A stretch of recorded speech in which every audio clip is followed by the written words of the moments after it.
everyone, my name is Stefan Botanist Cool. Today, I'm here with the Ace Attorney expert herself. Katie. And we are likely going to beat the Great Ace Attorney Chronicles. Is there any way, Katie, in your opinion, that in 3 hours we will not beat the Great Ace Attorney Chronicles? Anything's possible, Steph, if you put your mind to it, but I think that it's likely that we'll be able to finish today. Alright, I do want to say this real quick before we get started, because we were talking about cookbooks yesterday on stream. And Katie and I were looking up Ace Attorney cookbooks. It's not a thing, but there is there were Ace Attorney cafes. And I'll say this, we made a joke yesterday about Godot's black coffee. And literally included in one of the Ace Attorney cafes was Godot's cafe coffee break set, a rich coffee jelly with accompanying biscuits and Ghetto chocolate? I don't know, based on Godot. And we're just like, we fucking called it, guys. So the Botanist Cool, the entire community should be hired by Capcom to make the next Great Ace Attorney cafe. That's all I'm saying. I think we did pretty good at that, don't you? Yeah. Yeah. All right, let's get to it. Let's get to it. We're going to find out everything. We're going to get the crown, save the town, and Mr. Krabs.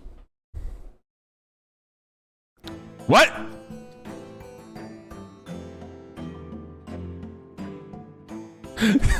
Wait, what? Glory's just kind of like... Hello? So wild. I didn't know how to respond. That's one way to open up a fucking game. So, witness, please state your name and occupation for the court. Eugene Mikotoba, lecturer in forensic medicine at the Imperial Yume University in Tokyo, Japan.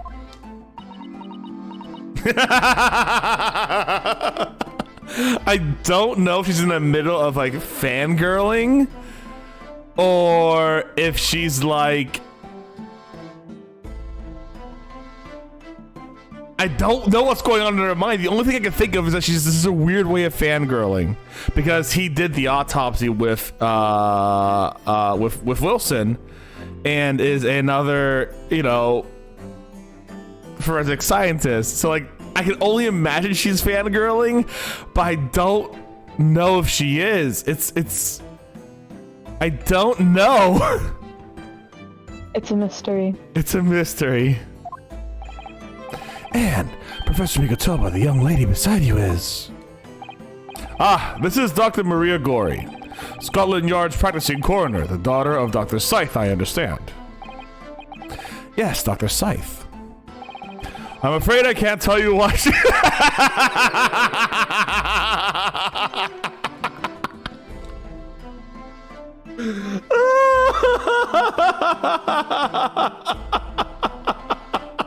Like magic. I'm afraid I can't tell you why she's here. She just appeared. Girl, you okay? We summoned this strange Japanese man as a witness to that autopsy. We don't summon Mama. That makes no sense. She was there too. That's about the size of it. Okay, that's what's happening. I've had her eyes boring into the side of my cheek constantly whilst I was in the antechamber too. Poor man, the idea of it is making me shudder. The revelation of Dr. Scythe that came to light some days ago required the history of the entire judiciary. She was therefore deemed unfit to appear as a witness in today's proceedings. The Ministry of Justice's decision on that is final. Well, we wouldn't want any more perjury to be committed, would we? Perjury? That happens in these games? Never. Oh, okay, good. Can't think of a single time. The Ministry of Justice. Some questionable strings are being pulled, I think. I remember you, Dr. Mikotoba, but I certainly never expected to be meeting you under these circumstances. Yes, it's been a long while, Lord Strongheart. The prosecution understands you were visiting You were a visiting student of forensic science in London until 10 years ago. That's right. I studied under Dr. Wilson at St. Sinners.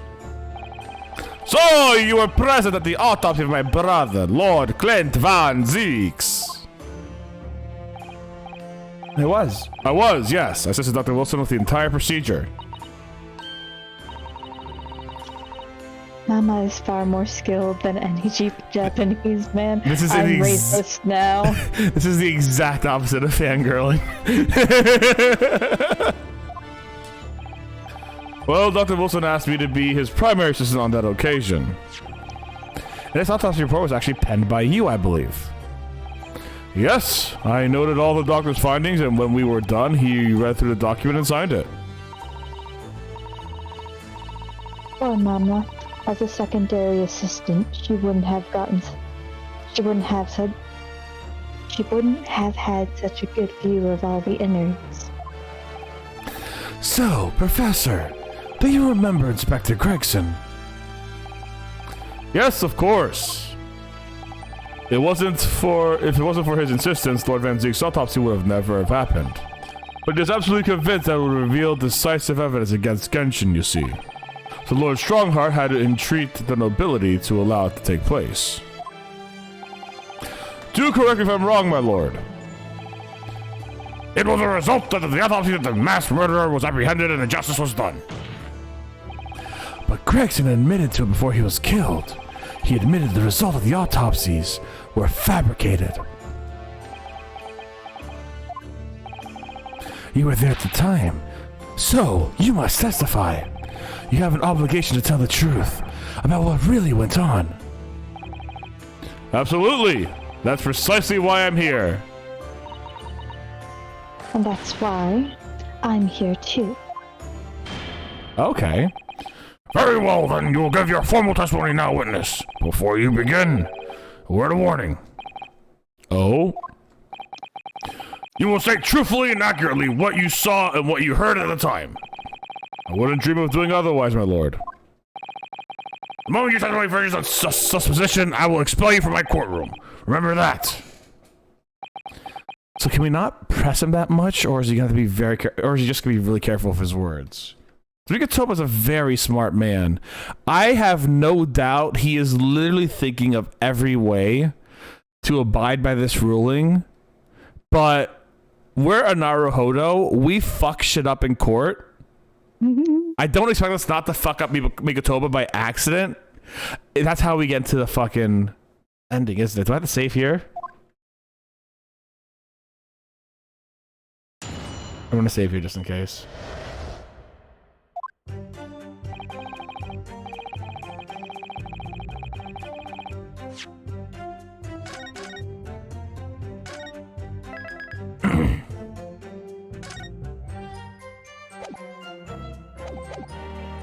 From my own observations, I couldn't say there was any indication of the autopsy results having been fabricated.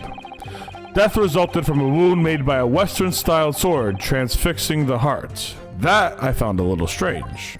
There were no other signs of internal injury, nothing questionable at all. It was just that beautiful but dangerous piece of evidence removed from the man's stomach. Presumed to have been swallowed by the victim as a way of posthumously identifying his assailant.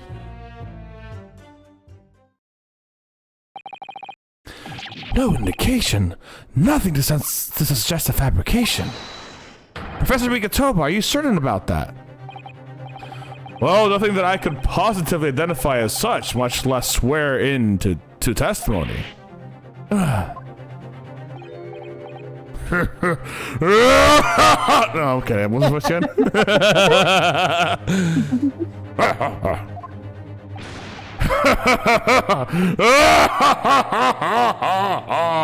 Link, you fool! I will take over Hyrule! Well, that certainly clears things up nicely. The only fabrication here, Asogi, has come from you. What? You claim the inspector confessed just before his death, but that, That is the fabrication. No, he freely acknowledged it. I swear he did. Freely, with the tip of his sword at his throat, the man was clearly at his wit's end. That's a good point, actually. The court will give no credence to this confession that was uttered in obvious desperation.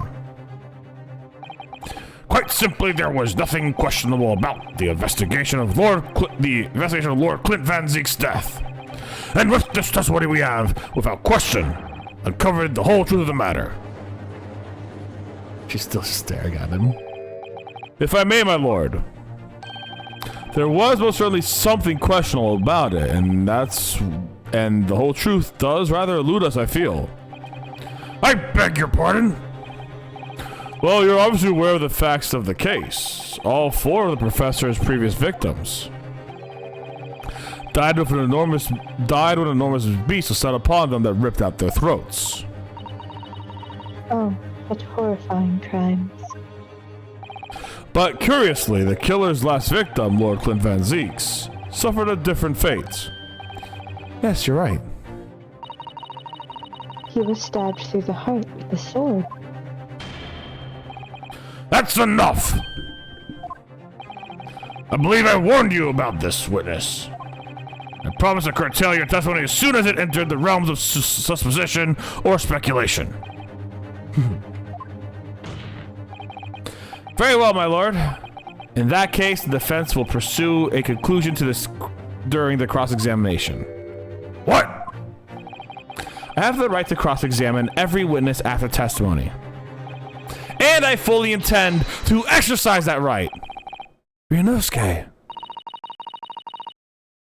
I'm afraid that even the presiding judge has no authority to contravene the letter of the law. As I'm sure every member of the judiciary present in the gallery would agree. I think we said this last time. The fact he made it a closed trial with judiciary, officials, fucked him over. Murmur. Very well. You may begin counsel. However, the moment your argument strays from the established facts, I will not hesitate to bring the cross-examination to an end. Proceed with caution. Yes, my lord. Gotta save here real quick.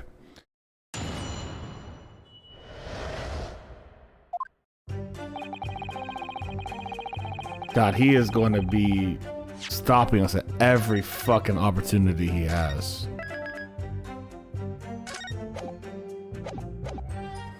Hold it! You couldn't say. No, sadly not. But then, why couldn't you say there wasn't any indication either, could you? No, true, I couldn't. I was at Dr. Wilson's side when he performed the procedure, recording what he did. But at the time, of course, he instructed me to fetch the implements and such like. Whilst I was away from the operating table, obviously I could have missed something. And at those times, what was the secondary assistant doing?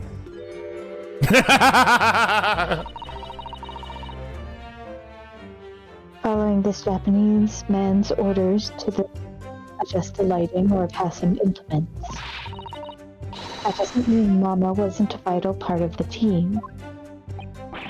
Quite, yes. So would you kindly refrain from staring at my cheek like this? Professor Mikotoba, think. Was there nothing at all that seemed out of place to you? Well, yes, there was, as a matter of fact. I assume that, the comment of whatever was in his stomach is going to tell us what we have to make our contradiction on, but still. In all the previous 4 killings attributed to the professor, the victims were killed by an enormous dog, I believe. Their throats were, mauled. Correct, and yet Lord Van Zeeks was stabbed. Do you mean to say... You think Lord Van Zeeks may not have been in fact one of the... You think that Lord Clint Van Zeeks may not have in fact been one of the professor's victims? There's no basis on which... There's no basis on which to doubt the findings of the investigations carried out at the time. But... Genshin Asogi confessed to all of his crimes upon his arrest. He admitted to having taken the lives of all 5 members of the aristocracy. Yet the beast that was used to carry out the killings was never identified. No evidence was found to suggest that Genshin had ever kept a dog. A true hound of hell! You bastard.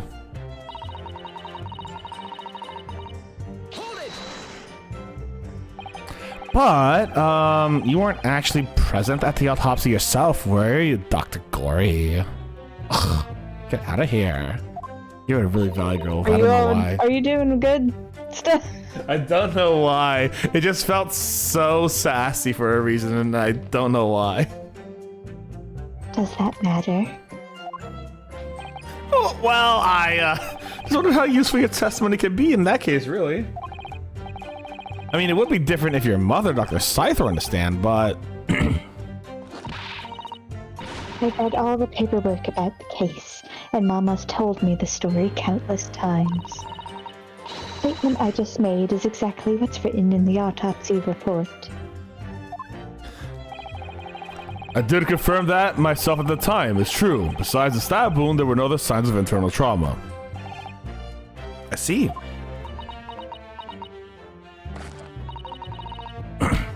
Mama told me all about it.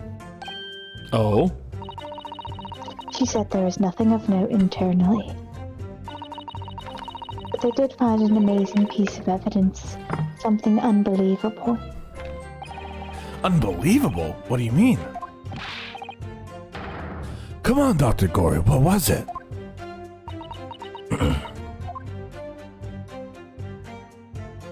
I swear if it's like a piece of paper that reads, I'm Genshin Asogi and I killed this man, that just like was in his stomach, that's gonna be stupid. I'm gonna fight someone. What exactly was it though? What does beautiful but dangerous mean? Well, it was sparkly and round with a hole, as if it might slip over a finger perhaps. A ring? It was a ring belonging to Genshin Asogi. Oh. My father's ring was inside the victim's stomach. At the time, Genshin wore a large ring on the digits, quartus of his left hand. The fourth or ring finger. I'm being pretentious. I'm being a pretentious prick right now. I understand it was some sort of keepsake. When my father left Japan for London 16 years ago, I was 8 years old. But I remember that ring. You do? My father's possessions were sent to our family home in Japan after his death, but the ring wasn't among them. Obviously not. It was a key piece of evidence. It remains under lock and key in the stores at Scotland Yard to this day.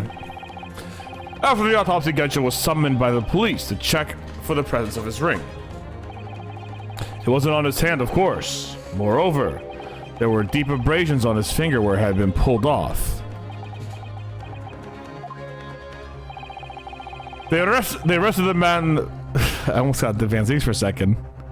They arrested the man there and then, right before my eyes. How could they? I brought the ring along with me today. Let's go! What? Here it is, a bit dusty from years in the stores. What kind of fucking ring is that? I expected... Badass one. I don't know, just something more elegant from the Asogis, I'm not gonna lie. Good gracious, yes, that's it. I haven't seen that in 10 long years. And that was found inside the victim's stomach. Yes, I'm afraid so. You hesitated there, Miko. Perhaps Miko talk about it. Should we read something? Should we read more into that? Well, it's just that thinking back now, I didn't actually witness the moment it was extracted from the victim's body. Oh my, really? At that precise moment, Dr. Wilson had asked me to fetch him a new scalpel, you see. Dr. Gory, the removal of historic evidence from the stores requires my consent, does it not?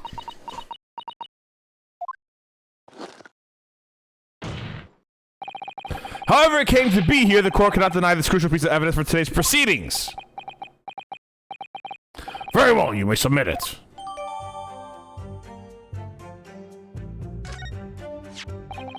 It's not the sort of ring normally seen in Japan. They almost look like claws protecting that jewel. You must examine it very carefully, Mr. Naruhodo. Very carefully indeed. So we're not gonna look at the court record anymore. We're just gonna go on with the rest.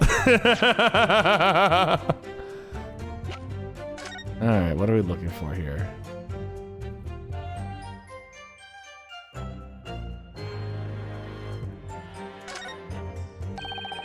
These fat claws are doing a good job protecting that equally fat gemstone in the middle of this ring. That is a big gemstone. Yes, if you were clumsy, you could give yourself a rather nasty cut on them, I should think. Now my finger's bleeding. The claws really are sharp. Oh my, that was very quick clumsiness, Mr. Naruhodo. Even for you. Just wait for my grandson. It's gonna be even better. Who would make such a dangerous ring? You couldn't swallow without doing yourself some fairly serious damage, surely.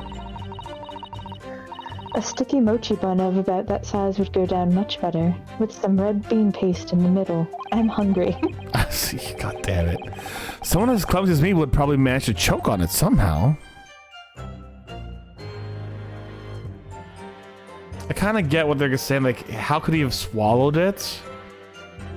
But is this really it? Is that the only thing we got, like, there's nothing more grand in this? Is that the only thing we have to look at, Katie? Yeah, pretty much. Fuck off, game.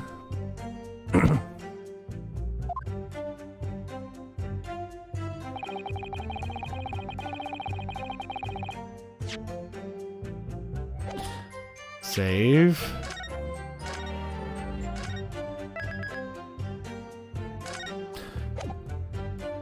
Oh my god.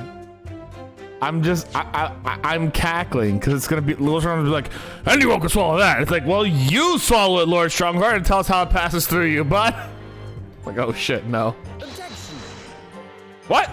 Wrong! That last station seems a little questionable. What you think, my lord? There's a little bit more substance to it here. Yeah, probably. I just didn't want to say anything. I have to press him, huh? You can spend this right over the wires. Oh my god. Alright, let's Hold it.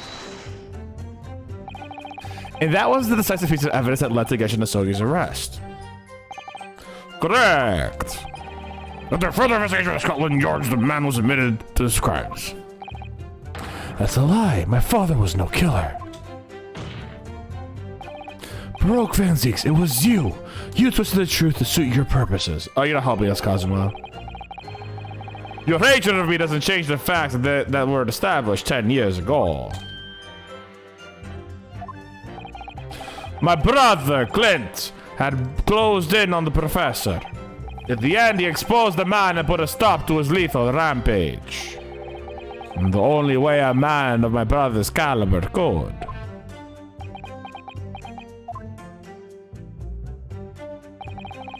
That's everything, is it? Brother, he looks so troubled. Perhaps just 10 years ago, something happened that's been weighing on his mind. Oh, I couldn't say were his words. That phrasing was very deliberate, I'm sure. I wonder if he's had his suspicions all these years. If that's the case, we need to use this cross-examination to prove what really happened and remove any trace of doubt. We could establish that Kazuma-sama's claim of fabricated evidence was true. We can't shy away from this now.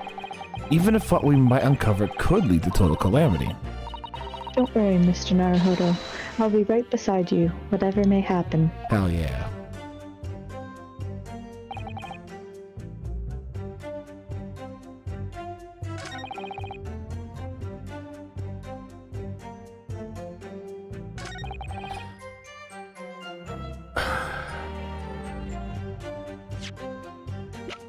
Objection. Nope.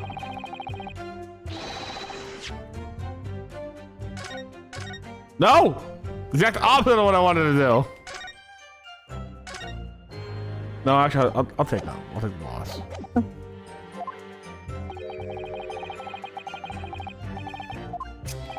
Yeah. Give me the loss. Oh, that's a big threat, actually. Holy shit. Should I be wondering if I'll make it out of here this courtroom alive?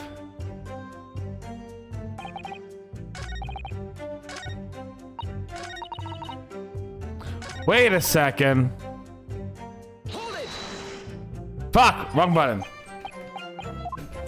She's saying there's no sign of internal injury, but if you swallow that thing, there would be a shit ton of internal injuries. Therefore, like, you have to kind of do that. They also did not use the whole, like, shifting thing, like, people are reacting things a lot, you know what I'm saying? They didn't use that a lot throughout the past few games. I see it there all the time, but it's used maybe 3 or 4 times. You know what I'm saying? Yeah.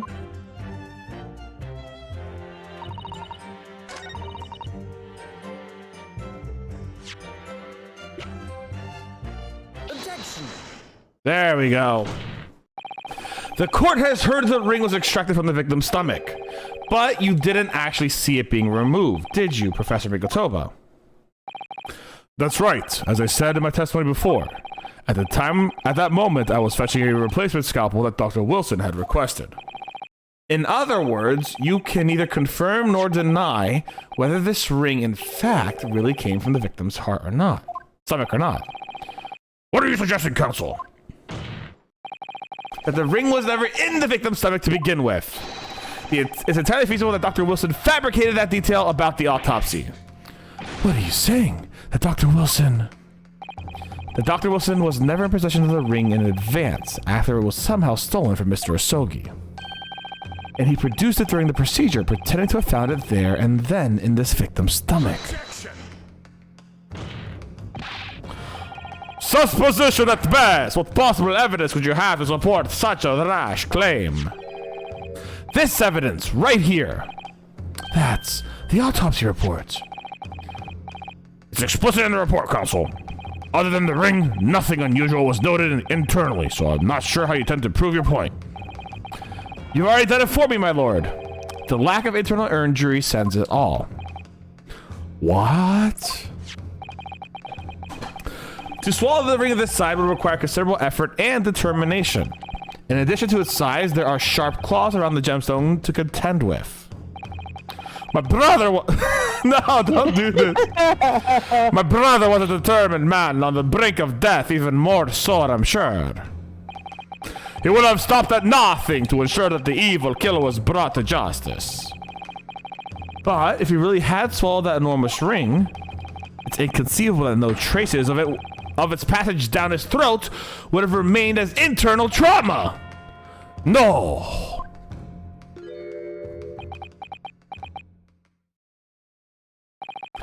And there you've arrived at the sticking point. That's precisely why I had my doubts about the findings myself 10 years ago. Then why didn't you say something at the time? I did. I still remember the conversation I had with Dr. Wilson in the laboratory that day. I have to give him a voice? Fuck me. Just, I don't know, some British asshole. Hello, look at this, governor. Oh my god. Now, this is the very thing you find in the man's stomach, wouldn't you say? But, isn't that rather peculiar, Dr. Wilson? What that now, Mikotoba? Kinda hate that voice. I sound like one of the fucking characters from the Yu-Gi-Oh! Bridge series. I don't remember which one. I don't remember his name. He just has like that blue hair. It's Joey really Wheeler? No, that's an easy voice to do. That's the Brooklyn voice. That's the Joey Wheeler voice. No, it's I sound like the fucking Dax guy from like the blue-haired guy who fought all like the Yu-Gi incarnates. That's what I'm reminding myself of. It was always all about the sickle area calcos or whatever it's called. Well, if it's swallowed a ring of that size of those sharp metal claws that it has, surely you'd expect to see some damage on the throat and esophagus. Torn mucous membranes at the very least. Dr. Mikotoba, may I remind you that I have vastly more experience than you. I'm terribly sorry. I can think of plenty of ways to explain it why no injuries would be seen. Now, let us say this. The victim would appear to have ingested the item as evidence to identify his assailant. Go ahead, write it down. That's pretty assholey. I like that. So I was right. Dr. Wilson deliberately fabricated the results of the autopsy to implicate my father. I'm disappointed, Counsel. That argument is nothing more than speculation. What? Dr. Wilson was Redden's leading authority on forensic science and autopsy work. There's no scientific basis on which to doubt the man's expert opinion. Pardon the interruption, my lord. But I have a scientific basis on which to disrupt the man's internal opinion of whatever it was. Fuck. Damage to the mucous membrane of the throat is easily identified even in living subjects. Using a device called an endoscope, recently demonstrated in practical use in France. I want one. The government can pay. I like her. Now I like her. That's funny. I don't think so. And Dr. Gory, rest assured that your removal of evidence from the stores without permission will not go unpunished.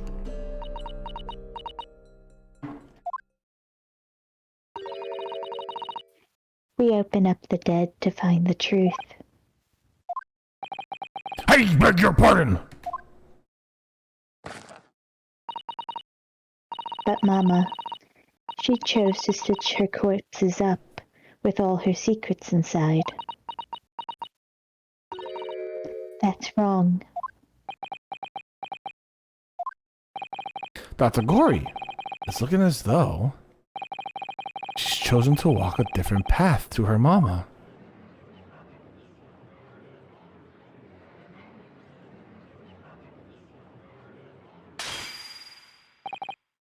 Yes, the ring.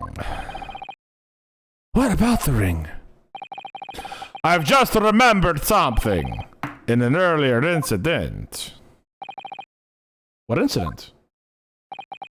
The one I... Fuck.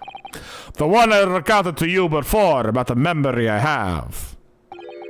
Of Genshin Asogi saving my life. What? My father saved your life. It was 10 years ago on a foggy night. Genshin and I were walking down some back street at a late hour. All of a sudden... Don't make a peep, you're coming with us.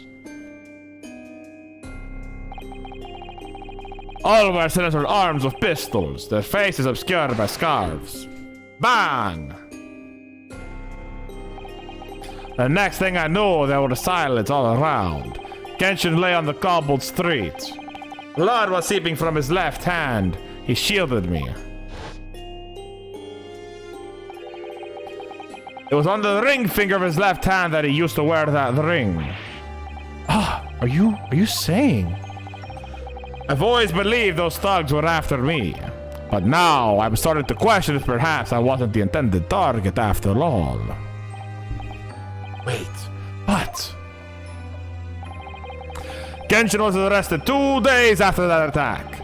And in that short interval, the decisive evidence needed to indicate that him was... And in that short interval, the decisive evidence needed to indict him was miraculously found. You mean the ring was stolen from him? You think that's what the thugs were after that night? Objection. You stole it! I'm Angie! You pathetic coward! You expect me to believe that you weren't involved? What do you mean by that? It was you, wasn't it? You're the one who took it. You stole my father's ring. You set the whole thing up so you could paint him as a mass murderer and have him Kazuma! Open your motherfucking eyes, dude. Yonosuke. That hurt my feelings. You must know deep down. The truth can be completely obscured even when your judgment is only slightly clouded. But at the moment, you seem to be floundering through a dense fog. Is that why you were so insistent I should be present at this trial to see you like this?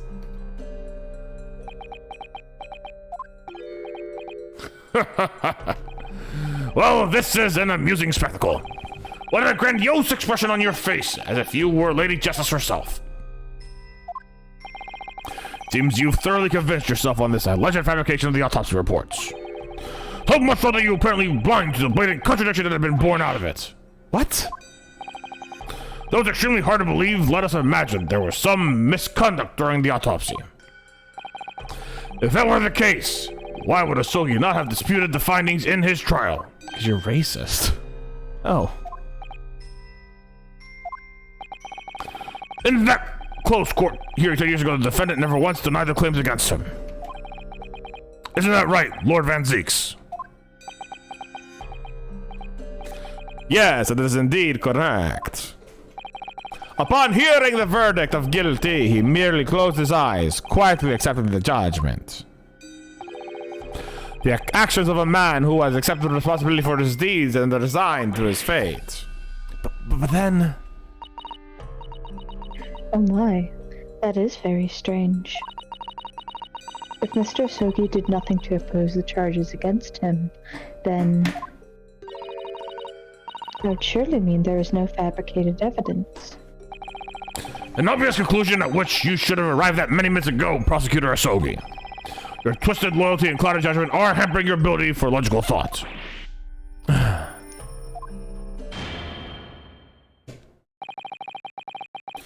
Genshin Asogi's silence can be at a hearing can only mean one thing. There was no fabrication of evidence during the autopsy of his final victim 10 years ago. Ah!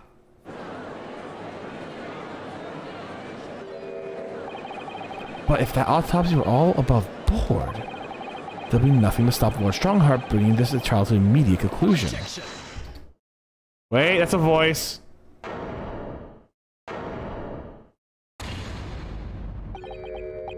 Thank you, Ryunosuke. If it wasn't for your frank words just now, this trial may very well ended prematurely. Kazuma! What's this latest absurdity, Council? My lord! Wrong voice. Your reasoning is perfectly sound. But for one giant hole. I beg your pardon. You claim my father's silence was due to the fact that there was no fabricated evidence. But there's another possible explanation. You overlooked the possibility that he had a reason for maintaining that silence. Silent! What the... God. Let me get some water and like gargle it down. Holy shit.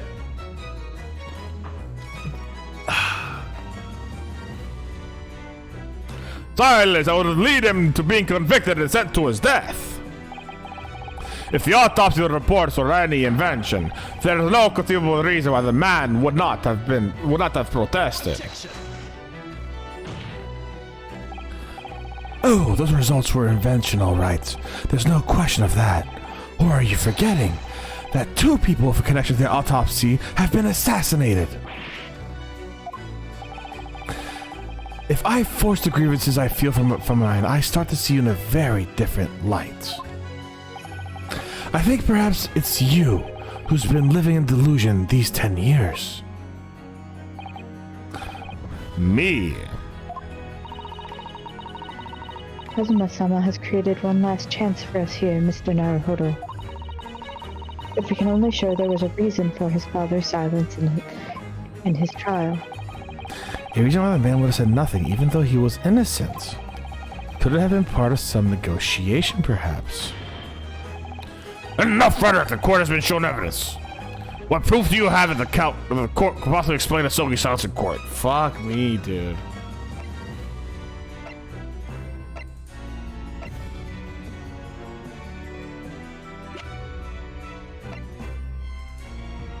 Let me save real quick. Hold on. I don't want to get into that loop you mentioned. I feel like that might be the loop. This is not the loop. Damn it! I mean, you could still lose here. You can still lose at any time, but there's... Basically, I'll let you know, there's a 2-parter that if you choose the wrong part for the first part, you could get stuck in a loop trying to do the second part. Yeah. Okay.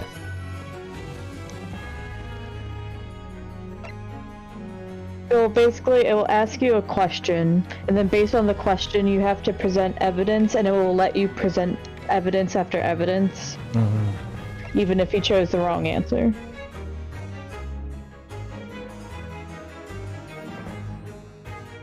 I'm pretty sure. I just remember I missed something, and then I was like, oh fuck. Sorry, I was mentally thinking of like what reason he would have.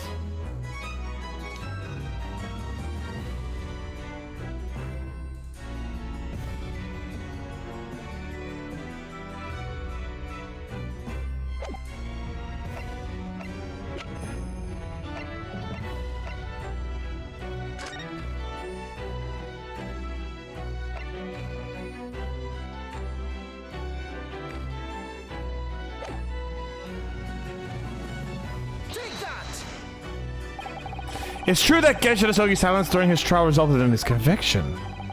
But that didn't exactly lead to his execution. On the contrary, it led to his escape, and the escape was only possible because he'd been sentenced to death.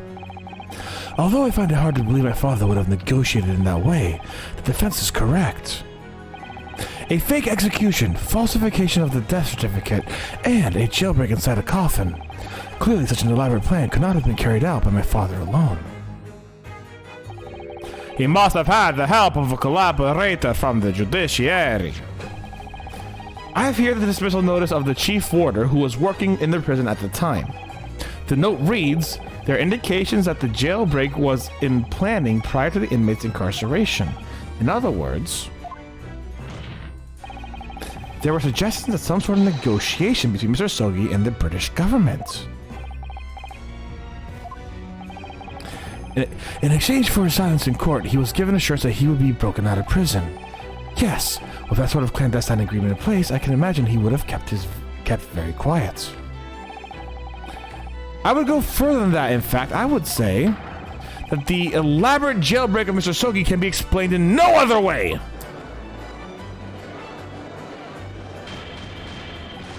Order, order! First fabricated evidence, and now a jailbreak conspiracy. Of course, because it's all intimately linked. The prosecution wishes to summon a new witness to the stand. Witnesses. People who could testify about that jailbreak that took place 10 years ago. Ah! Governor Caden and the poor chief warder of the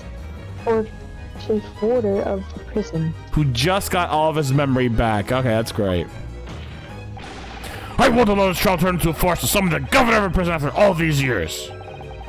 Oh, it wouldn't be any trouble, my lord. What? Father? My dear friend may appear a little rattle-pated at times, but I can assure you he's extremely thorough. He wired both Barley and the local prison earlier, asking Governor Caden and Mr. Vigil to attend the Old Bailey as a matter of extreme urgency. Hell yeah, Sholmes! Mr. Sholmes did that? Are you telling me that? Both men are, unless I am much mistaken, waiting just outside the courtroom at this very moment. Oh my god. Holmes is genius. Fucking amazing. Holy shit. Listen, the reason he seems dumb is he's always 5,000 steps ahead. It's like, you know, when you loop someone in Mario Kart and technically you're behind 8th place, so like you're the last place technically, but you've actually looped them. It's exactly what it is. It's very fun. You can going back, you can often see him investigating clues ahead of time. Yeah. Also, as a fun little just aside here real quick, I imagine Mikotoba is actually able to somewhat keep up with this man. Like, not get ahead of him, but kind of like... I mean, so there's multiple theories about Sholmes. One of them is that Sholmes just needs the guidance of a Japanese man in order to reach 5,000 IQ, and he can't do it without it. Yeah! Amazing. Like Mikotoba just unlocks his 500 IQ. Oh my. I don't even know if 500 is high. I think it is. What's the highest IQ? I don't remember how IQ works. I think it's high. The highest IQ is 230. Alright, so yeah, it's 500 IQ. Oh yeah. Alright. 230 is such a weird number. I don't know how it goes, but it goes. My lord, you must permit this trial to proceed as you declared at its outset. You promised that we would stop at nothing to uncover the whole truth behind these disturbing findings. Oh! Very well, bring in the witnesses. Make no mistake, I, too, would like nothing more than to lay this business to rest once and for all. God damn. Is there gonna be like 5 people up here at this time, or is it just gonna be the 3 of them? Just 3, okay. I was expecting Glory and Mikatoba to be hanging out still. Will the new witnesses state their names and occupations for the court, please? I, Barry Caden, Governor of Barclay Prison. Everyone calls me. What voice did I give him? Your other persona, if you don't mind. I do beg your pardon, of course. Right, kind of pathetic. Oh. My name is Daily Vigil. I used to be the chief warder at Barclay Prison. The reason you've been summoned here to court today is to testify about the jailbreak of the so-called professor 10 years ago. Lost the professor, we've already been through this afore a decade ago. And the conclusion was that there was anything untoward happened. A convict escaped from your prison, Governor. Hardly what you'd call nothing untoward. Ah, well. The convict's death certificate was somehow falsified after he was allegedly executed, and he escaped the prison inside his own coffin. A plan of that complexity could never have been carried out without the help of somebody's influence inside the prison. Governor Caden, don't imagine that the passage of time will afford you any protection. If it turns out that you were involved in the plot to break Mr. Sogi out of your prison, then of course, the consequences will be very serious. In all likelihood, a capital punishment. Hold on there, laddie. All I did was... Witness, Governor Caden. Sir. You have a critical role to play in the public safety of our country. A great responsibility to shoulder. The significance of your testimony in this court could not be understated. Therefore, think carefully before you speak. And Prosecutor Asogi, if you threaten the witness again, you'll be held in contempt of courts. My apologies, my lord. There's no disputing the fact that an intricate jailbreak plot was enacted 10 years ago. Clearly, you were both involved in some way. So, you will testify to the court now and explain exactly what took place. Very well, let the witnesses give their formal testimony. Tell the court everything you know of the plot to break Asogi out of Barclay Prison 10 years ago.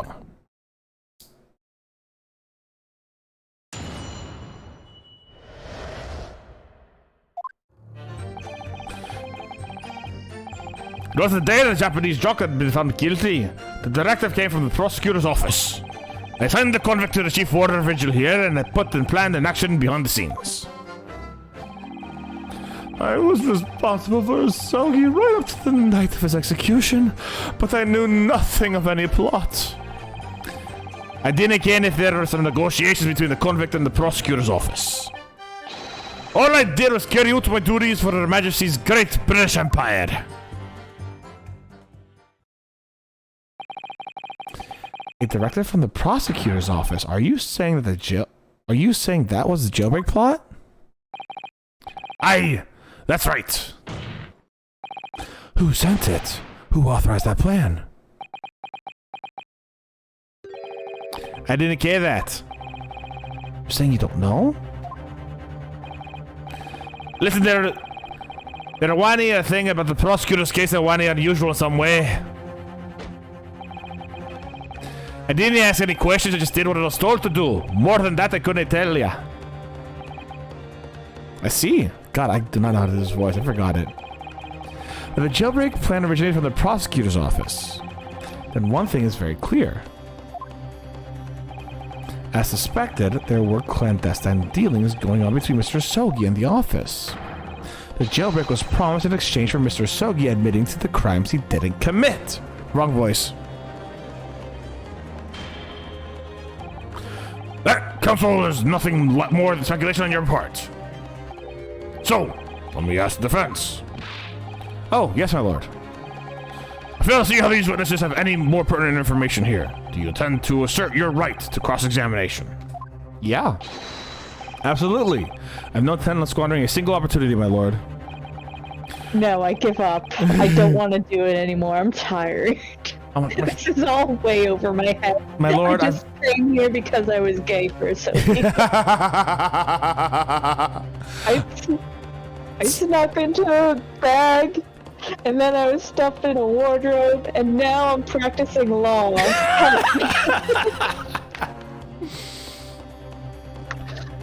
I wanted to hang out with my friend. I just wanted to be bros 5 feet apart in the hot tub where they weren't gay.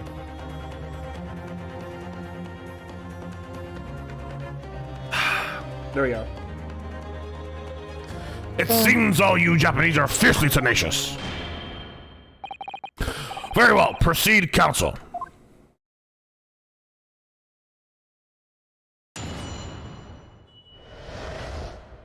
There's only 4 here. Oh, there were 5, okay. Hold it! And you say you don't know who actually issued the directive. Aye, that's right. All I can be sure of is that it was official. But I was from the prosecutor's office, there was it down to who could have issued it straight away. And it wasn't me. I can't even say with certainty that it did originate from the prosecutor's office. What? There's no telling where it started. There's a fair chance it came from higher up the ladder. Basically, I can't even give you an indication of who was behind it. You can't be serious. All we can say for sure is that the order must have come from somebody in authority, I suppose. The likes of us on the ground, as it were, didn't any bother with the speculation. We just get the job done. Wait, who's the third person on this band? Van Zeeks.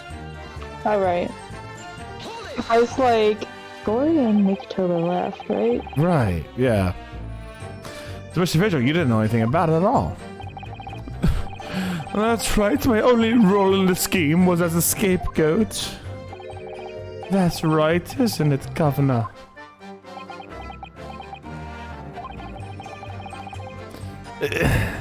Some poor beggar had to take the rap for it. Alright then, who else knew about the plan? I know the first lady. My part in the whole business was basically just dealing with the aftermath. But I wouldn't be surprised if there are other folk in the prison service who would have given similar orders. So you don't know who else was involved? Aye, that's right. All I can tell you is that the night it actually happened, the person at the reins was Dr. Stevens. Dr. Cordy Stevens. Or Dr. Scythe, as she's known now. Why did I have to get up in such a terrible business?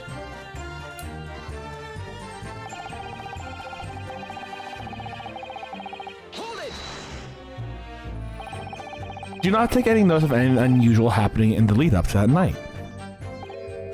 Oh, everything was unusual. Exception after exception. After all, it was the professor, and the man had terrorized the country as never before with his crimes. In order to hide his identity, he was forced to wear an iron mask over his head. Hideous treatment. The fellow was surprisingly docile for someone who had taken the lives of 5 of the country's nobles. Being the chief warder, I was the only person permitted to approach his cell. I can still hardly believe I was duped by my own country. I believe you jumped from the window of Governor's office when the jailbreak was moving you, didn't you? Lost Vigil, I can't apologize enough. No, Governor, I don't believe you can. It won't change what's happened. I can't apologize enough. Yeah, you can't. He literally destroyed his life. Like, literally destroyed every bit of his life. In every way, shape, and or form. Like, Governor Caden fucked Vigil over so bad. One of the biggest fucking victims of this whole thing was Vigil. The poor man. And what else can you tell us about the situation, Governor Caden?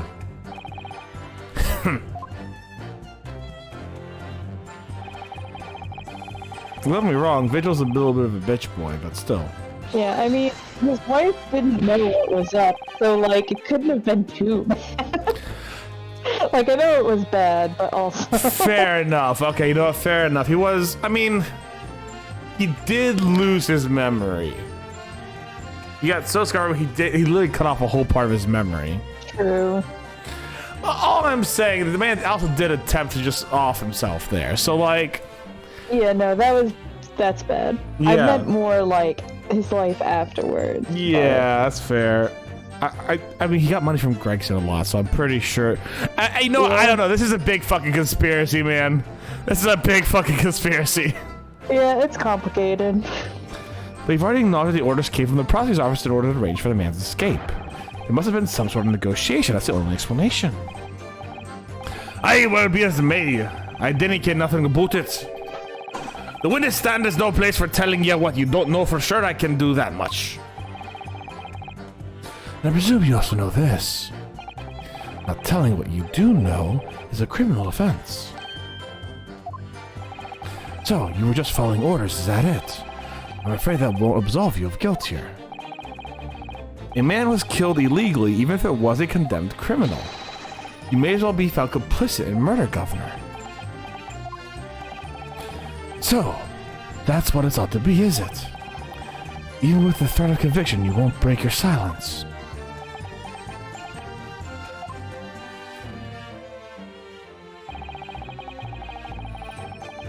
Hold it! Did you carry out the plan in its entirety? I did everything I could at the time. As you know, Genshin Shogi was shot dead in Lowgate Cemetery after the escape.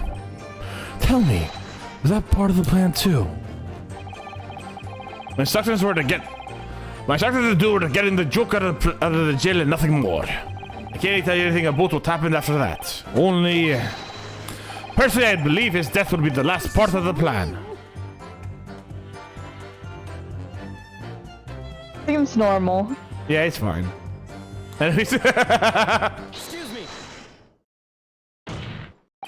Mr. Vigil! Is there something wrong?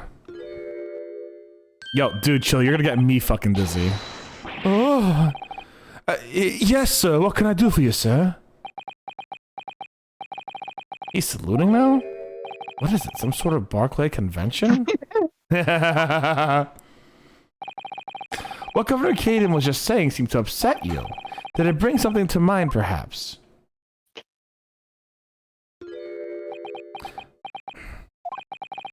For the last 10 years, I've completely blotted out the memories of that time from my mind. I was betrayed by my superiors in the name of my country. Yeah, feel bad, asshole. Just as my father was betrayed, it seems. But you see, thinking back now, I really can't imagine that the shooting of Mr. Sogi in the cemetery was even part of the plan. What makes you think that? Well, it just doesn't make sense, does it? To make the man admit to crimes he didn't commit with the promise of a jailbreak, only to kill him at the end. The treachery of the worst kind, but the point is, the intention was always to betray him. Why would there be any need for all the shenanigans of an escape? Chicaneries, Chicaneries. I think. Yeah, a tomato for me. Yes, that's quite true. If whoever negotiated with Asogi never intended to keep his end of the bargain, it would just have been far simpler to let the man be executed in prison as dictated by a sentence. It all happened in the vast chamber of secrets that is Barclay, behind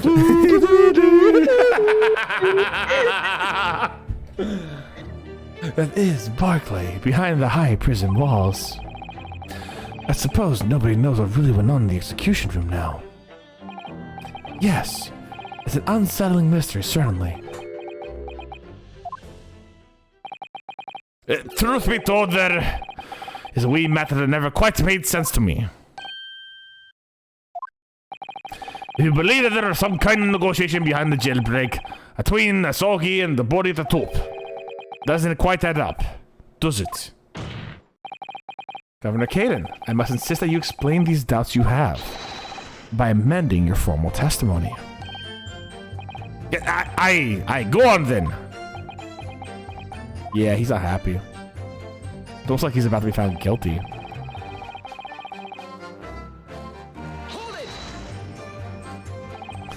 Admitting to all the crimes, that's what he had been bargaining with, surely. I can't say for myself. After all, did the prosecution have no conclusive evidence against the carry, eh? This, you mean, discovered during the final victim's autopsy report. There's every possibility this conclusive evidence was fabricated by Scotland Yard and the prosecutor's office. Possibilities are all very well, but nothing has been proven. You can holler about misconduct in the trial 10 years ago all you like. But if you cannot establish that it happened with a hard evidence, no one's going to listen. Aye, that's right. So what I'm saying is, the convict had nothing he could use for any kind of bargaining at all. The witness makes an astute point. Logically, it would seem no negotiation could take place. And yet the plan to break the man out of prison was definitely put into practice. So he must have been armed with something that gave him an angle to negotiate. His will. His last great weapon. So he agreed to confess the crimes before he was assured that he'd been broken out of prison later. I really don't think that Kazuma-sama's father would have engaged in such negotiations. Then perhaps something else compelled him to agree. What a terrible thing, using the law to legitimize such underhanded dealings with a desperate man. Only to double-cross him in the end. It's quite the opposite of justice. I can't help feeling there's something about this apparent negotiation that doesn't quite add up. Something doesn't quite add up, Mr. Naruhodo. No, it doesn't, but I can't quite put my finger on it yet. In that case, we must keep digging until we identify the problem.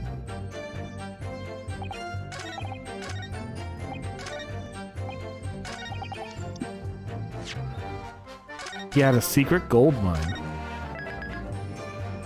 Full of gold.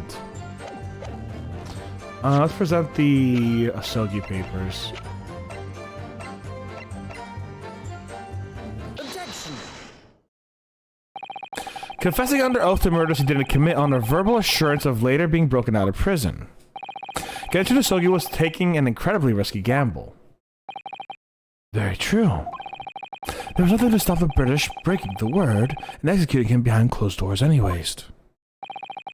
Under normal circumstances, no man would ever stake his life on a gentleman's agreement like that. Which means that Mr. Sogi must have had a trump card. Something that guaranteed he wouldn't be betrayed. Something, some kind of weapon. Hey, Mr. Philip could have possibly done anything like that. But you know what he did, Governor? The Asogi papers. The name given to his last will and testament of Genshin Asogi. Ah! Turns out that Mr. Asogi was hiding his will in the cell at Barclay. Chief Warder Vigil caught him with it one day. You squealer, did you wee rat? Did I not tell you to keep that a secret? You can't touch me now. Ah! When Mr. Vigil caught sight of that will through the bars of the convict's cell, Mr. Sogi pleaded with the warder. All right then, but what's on the paper? A last will and testament. The will is the only weapon I have left now. Your weapon! And after the convict had been killed following the elaborate pretense of the jailbreak, that document mysteriously disappeared, didn't it? Well, yes. The prison warder searched through the belongings of the cell, but that will was nowhere to be found. As I understand it, an exhaustive search was made for the document, which later became known as the Asogi Papers. Governor Caden, I believe you ordered your prison staff to find it at all costs, didn't you? Would I be right in saying that you knew that the so-called Asogi Papers had the potential to make great waves somehow? What in blazes are you talking about? The will was found right and proper in the fair cellar where it should have been. But how could that be? Where in a cell? We all searched the place from top to bottom. Ow, my fingers. Well, you did a proper job, you peely-wally gullet. You can't criticize me now. I sure think you're afforded it, no lord. Yes, you did. I have the document here. It's written in Japanese and reads, The Last Will and Testament of Genshin Asogi. Which means everything in this should be.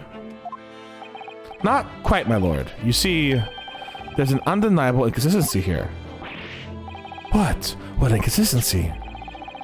Asogi described his document as the only weapon he had left, and yet, this will contains nothing of significance at all. Nothing that would have given the convict any leverage. Are you suggesting, my learned friend, that the last will and testament stored at Barclay Prison all these years is actually a fake?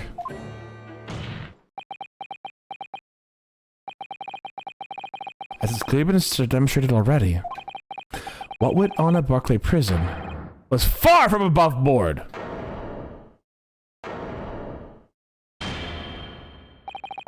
that last vilification of defense was an affront to the entire British legal system. This absurd notion of a weapon is something for which we only have the former chief warder's word. The man could quite easily be lying, or at the very least, sorely mistaken. What? Oh!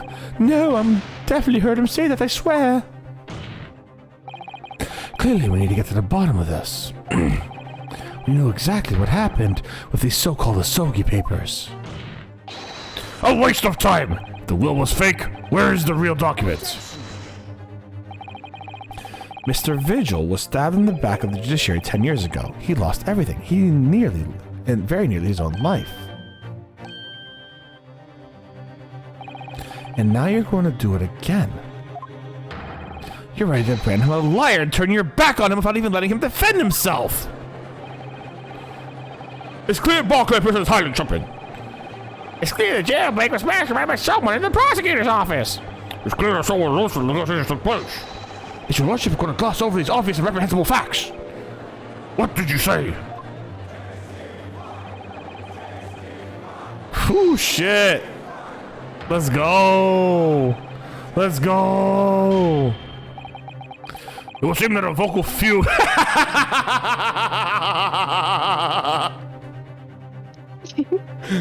a vocal few majority here. It would seem that the vocal few here are utterly blind to the truth.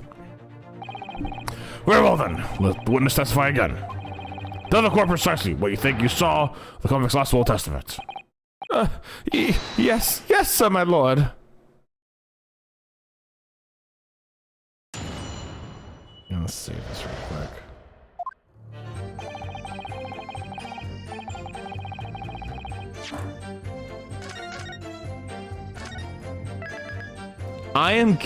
Wait, hold on. Give me 1 second. Just for shits and giggles, I want to see something. Nope, never mind. I was wondering if like behind, like if he took the will and put it behind the like the fucking picture or something. Like this just stands out at me. It's so bright that it has to be used again. You know what I'm saying? So like wondering maybe the will's actually in there. It wasn't. Just so you're aware, it was not in there.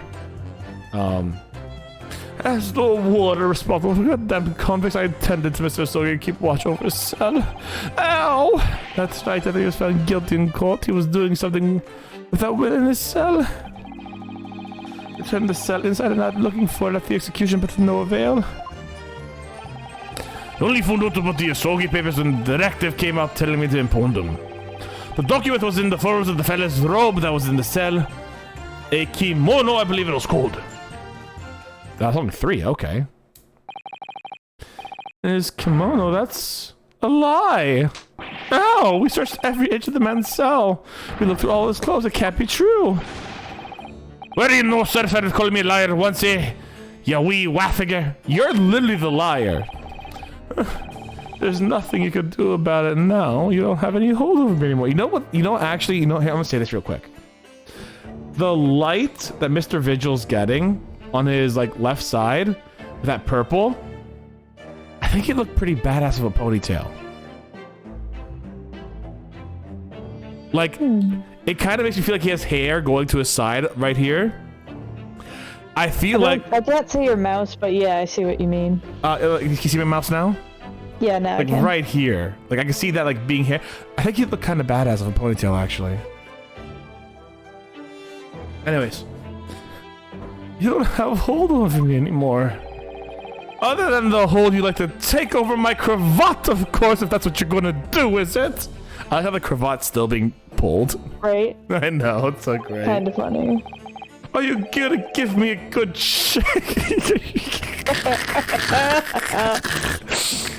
Like, I'm just like, ugh, I'm undulating next to you. Are you uncomfortable?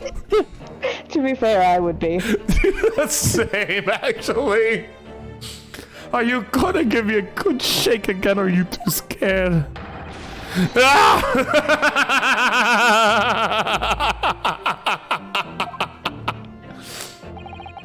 Little and large, what a double act. We compiled this with Asogi as well as far as possible. All of his professional offers were delivered to his family home in Japan. As a courtesy of the homeland, this was a notorious killer the country has ever seen. And we were much obliged. I confirm that all my father's belongings arrived safely. Aye, and you can't deny the handwriting that is your old man, eh? Yes, there's no mistaking that is my father's brushwork. Really? And this last old testimony was the man's last weapon, was it? You can safely assume that the contract was merely prattling, knowing that his end was nigh. Total cause for defense. What if he put it inside the katana? So some katanas have like, so I saw this watching Pawn Stars, funny enough. Some katanas actually have like a thing you could put in to actually hold some coins in. And all katanas actually you could kind of take the handle off to put, because that's where you would sign it on the tang or whatever it's called. So you take the handle off of actually pretty good ease. So what if he put it in the katana? That's all I'm saying. Total cause for defense. Cross-examination, please. Yes, my lord. Okay, well, if that historical context, I actually am going to re-examine the katana real quick, actually. I don't know if that's a... Katie, did I just, like, ruin something in the game by knowing history? I don't think you ruined anything.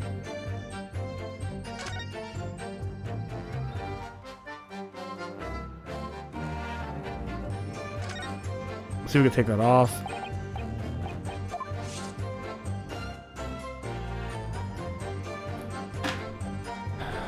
I can't do anything with the handle. There is the tip. Anything inside here? Because remember, the blade is a man's soul. You know, that's what they've been saying. And I can't take off the handle. Fuck me. I'm assuming that we don't have to take off the handle in any way, shape, or form in this game, Kitty.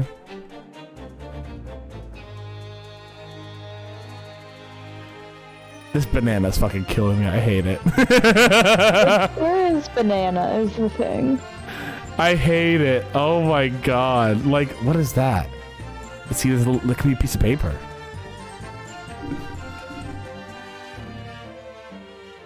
That's decoration, okay.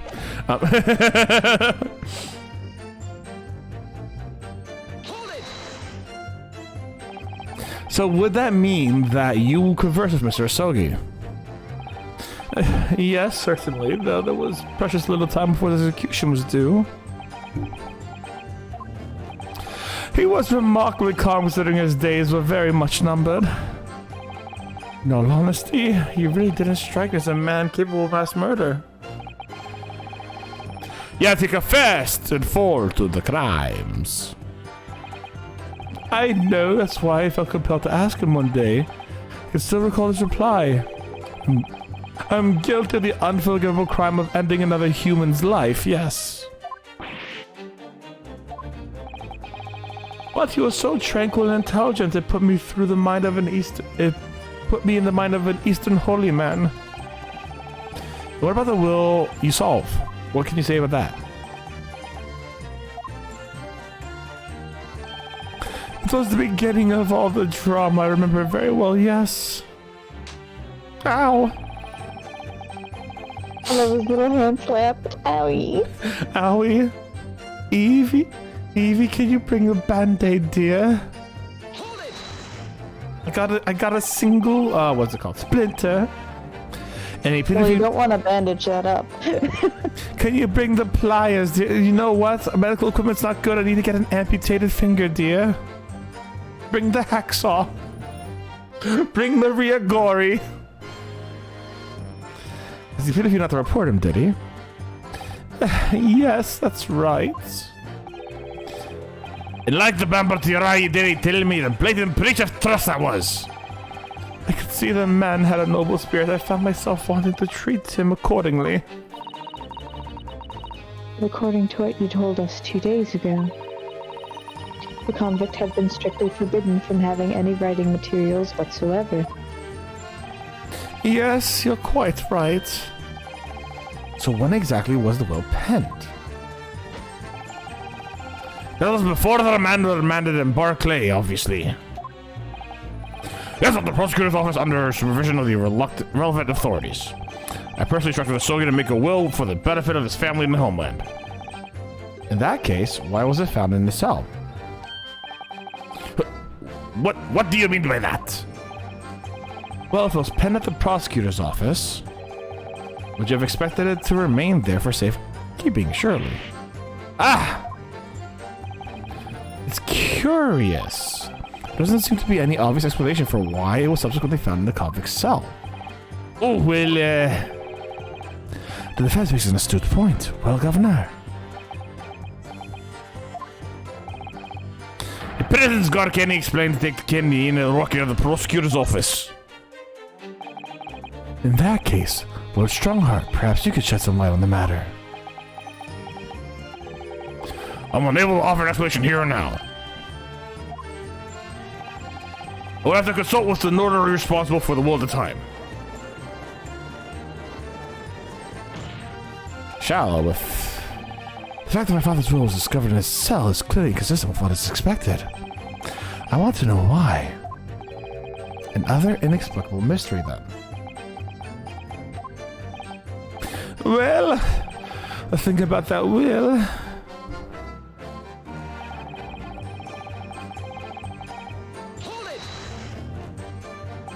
It was the governor who ordered the search for the will, and I understand it. Is that right? Yes, and when I reported back that we couldn't find it, he grabbed me by the cravat and yelled, "It can't have been disappeared completely in my face." It's fucking undulating. I really doing the governor to keep everybody working hard as they should. I think the governor needs a wee taste of his own medicine, Mr. Naruhodo. The point is, it was clearly considered a very important document, wasn't it? But it proved impossible to find. That's right. Then before I knew it, and it was in the morning paper, the blood-curdling article. The executed mass murderer who'd risen from the dead. Oh, you mean... The article based on Mr. Gerber's experience in the Lowgate Cemetery. Yes, that was it. The day after I read that news, I was summoned to the governor's office.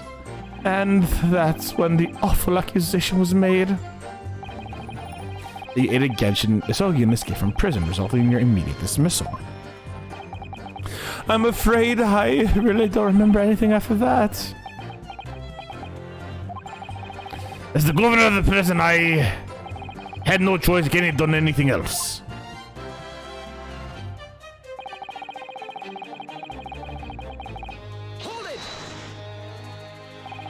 And that directive came from the same source as the one instructing you about the jailbreak. Aye, from the top levels of the prosecutor's office. Was the name on it? I didn't ken after the fort, I didn't know now. All I can tell you is that my orders were to do everything in my power to find that document. The directive said it'd be somewhere inside the fella's cell. Documents.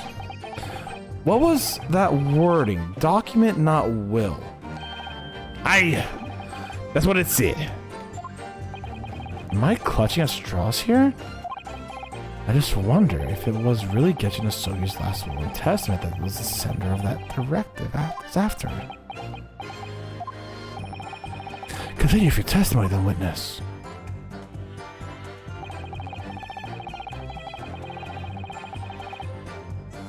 Hold it! In Mr. Isogi's kimono. Aye, the one he brought with him when he was locked up. Yes, he was permitted to have his personal effects with him during his incarceration, I understand. That's right, he was granted as much freedom as possible during the few days before his execution. Indeed, he had a number of items on his personal significance, I remember. He was very reluctant to part with them. Some books, that kimono, his sword. It's in the sword! I called it! Let's go! History for the win! So very funny he was allowed his sword. His sword? Karma, the famous sword of the Isogi clan. It bears the soul of my family. I don't doubt it, but I wasn't really getting at that. Forget being the soul of the clan, could the man have more obvious weapon? Have some respect for Inosuke. Respectful silence. The orders carry firearm at all times, and the inmates have shackles around their ankles. You couldn't hurt anybody with that thing. Still, he was allowed a sword, but no writing materials. Aye. He wrote that will before they came with us to Barclay, see? Let the biggest was asked to bring the necessary Japanese reports to the prosecutor's office. So, Suzuri inkstone, black Sumi ink, and some Hanshi rice paper, no doubt. I was present when he wrote it. But I'm sorry to say, the letters just look like squattering masses. Excuse me! Are you feeling faint, Mr. Vigil? Mr. Vigil! Go into the past! Sir, it was Scarlet. What? Oh, I'm terribly sorry. Didn't mean to blurt it out like that. It's the band around the sword. Less swaying and more explaining would be helpful. There's something about the testimony we just heard. Have you recalled something of importance? Something of importance? Possibly, or possibly not. I'm unable to tell which way he's leaning, I'm afraid. My lord, the defense asked Mr. Vigil to be permitted to supplement his testimony with this possibly or possibly not important detail. Permission granted. Go ahead, Mr. Vigil. Yes, it was Scarlet.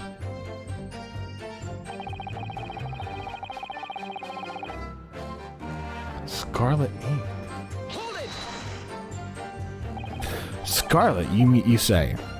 Well, yes. I mean, I only caught sight of it for a brief moment, of course. But even in the dim light of his cell, I can remember thinking it was unusual color.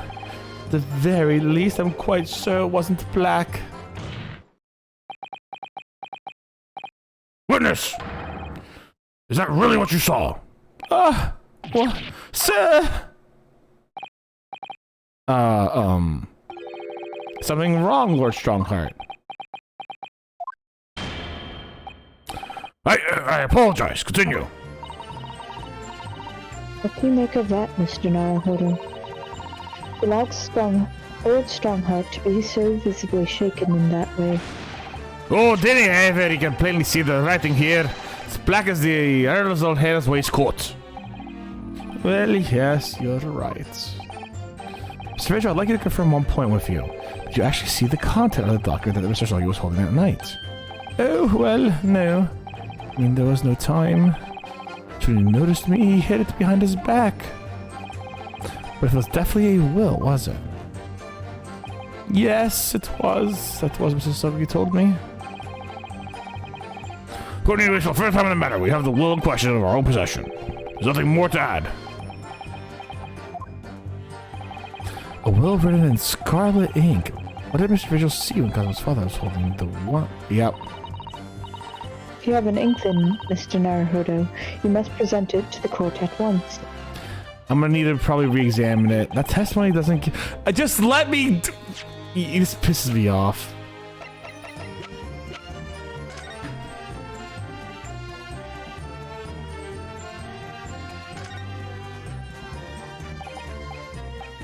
Let me get into the fucking...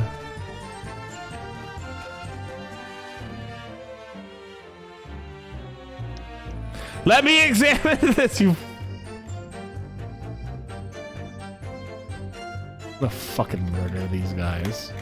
Oh my god, I'm gonna be the professor on these assholes if they don't fucking let me examine this thing. God damn it. This will really was penned by Kazuma-sama's father. I wonder what he could possibly have meant when he described it as a weapon. It's starting to sound very much like Mr. Soki actually had nothing. But the plan to break him out of jail went ahead, which means he must have had some bargaining power. He must have been hiding something. It's the only explanation that makes sense. It's starting to sound like Mr. Soki might actually have had something. Which is it, Mr. Naruhodo? Not sure, but I feel as though I'm on the brink of understanding all of this. Let's listen to all the information again. Yada yada yada. Let me. I'm sorry. I really just want to go. I want to do this. Okay. Careful. Objection. Fuck!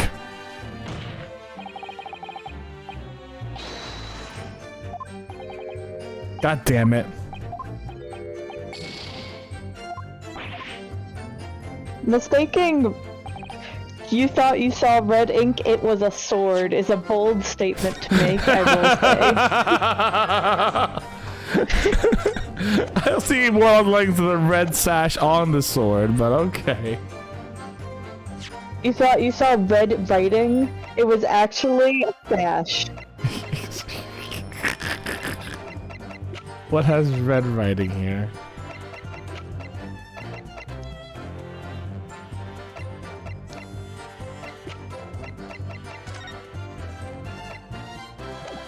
Red writing. Is there something in here, perchance? It has red writing? I know there's papers in here. Nope. Just a passport.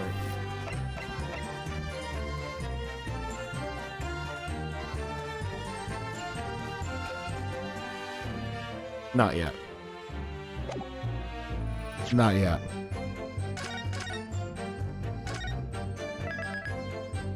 I don't want to tug on Mrs. Sholm's ears just yet.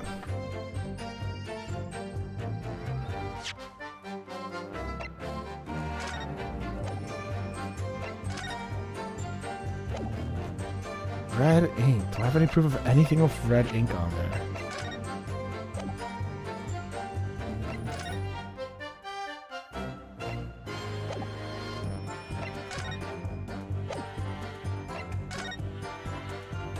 That's not gonna help me. All right.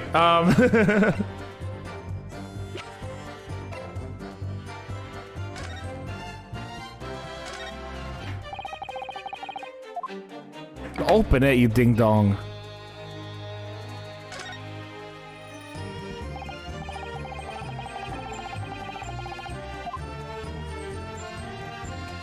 No red ink. Am I missing something really stupid, Katie? I'm trying to remember. There's things I want to like double check without like checking that I could probably say. It's not the evacuation drill, probably. This has been mentioned a few times, and I feel like there's more to this. I feel like there's more to the sword. I feel like there's something literally hidden inside the sword. And I need to, like, find a way to open the sword's handle. Or look inside. Mommy, can you zoom in here? I cannot. Yeah.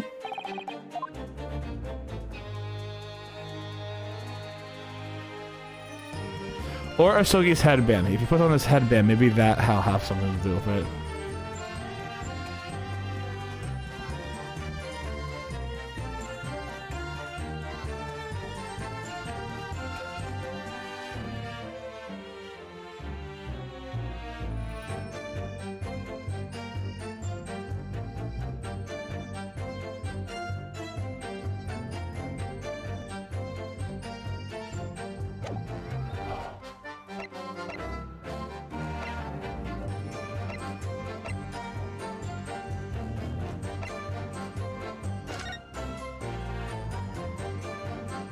Like a ring hole that has like a nope.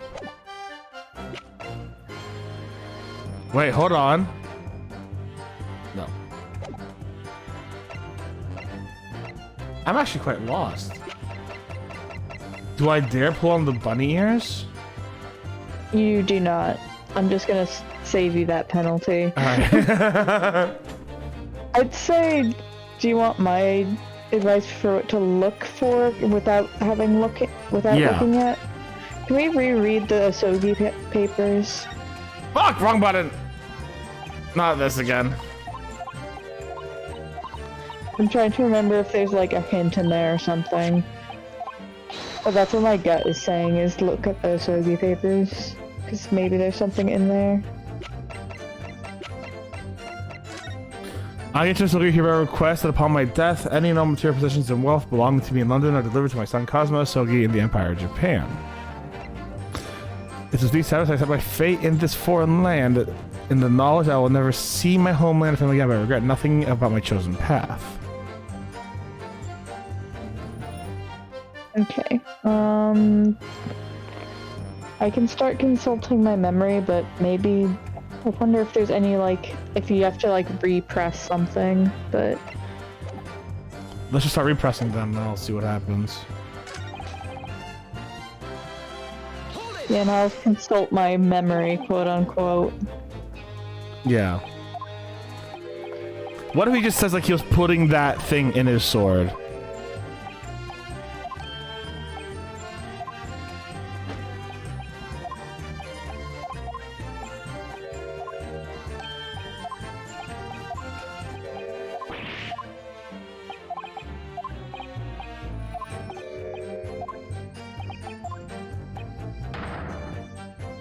He has a scarlet handkerchief.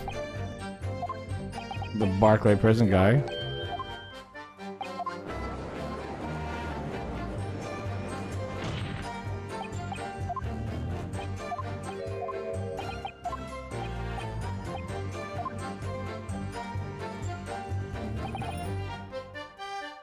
Hold it!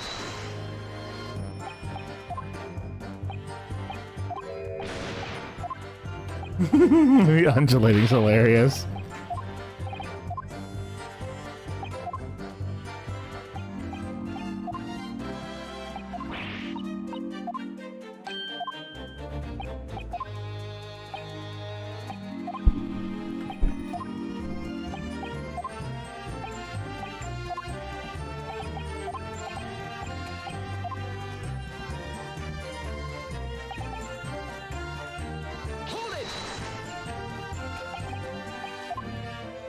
He keeps calling him a document and not a will.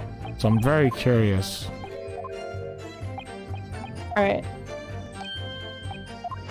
I know what it is, although I don't know why. But there might be a way to find out why. There's evidence you need to present. On which one? All. The last one. That's what I thought. Okay. Right. So there's evidence I need to present on this one. The only thing Scarlet might be the ring that he'd have on him, or the Karma sword. Do you want me to give like any feedback or just? Sure, give some feedback. Right. Let's see. It's not the ring or the sword. I'll just edit that out for you. These Sogi papers have a single red mark on them. Like you can see that here. Maybe it was made of disappearing ink?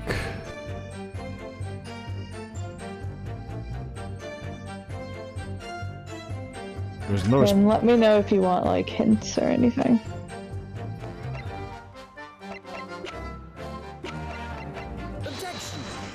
Nope.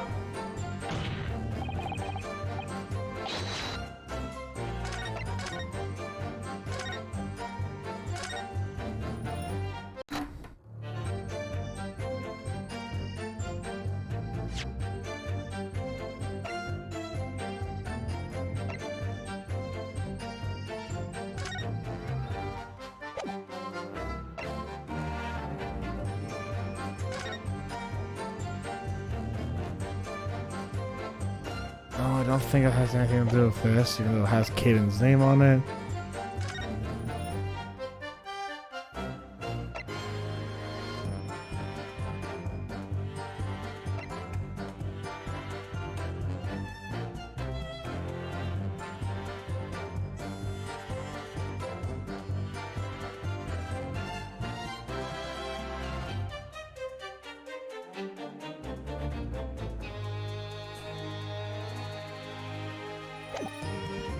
Maybe the dismissal notes.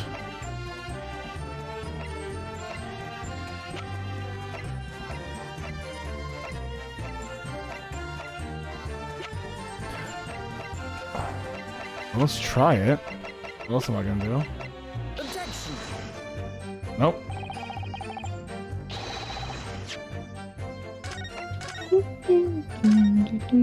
Is there like glasses that I need to, is there like a pair of his glasses secretly? No, don't focus on the red. Well, there's a piece of evidence I now want to tell you to investigate because I'm sure the answer is in there once you investigate it. What is it? It's Clint's autopsy report.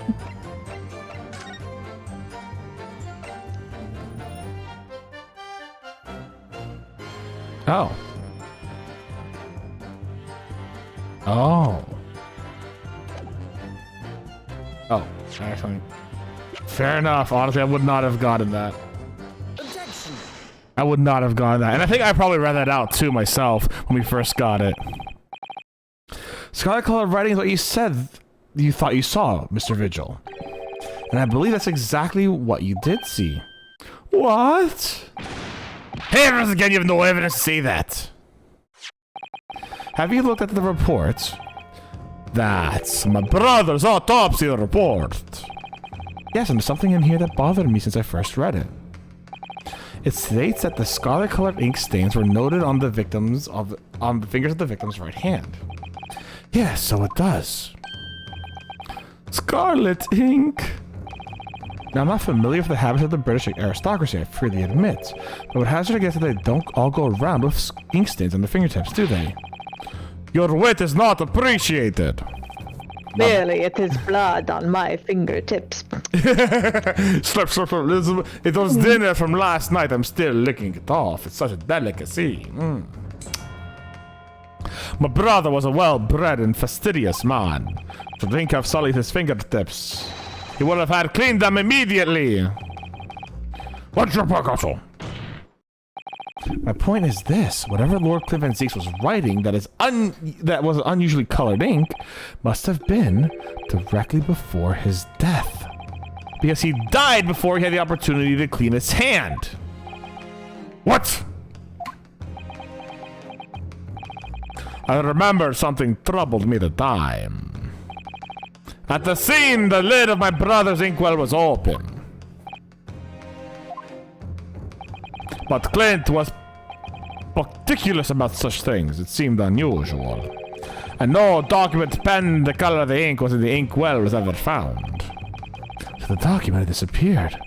Are you suggesting that the document my father had in his hand that night of the cell was the same document Lord Clint Van Zeeks was writing moments before his death? Then it was. If Mr. Vigil's testimony is to be believed, it can only mean that, yes, Mr. Vigil, when you spotted Mr. Sogi with his document in his cell, his precious words were as follows, were they not? God, what's on that paper? A last will and testament.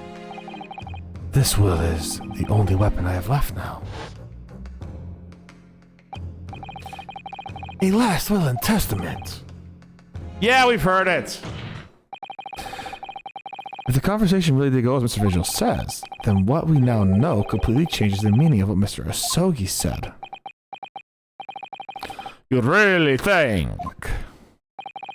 Mr. Vigil did indeed see the convict with a will, but it wasn't the will of Genshin Asogi. It was the last will and testament of Lord Clint Van Zeeks. No! What? I forgot about this wordplay. It's so good, actually. Oh my god. It is good wordplay, though. It is, but I did not fucking see this coming. This is madness. My brother's last will and testament. But that would mean that he had chosen to die. That is what it would mean, yes. No! Impossible! That was utterly out of the question. Lord Van Zeeks. Clint was pursuing the oppressor. It consumed him day and night. Whatever happened, he would never have abandoned an investigation before its conclusion. Never. He wouldn't rest until the job was done, until the killer was caught. The idea that he would willingly accept his own death is obscene. Objection. And yet, we can be sure that he was writing his will the moments before his death. And that Genshin Asogi came to be in possession of that document. So what could the will possibly have contained? Clearly something that couldn't be made public under any circumstance whatsoever. Because armed with that document, my father was able to negotiate with the judiciary for his life. It was something so damning that it prompted the powers to be to enact that daring jailbreak plot. Yes, there'd be no question that it contained the information of utmost secrecy. Information of the utmost secrecy. Ah!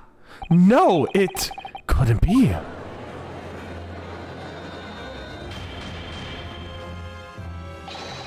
I've heard more than enough. Swing this notion of phantom, well, that's nothing seen.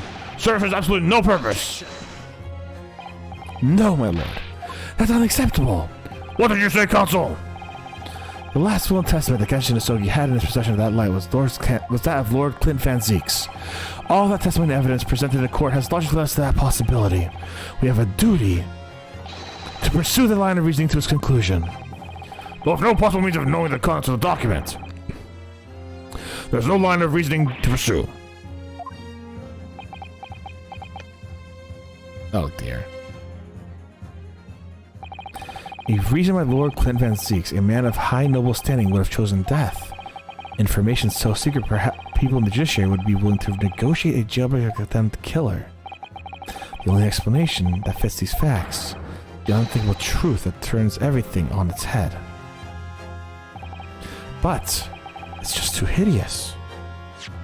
Let's see that real quick.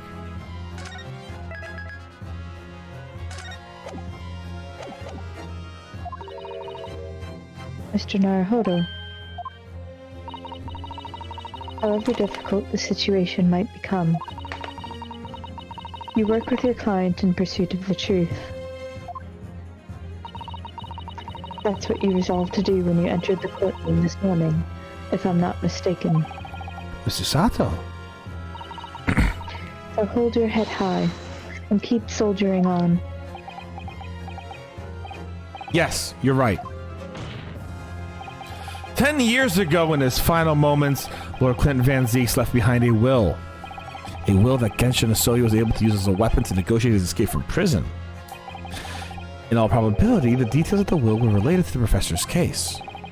The defendant's last statement is mere conjecture. What are you getting at, man? Inosuke.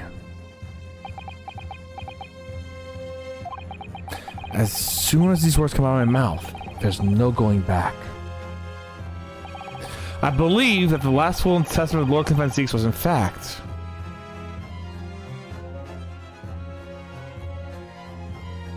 accusation.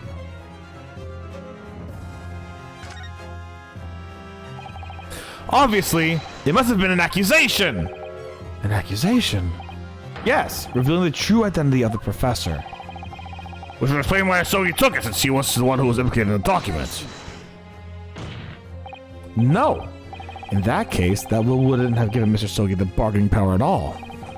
Then you're suggesting the accusation against someone with another person. No. If that were the case, the two men would have surely have collaborated to pursue the culprit together. Then your whole argument falls down! Oh. Fuck you, dude. Did I just do the penalty too? It's apparent the defense's explanation is no real substance. So the inquiry is dead. Come on, Inosuke, I know you. Don't worry, guys. It was just a goof. LOL. Do you want to start again so that you don't have only two or only one left, or do you want to go in stakes high? High stakes, we're saving it. Really? Okay. Yeah. We saved it.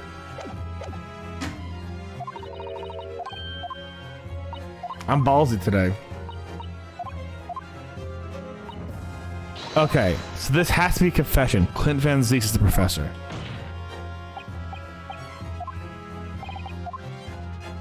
He wrote it in blood.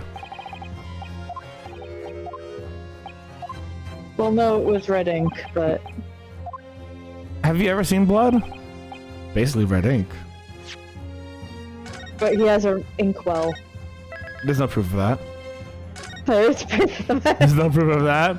Provided in court.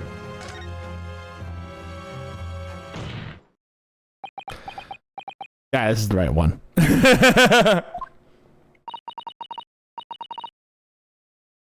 Yeah, this is the right one. Do this, Mr. Norhoda. I believe that what Lord Clint Van Zieks actually penned that day was a confession. A confession? Regarding the mass murderer known as the Professor and his true identity. Objection! Enough, counsel! What are you saying? Do you even realize? A confession about true identity of the Professor. That would mean... Lord Van Zieks, I appreciate this must be hard to take in. It's the only explanation that fits. The killer that terrorized the London a decade ago and became known as Professor. The man believed to have murdered 5 members of the aristocracy. Wasn't Genshin Asogi at all. No, you can't be suggesting. He was in fact the man believed to have been the 5th victim. Lord Clint Van Zieks himself! What the fuck?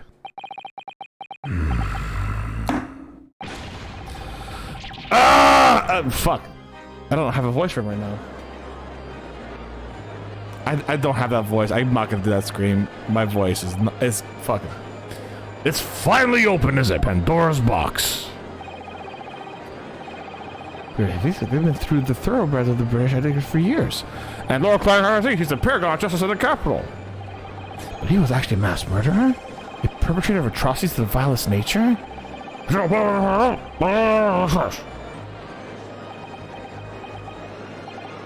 My brother. Oh, this is too awful. Poor Lord Van Zeeks. I wonder though, did he never suspect? Mr. Naruhodo. Lord Baroque Van Zeeks is a brilliant prosecutor. Is it conceivable that he didn't realize what his older brother really was? Order in court. Lord Van Zeeks. The professor made use of an enormous hound as his murder weapon. Tell me, did your brother own a dog? Yes, he did. Balmung was a very well-known hunting dog. People called him a giant. I don't believe this. When my brother would go hunting in the forest of the grounds behind the house, he always took Balmung. After Clint's death, the creature passed away too, almost as if he were following the master. He was a magnificent hunting dog, worthy of the jewel-studded collar around his neck. A jewel-studded collar? Finally coming back! That's right, though sadly, some years ago now, it was stolen by a thief who broke into the house one night. Jewel-studded collar? Stolen by a thief? It so happens that myself and my colleagues have come across such a collar during our time in London. How could you? There is an old emblem attached to the collar too, made of pure gold. It was topped with a small crown and bore an ornate capital letter B. What? An emblem bearing the initial B! Oh my, you know it. It's the insignia of the Baskerville family. What? The Why is that name coming up now? Baskerville is the late name of my late brother's widow. The pure gold emblem was an heirloom which Clint acquired upon their marriage. There can be no doubt then, the collar you described was Balmung's.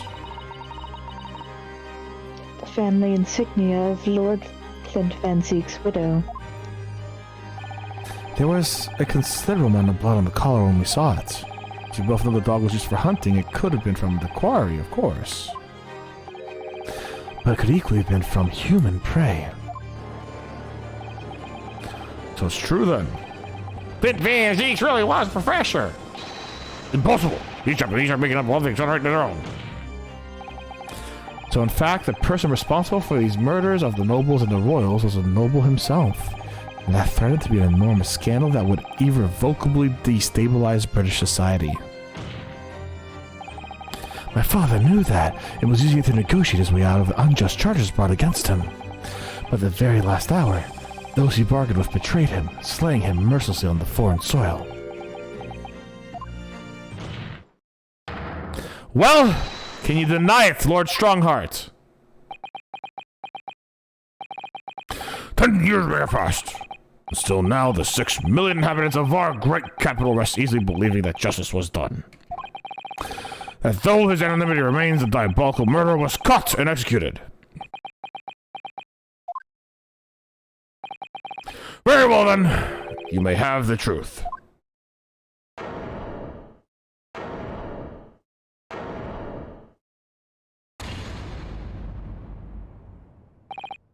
Tell me then! Tell me what Clint really was. Lord Clint Van Zeeks was too pure of heart. When he became a prosecutor and went into pursuit of black roots of crimes, he drove himself into a corner. He came to the uncomfortable realization that to fight the most fiendish of criminals requires one to become an even more fiendish one himself. Clint. Clint.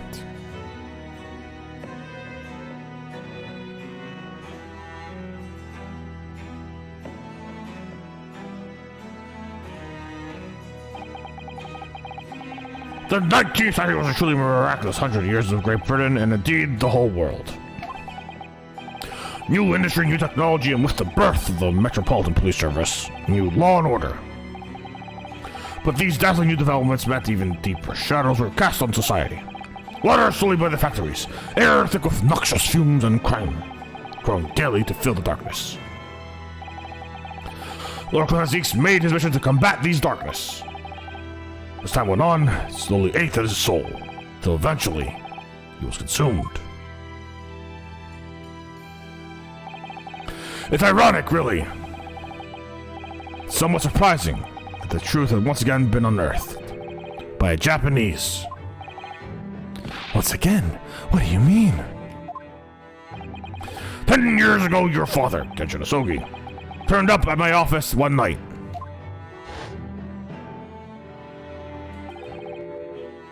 The professor. Yes, beyond all shadow of a doubt, you must issue a warrant to search his home at once. Don't be absurd. The man comes from our country's most illustrious families. He's a paragon of justice here in the capital. Yes, that's the point. That's why none of you British can see it. He's using his noble status as a diversion while he commits these atrocious crimes behind the scenes. Do you have evidence? Nothing definitive as yet. But he keeps an enormous savage hound on his estate. We need the full support of the judiciary for this. We're up against a member of the aristocracy. So a large family state has a fierce guard dog. You should know that's commonplace here in Britain. I'm sorry, but I can't possibly put Scotland Yard on this based on the tenuous accusation of a visiting student.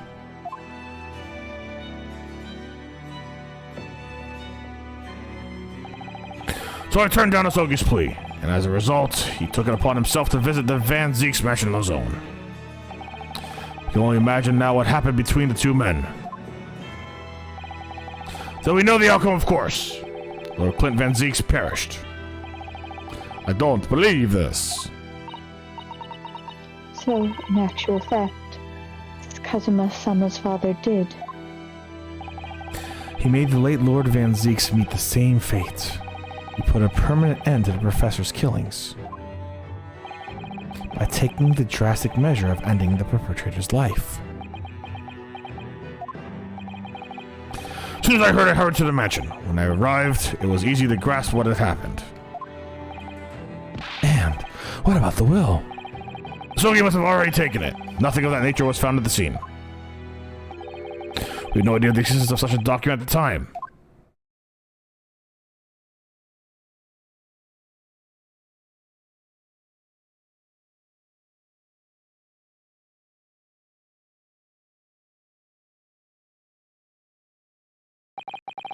I was the only person who knew the true identity of the professor.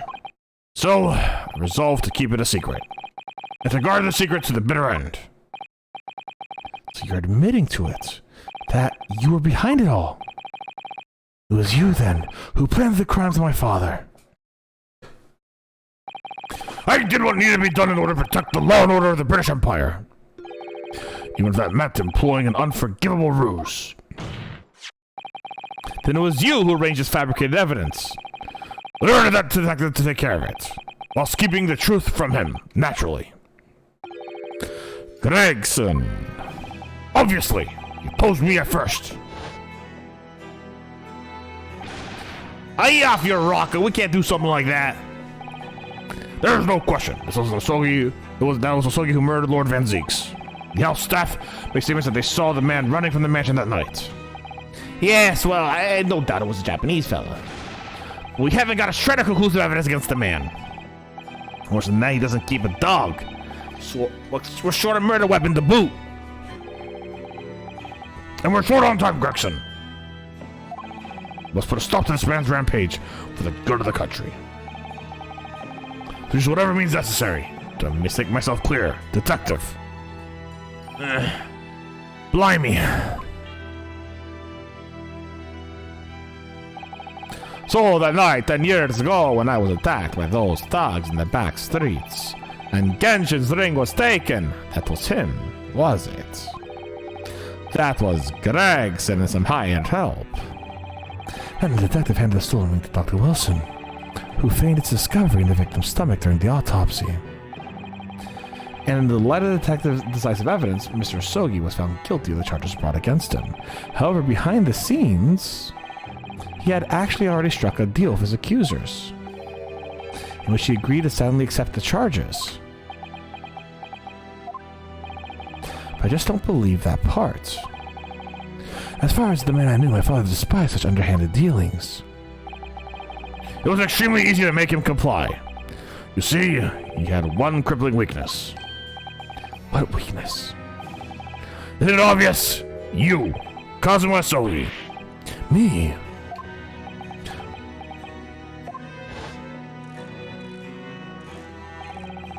Perhaps you've no desire to return to your homeland, Asogi.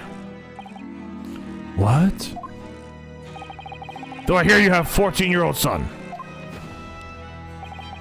Agree to cooperate and accept your guilt without contention. Then you will see Japan and your son again. You scoundrel.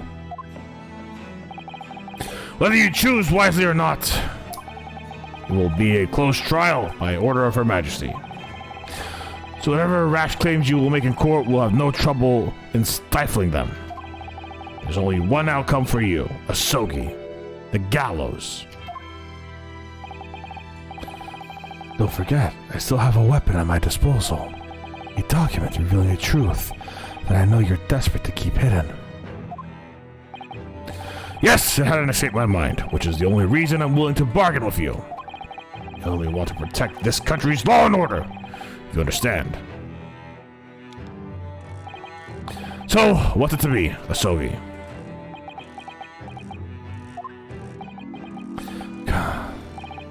Kazuma.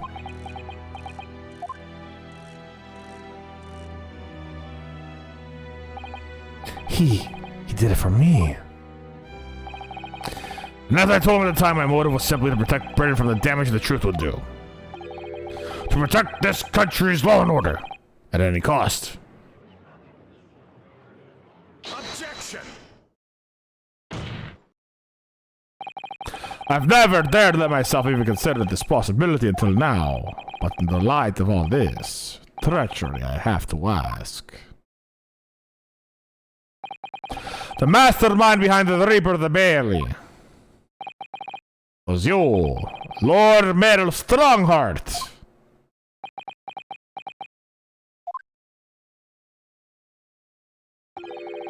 A rather brilliant idea, wouldn't you say, Lord Baroque Van Zeeks? You just admitted to murder. Just admitted to murder. In front of the entire judiciary. Holy shit. Holy shit. Okay. You know what's really bad, though? I've got to use the restroom really bad. I do not want to be distracted. So, how about this? This is probably going to be the best place to stop for the next God knows how long. Take a quick fiver, we come back. Sounds good. All right, see you guys in a bit. Bye. Boink.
perfect timing.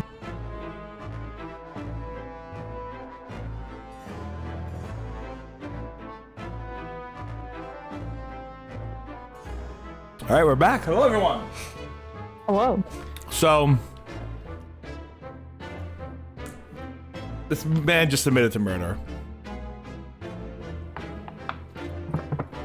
This man admitted he killed the perfectly innocent McGinnis from the first case, whatever his name was. All right. No, we already know that McGinnis was killed by Eggs Benedict. What was his name? Yeah, I forgot it. Anyways. But if he hadn't been. Yeah. All right, we're fucking finishing this. We're gonna be able to finish this today. I am so excited. Are we gonna have time to finish this today? Yeah, we're gonna finish this today. Oh my god. Dude, that means next week we're starting Ghost Trick. Probably. Spoiler for everyone watching. As if I didn't announce it on Discord. That's the spirit of your late brother. The paragon of justice should return to reap justice for a sibling. There'll be a more appraising, appetizing tale for London's masses, I ask you. What brazen? I knew that you would play the part to perfection, but your role really wasn't that of some embodiment of death. No, you were London's guardian angel. An angel with bloody hands, I think not. Those who cooperated with me already were too happy to participate in my plan. Inspector Gregson, Dr. Wilson. My minions worked tirelessly to ensure the finger of the guilt would never come to rest on you. So, thanks to them, you were exalted as the demigod of the Reaper became. But Dr. Wilson left Britain 4 years ago when he was invited to work in Japan. That's right. So I had to employ the services of his young protege after that. Dr. Courtney Scythe. Dr. Scythe? So, what with the execution of the professor and the subsequent reign of the Reaper of the Bailey, successfully safeguarded the law and order from a mighty capital for the past decade. That is everything.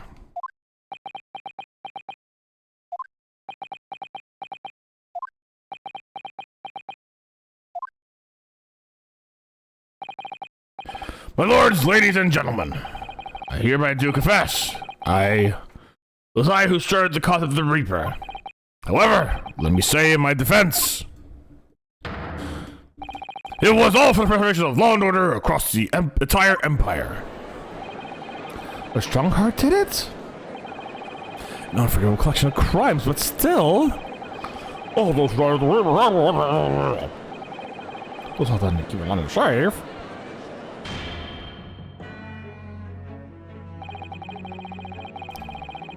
How are you dealing with India's safety right now, by the way, Strongheart? Because you said the entire empire. Like, isn't India still under occupation here or something like that? The Lord Falconis, hello! How are you doing today, Falconis? There is no one left now who can reveal the precise truth of what happened 10 years ago. You just did, though. Yeah, so Lord Falconis is just like, yeah, India was under British control this time. He's like, I'm the priest. Like, what do you think for India, buddy? It sounds like you're just fucking with London here at this moment. I don't think India was scared of the Reaper. Anyways. What do you think for all the other colonial areas, like, actually, like, provided them safety and shit like that? Are you doing anything, like, in, I think it's the British Virgin Isles, or is it, like, the British Cayman Islands? Which one is it? Either way, Strongheart, you're just an imperialistic bastard. Oh yeah, it was greater than Roman Empire, and as all empires, there's imperialistic bastards who were just imperialistic bastards. That's all I'm gonna say about that. And fuck imperialism. Anyways. Now I'd like to entreat all these present. Beyond these four walls, nobody need know the truth. Wink, wink. Even Her Majesty must be... Whoa, shit, what? The queen doesn't know? That's fucking bold of you, bud. Hey, yeah, guys. The queen doesn't even know about this. Wink, wink. Like, dude, that's fucking bold of this dude. To say that Queen Elizabeth should never know about this. Can't believe she only died a few years ago. I trust you all appreciate the importance of my request. Of course, it's good to country. Can he do this? Can the trial really end now?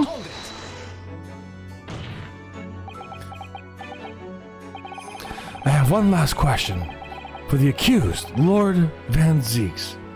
Everyone in the everyone in the fucking audience is just like,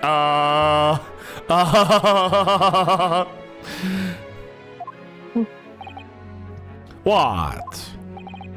Of course, I know that you're a highly accomplished prosecutor, so I find it hard to believe you didn't have any doubts at all. You never suspected your older brother. Yes, the same thought occurred to me. It was only once, but yes, I couldn't say that I never had my doubts. My brother's sense of justice was extremely strong, perhaps too strong, I observed. At the time, there were members of the aristocracy who were bleeding the country dry for their own gain. Since there were nobles, they were untouchable. For my brother, it was the source of great turmoil. The professor began his terrifying reign. During the time of the professor's killings, my brother did not appear to be himself. That made you suspect. Yes. But it was only once, not more. Only once, really? Clint wasn't the culprit. That was my conclusion at the time, but I still believe that now. Do you have any evidence to support the idea? The third victim was the Lord Chief Justice at the time. We'll see who recognized my brother's potential and trained him as a prosecutor. No matter what circumstances, it's unthinkable that my brother could have killed his friend and mentor.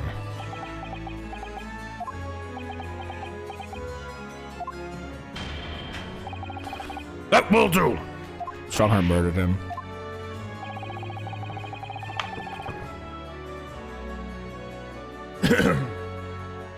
I think I'm going to stop my Strongheart voice, guys, because my throat is getting kind of painful. Yeah. It is not going well on my throat side. So Yeah, I don't am. force yourself. Nah, I'm not. Do as many normal voices as you need to. I'm just gonna make Strongheart a little deeper, Oh, basically. I'll do Strongheart. Fuck yeah, let's go! Go for Katie. Okay, I'll do my best. Neither Clint Van Zeeks nor Genshin Isogi still walk this earth. However much we debate this matter now, we cannot hope to reach a conclusion. Yeah. But There are only two extant pieces of evidence from the time. The woebegone ring that acted as incriminating evidence to condemn Genshin Isogi. And the three-paged last will and testament penned in black ink and left behind by the man. The wretched truth of what happened is exactly as I have explained.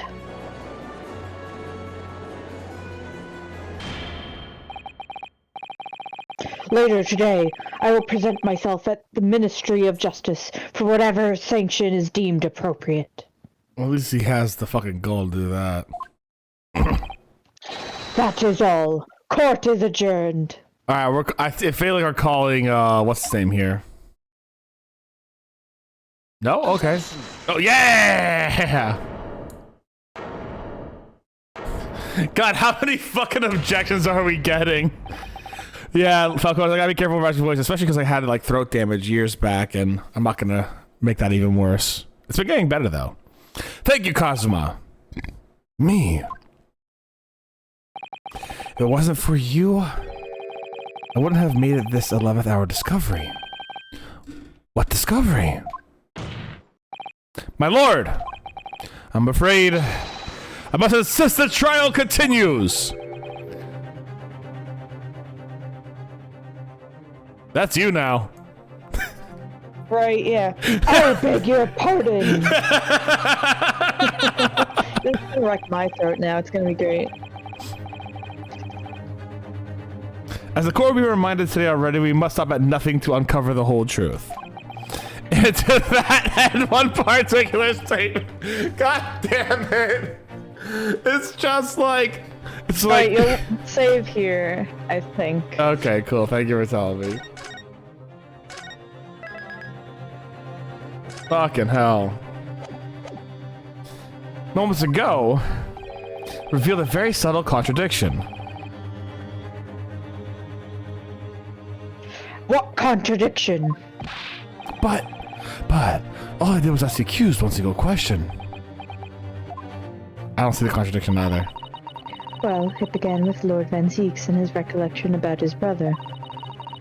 But Lord Strongheart didn't permit the defendant to speak at length.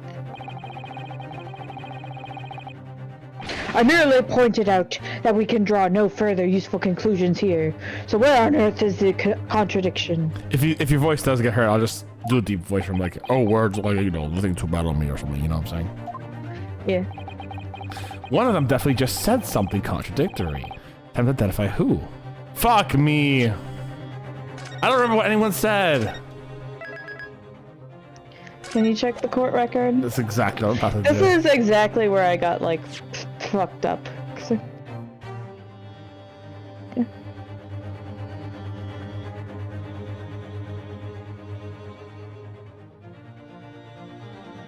He said 3-page. I caught that. I caught that it was a 3-page last will and like I caught that he said that, but it didn't register in my brain. Strongheart made a contradiction. We only have 2 pages. It was Lord Strongheart, I'm sure of it. Something he said was slightly off. Coming. So the thing is I like quickly like accidentally might like skipped past it. I didn't realize I could go back in the log, and then oh no, what did they say? Yeah, it'll just skip this. It's, you know. Yeah. The time, the woe be gone, ring, the act as incriminating evidence, and the 3-page last will and testament. Yeah. So we're missing a page. Lord Strongheart, would you care to explain? Explain what, counsel? Among the statements you made just a few moments ago, something you said was inconsistent with a certain piece of evidence we have. Inconsistent? And whilst an inconsistency remains, the defense has a right to pursue an explanation. Minosuke, what? Let me warn you about the statements you are making, counsel. They may well prove fatal. You claim my words contained a contradiction. With what piece of evidence, I ask you? Skipped away. I have no idea if this even sounds good. It's fantastic. I love it. This here, the will left behind by Mr. Asogi. The 2-paged will.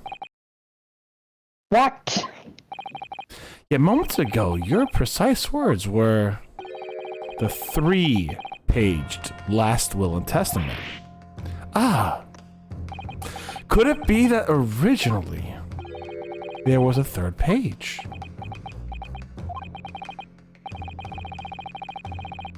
For a moment, I thought you'd identified something worthwhile. But it's a mere trifle, I see. A trifle? Governor Caden. Hey, what can I do for you, sir? You were present when the Japanese man penned his last will and testament. I was there for sure. I remember the black werewolf squadrons of the day. Kind of want to voice Strongheart as Maximilian Yugi boy. You know what? I can do that without fucking over my throat. You want me to do that so you don't fuck over yours? Sure. Okay. Sure. I don't think it was good to listen to anyway. You did great. You did fantastic. I'm as much worried about your throat as you are of mine. But Maximilian Pegasus is a voice I could do without fucking hurting my throat. Good idea there, Lord Falcones.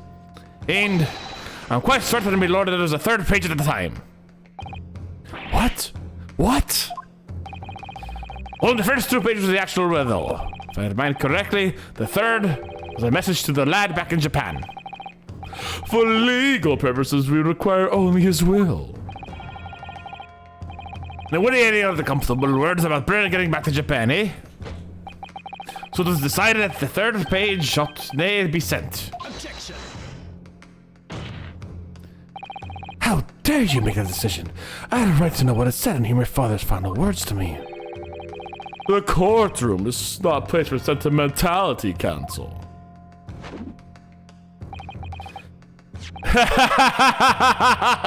The one good thing this bastard did.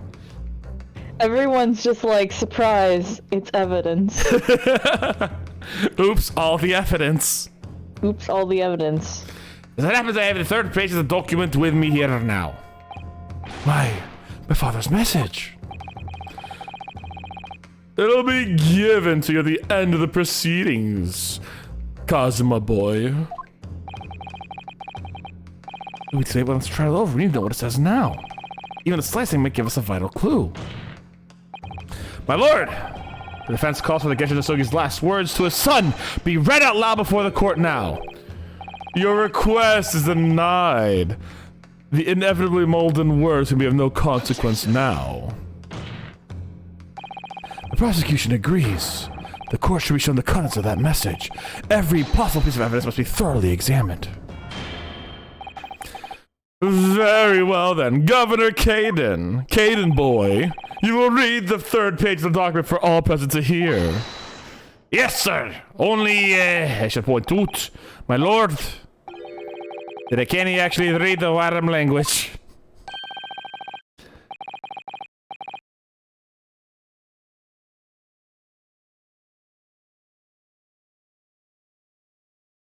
That's you. I know. I'm putting my money that is Sholmes. But we haven't pulled the ear yet. But who else will call him Barry? If you think back to who sent you to him in the first place, you might be able to figure it out. Oh, yeah, okay, fair enough. This beautiful handwriting, shame on you, Barry. If I could be of assistance here, I would be happy to translate the words into English for the courts. Father. That's a good point. Fucking. You're still here, are you, Migatoba boy? Everything's just gonna be like, no more doctors or misters, it's all gonna be Yugi boy. Naturally, I considered myself a member of the judiciary, albeit a lowly one. I love it. But perhaps I should quietly withdraw if I've translated Genshin's message.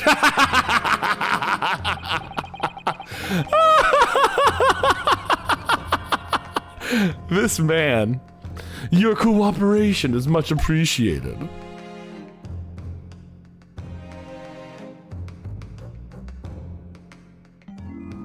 Kazuma, the truth is shrouded in darkness, a darkness only our clan's great sword can pierce. Mighty Karuma, twist thine head. I was right.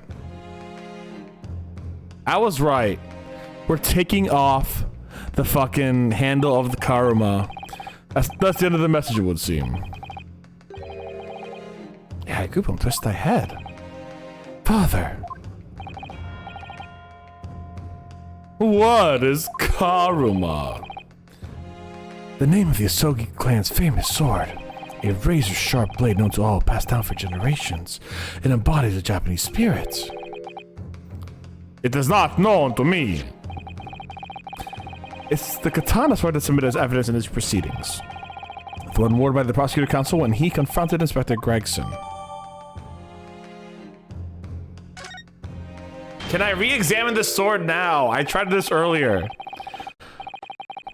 All these procrastinations are trying to try my patience. Adjournment of the court is long overdue. As a presiding judge, I have to accommodate as much of the rule of the courtroom. However, despite all of that, no new information has come to light. In pursuit of justice, Lord Clint Van Zeek's tragically lost all sense of morality. When he murdered his former mentor, clearly he was devoid of all his normal faculties. How dare you refuse to believe that of my brother? Too much time has passed. We cannot ever hope to know more than we do now. Especially with the alleged will that he penned in his final moments appears to have been lost forever.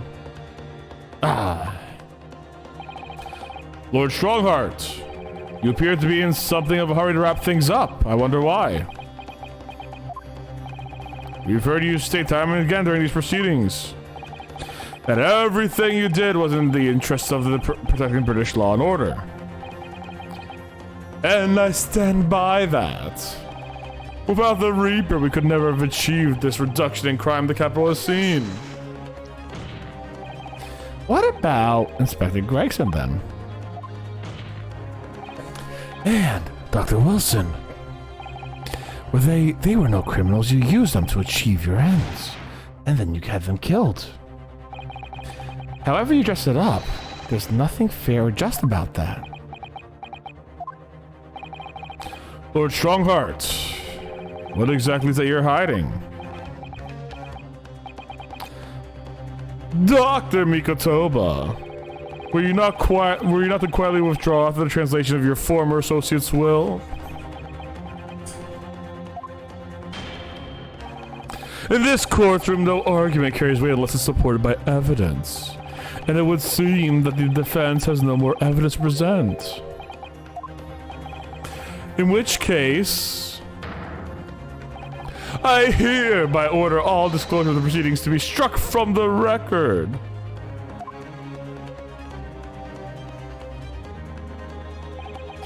This is my last chance.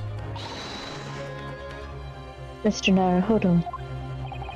I have to present some decisive evidence now, or it's all over. But can I? Wait, my lord!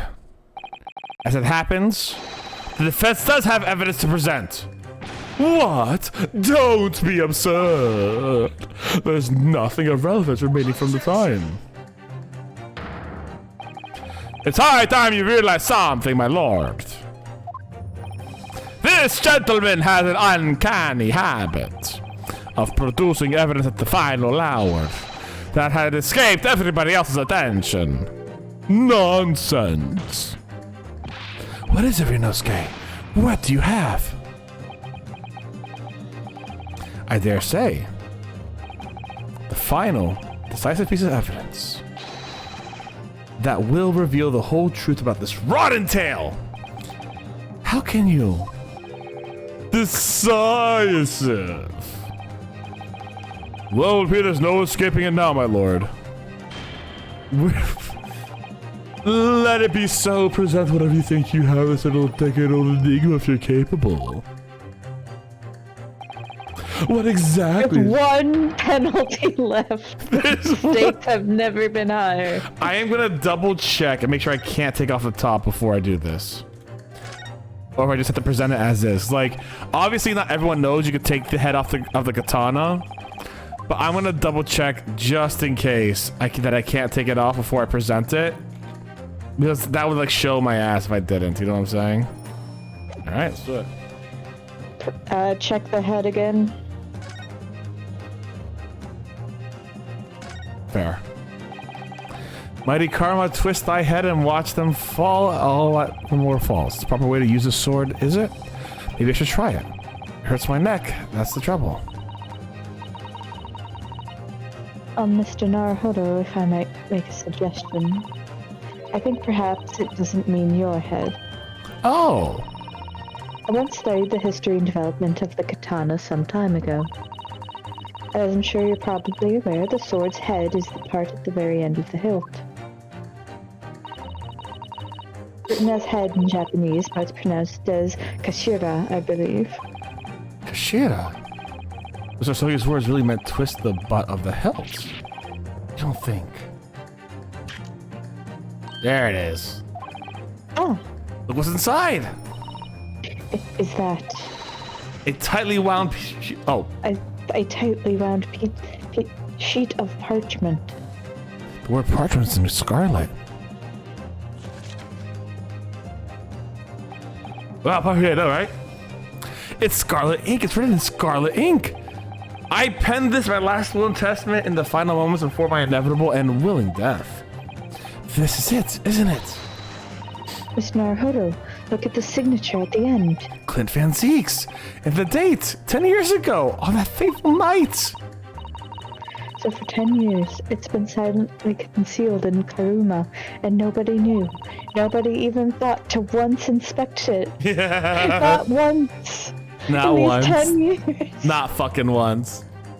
The last will and testament of Lord Clint Van Zeeks. Or it could just be just a random parchment. We could throw it out.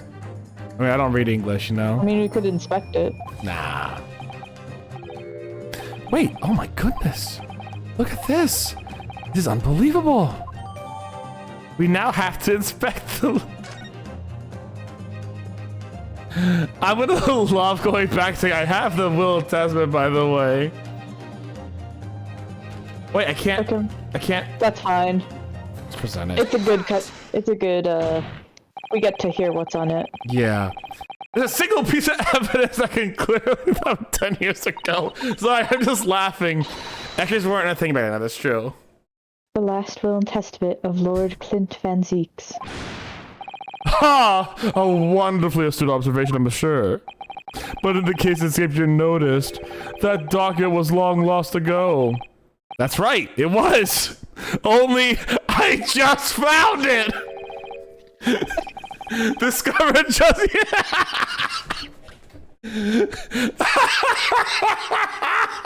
Kazuma, you have to do more maintenance on your sword.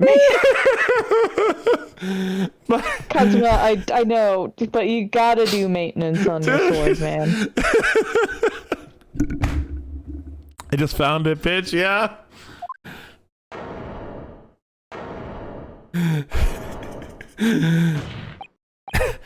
Impossible, it can't be. Everything that's happened comes back to this will. This document is the key that will unlock the entire mystery. That's a good face. I know, right? My brother's last will and testament. Where did you find that? It was rolled up inside this. Inside Karuma. The ultimate weapon Genshin Asogi obtained has lain undisturbed in the hilt of the sword all these years, just waiting for the right time to emerge and reveal the truth. The signature and seal certainly look official. My God, it's true! It's my brother's handwriting, there could be no mistake.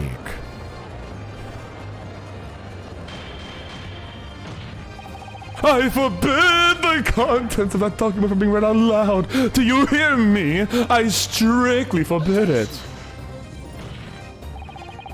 You can't do that, my lord. The document could explain everything. The document could literally destroy the meaning of justice in this country. I demand you hand it to me at once. Why? What are you trying to hide? Could it be that you already know what's written on this page? Oh, what are you implying? Court is adjourned of immediate effect. Clear the courtroom. Yeah! Do that, my lord! And you'll suffer a fatal blow as Lord Chief Justice. I beg your pardon. Forcefully a trial without good reason, and not any trial. Damn, he used the foot he did. A closed trial by order of Her Majesty the Queen. To defy the monarch's will is treason. Oh. Well, he's mad. He's angry. Look, that actually did tell him that thing. It's exactly what the young Japanese man said. Read it out now. We have a right to hear what's on our will, a right and a duty. Well, my lord, it would rather appear as though the proceedings aren't quite going as you hoped. You fools. Go ahead, Rinosuke, read it. The prosecution gives its full support. Very well then. No! For God's sakes. No!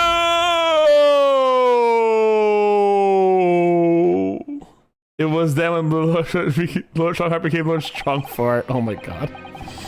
I penned this, my last will and testament, in the final moments before my inevitable and willing death. The hour is 11 p.m. and I sit at my writing desk in my office. My good friend Asogi stands at my shoulder. He has expressed his intent to invoke the dying ritual of the duel, that I hereby depart this world of honor, an honor of which I am utterly undeserving. The Japanese are truly merciful people. Oh my god! Important thing to note, Genshin has the power of the wind behind him. Like, I'm just saying, Genshin has the power of the wind behind him. And he knows that gliding would be faster. Teehee? Anyways. I, Clint Van Zieks, Lord and Manor of the Van Zieks estate, hereby confess the following. I am the killer who has come to known in society as the Professor, guilty of 4 counts of murder. I will not hear discourse of corruption rife around the aristocracy, which to me is one of them, so apparent. However, 6 months ago, I took the life of a member of the House of the Lords at the heart of the depravity. A demon who has habitually sacrificed the common man to further his own interest, abusing his position of power. The law is impotent against such vile avarice. Only a fellow demon can rid society of this menace. That demon was my quarry, upon which I willingly set my great hound. Although I am a hunter of some experience, I am a poor felon, it seems. My guilt was at all recognized by another, and I became subject of his extortion. He held it over me as a threat of exposing my wicked crimes to a beloved wife and brother. Under that threat, I have done this man's bidding for months now, killing those he demanded I kill, as I watched my former mentor perish before my eyes at the jaws of the hound I commanded. I realized that I had lost the last shred of decency within me, and I sunk to the level of the wild beast. There is no path back to the light, be it I or my dear friend Asogi who dies this night. I am eternally damned. To my extortioner, male Strongheart, may you feel the jaws of the beast at your throat every time you swallow. Raw as hell line, though. I know! That is one hell of a line. So now we know, yes, Clint Van Zieks was a murderer. But somebody was directing him and naming his victims. His extortioner, Lord Male Strongheart. It was you! Lord Strongheart, a moment ago, you claimed what the court just heard could destroy the justice of this country. But you weren't trying to protect justice at all. All you were trying to do was conceal the secret of your true nature and the countless lives you sacrificed up until now. It just didn't make sense to me that the third victim, the former Lord Chief Justice, was my brother's benefactor and a man of lofty principles. As I said, Clint had no possible reason to kill the man. But you did, didn't you, Lord Strongheart? To eliminate the man who stood between you and the office you set your sights on. So you used your own hunting dog, Lord Clint Van Zieks, to take him down. It had to be done. London's unsavory shadows are deep, and the arm of the law fails to reach their depths. Crime must be cut off at the roots, but the Lord Chief Justice at the time couldn't see that. He was weak. Lofty principles, you say? Tantamount to cowardice, if you ask me. Which is why I took his place in order to fight the crime he was allowing to spread like wildfire. By murdering the man! The Reaper, the Professor, the name makes no difference. As I've explained countless times already, it was done for the furtherance of law and order in London. You used to say the entire British Empire. Why just London now? Are you going to legitimize murder of my father now, too? Ah, Kenshin Sogi. Well, that was unfortunate. I had fully intended to send him back to Japan as we'd agreed. I don't believe you. It was you, wasn't it? You killed him. No, it wasn't me who took your father's life. Then who? On the night following his mock execution, I went to the locate cemetery at 3 in the morning with Jikoku. Oh no, did Jikoku kill him? There had to be a collaborator on the Japanese side to manage Sogi's treatment after his reparation. Jikoku had fierce ambition and made it easy to manipulate. 10 years ago, he stood trial for the destruction of the witness stand. I had words with him. When I told him the position of the foreign Minister of Foreign Affairs could be his, he couldn't agree fast enough. Seshiro, you fool. As you know, Sogi escaped the prison and closed castle subsequently inferred. We had to dig him out of his grave before he ran out of air. But sadly, all did not go to plan.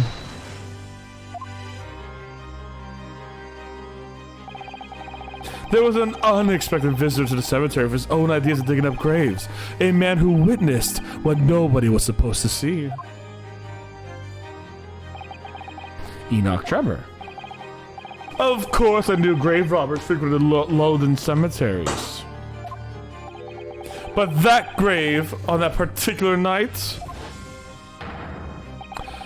Blast if people find out the convict was really executed. The scandal would rock the very foundations of the Empire. Then what would we do? Shoot him, Mr. Jikoku. Shoot Asogi at once. He can't live now this has happened. He has to go. What are you talking about? You had... What are you... I don't remember the voice again. What are you talking about? You had an agreement. You promised him he could return to Japan. Everything has changed now, so the truth got out because of this. Both of us will be finished forever. Come on, Jikoku, do it. Pull the trigger. Shoot! God damn, Jikoku, what the fuck, man? I was on your team for a while. I liked him for a while. Jikoku shot Shogi from the saddle. His grave armor was so close the blood sprayed all over his coat. He fled as fast as his legs would carry him. Then Jikoku and I put Asogi's body back in the grave from which he just emerged. When I later learned of the waxwork modeler's presence, oh my god, in the scene as well, I made her swear to 2 things. Never to remove the professor's mask, and never to speak of the events of the night. And with that, the secret was buried along with Asogi's corpse. So now you know what really happened in Lowgate Cemetery that night. God damn it, Jikoku, what the fuck, dude?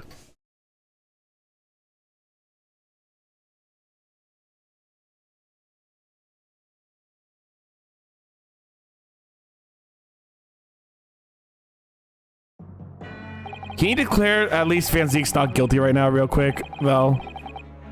It was Jikoku, your Japanese acquaintance, who killed Asogi in the end, you see. He claimed to be the man's friend, but when push came to shove, he pulled the trigger. Did you remember Mr. Jikoku left the courtroom earlier? He said that the assassin exchange proposal was a demand from his British counterpart, not a request. So you coerced him too, using what happened in the graveyard. By that time, Jikoku was a Minister of Foreign Affairs negotiating international treaties with Britain. You could imagine what would have happened if it came to light that he murdered a compatriot 10 years ago. He would have lost everything. I merely reminded him of that. How do you sleep at night? I don't. I take thousands of micro naps during the day. I'm sleeping right now. Every time he closes his eyes, just a little micro nap, like... I did steal that joke from 30 Rock, but... I've never seen 30 Rock, so I love it. He lies on one side of the bed and then lies on the other. These past 10 years, I fought tirelessly from the dark recesses of London's criminal underworld. And I've used whatever means necessary to ensure that the justice prevails. Shut up. That could be further from the truth. The fact is, you haven't fought crime at all. How dare you! I saved Clint Van Zeeks from dishonor in his death. whilst behind the scenes you systematically buried anyone who stood in your way. And then you made my father take the blame.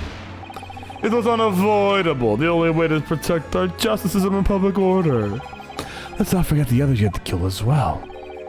Setting up the defendant up as the reader to uncover the truth behind the murders of countless more. That's enough!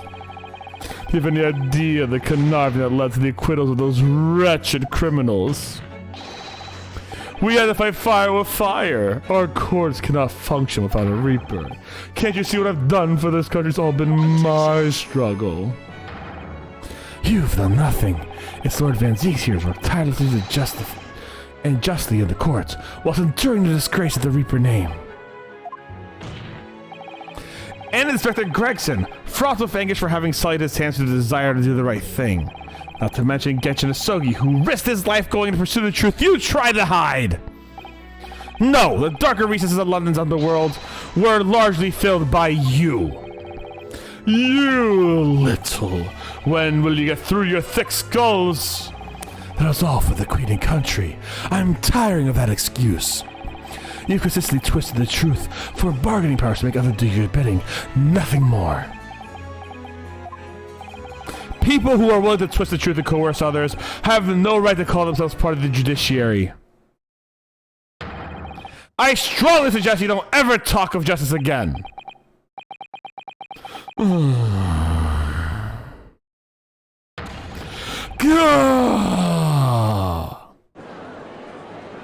Oh, he's going at it. He's still going at it. Oh, wow.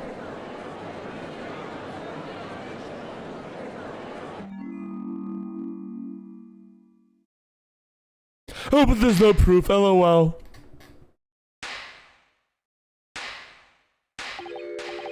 Well, dear me, my good fellows, dear me. A well-deserved round of applause, I think, for quite a marvelous performance. Oh my god, he's saying this is a fucking performance. Those delightfully grave expressions, the beautifully pronounced Queen's English. Really, our friends from the Far East are quite the picture of industriousness. You fraud, keep your mockery. Please don't miss it. Yep, he's pulling a Damon Gant. All I'm saying is I was literally talking to Elijah and to Katie about this. He's designed exactly like Damon Gant. And there's subtle story to this. I called it. He really is. Like, I was like, man, you made it. Even when I was playing, like, I didn't say it here because obviously I try not to bias you or like confirm anything, but I'm just like, man, like, I don't know why they made him look so damn similar. Like, it really gives it away. I legitimately talked to Elijah about this during the Courtney Scythe trial. I think that was in the last one of 1, if I recall correctly. Or was it the beginning of 2? I don't remember. But like, I always had my suspicions about about Strongheart. But I legitimately called out him being designed exactly like Damon Gant, having someone he actually like coerced, like what's her name? Prosecutor Sky. No. Yeah, I'm trying to remember what her first name was because Emma keeps coming up. I'm like, yeah, nope, not that one. But it's fine. Lana Sky. Yeah, Lana Sky and stuff like that. Like, there were so many parallels. Strongheart had to be a Damon Gant substitute, in my opinion. And he just looks fucking like him. He's struck by lightning, yeah. What are you trying to say? I have occupied the darker recesses of London's underworld and, how did you put it, done nothing. I confess it's a little embarrassing to have to point it out quite so starkly, but yes, I really have done nothing, which means I can be indicted for nothing, no? What? It's true. Personally, I've committed no crimes. I feel like blackmail is a crime. I feel like extortion's a crime. I've really been surrounded by fools who've acted very rashly indeed. Dude, you literally just committed extortion? I know, right? People believe this shit. No. The fucking judiciary on the side is having like a fucking time and a half, just like If they had cell phones, they'd be texting the Queen like, "Yo, Queen Elizabeth, you seeing this shit, dude? Like, I know you're living to 2024, but like, are you seeing this shit, dude? You can't get away with that. You consistently point out people's weaknesses. And what? Threaten them? Are you sure it wasn't just bargaining? Oh my god." I would like to address all the good lords and ladies and gentlemen of the judiciary here present. Who hasn't done this, T? You all know the deeper dark recesses of a great capital. Deep down, I believe you also know. To fight those who dwell there requires at least some of us to occupy the darkness ourselves. So let me appeal to your good sense now. Consider the situation with me. If this catalog of whirling revelations were to become common knowledge among 6 million inhabitants of London, what might happen? To learn that the infamous murderer of royals and nobles was a respected member of the aristocracy himself? That evidence was fabricated at scapegoat trial amid secret negotiations with the prosecutors to effect the jailbreak? That the Reaper of the Million was an organized group of assassins managed by a Scotland Yard inspector? And finally, that it was all masterminded by the Lord Chief Justice himself. The general public apparently knew the truth. All faith in police and prosecutor's office would be completely lost, without doubt. Public order in the capital will completely break down. We'll be cast to the lawless days of the last century. Okay, wannabe Sephiroth, stop projecting. Precisely 100 years ago, when 1 in 10 of the population were criminals. Think what we've accomplished since then: a public policing force, comprehensive set of laws. We want to continue to protect the law of the new era, and I say again, we must at times occupy the darkness ourselves. We have successfully identified and apprehended the man responsible for taking Gregson. Like, no, you didn't. I know, the team posing is frustrating me too. I want to punch this dude in the face. That is all that was expected of this trial. All these other matters have been discussed. We'll be eliminated from the minutes of these proceedings with the interest of preserving law and order. And to protect Her Majesty the Queen, of course. Well, my lords and ladies and gentlemen, what do you say?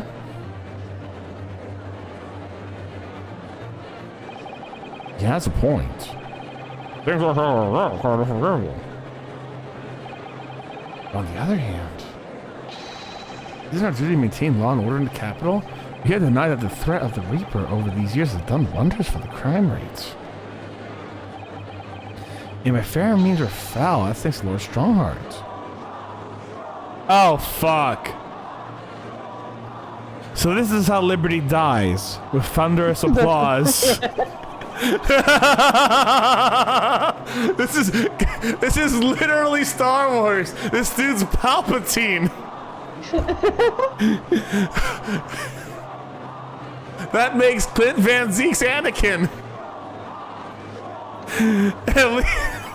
God damn it. Everything is just Star Wars, guys. I feel like Kazuma is the closer Anakin. I don't know. He hasn't killed younglings yet, though. Kazuma, you were supposed to bring balance to the law. Oh my god, not leave it in darkness. Like Lord Strongfart, Darth Strongfart. Are you hearing this? This is the will of the British judiciary. Silence them, silence them. For your rousing response, friends, I express my heartfelt gratitude. Therefore, in accordance with the overwhelming wishes of the court, all records will be erased. They respect the man's ability to turn a situation to his favor. Lord Strongheart really is a master of manipulation. It's conclusively proven his guilt. Yet he still manages to evade justice. I just don't know what we can do. We're gonna pull them ears, baby. Ryunosuke! Looks like the trial really is going to come to an end now. I'm almost out of options, I think. There's really only one path left open to me.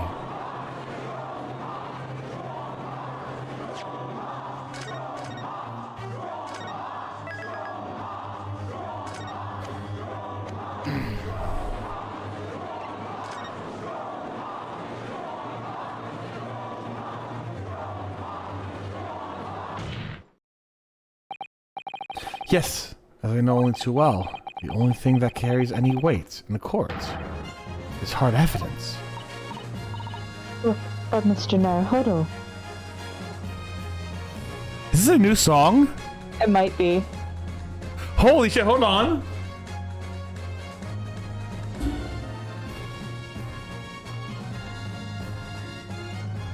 I haven't heard of this song yet.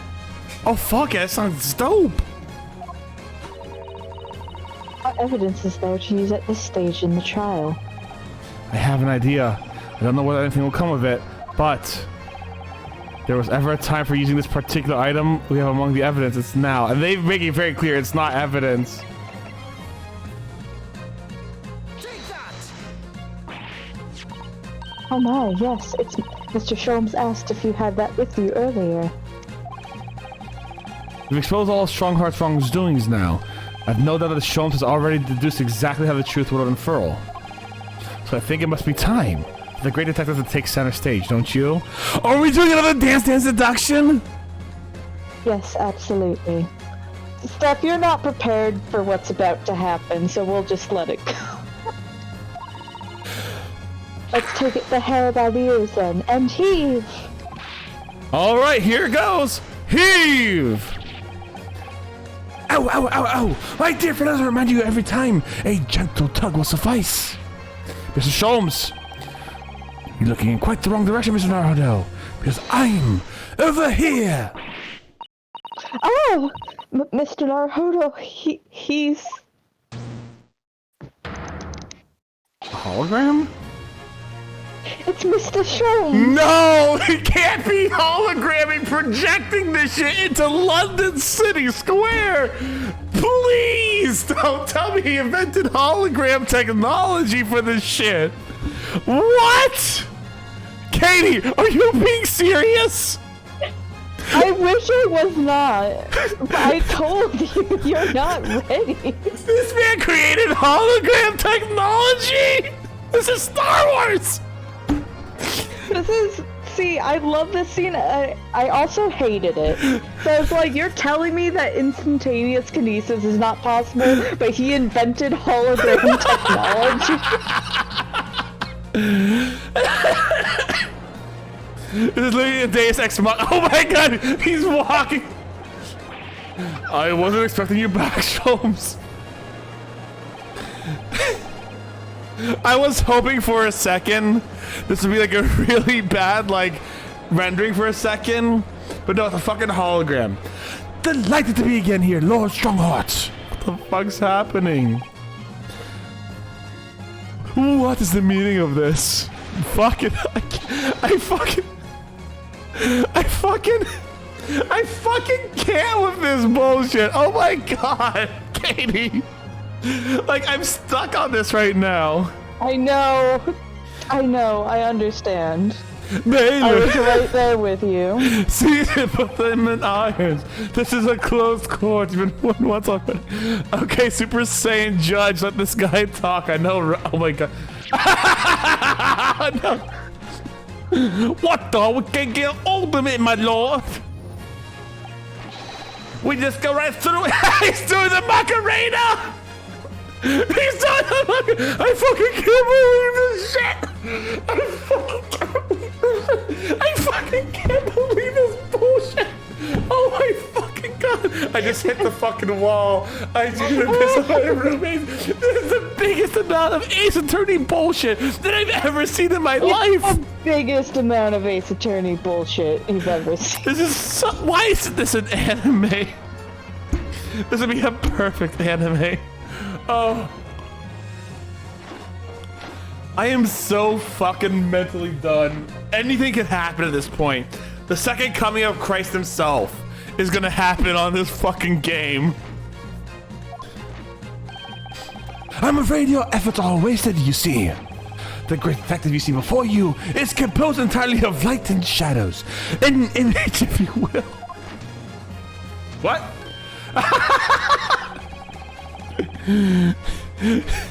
Mr. Naruhodo, I must congratulate you. Hold on, Steph.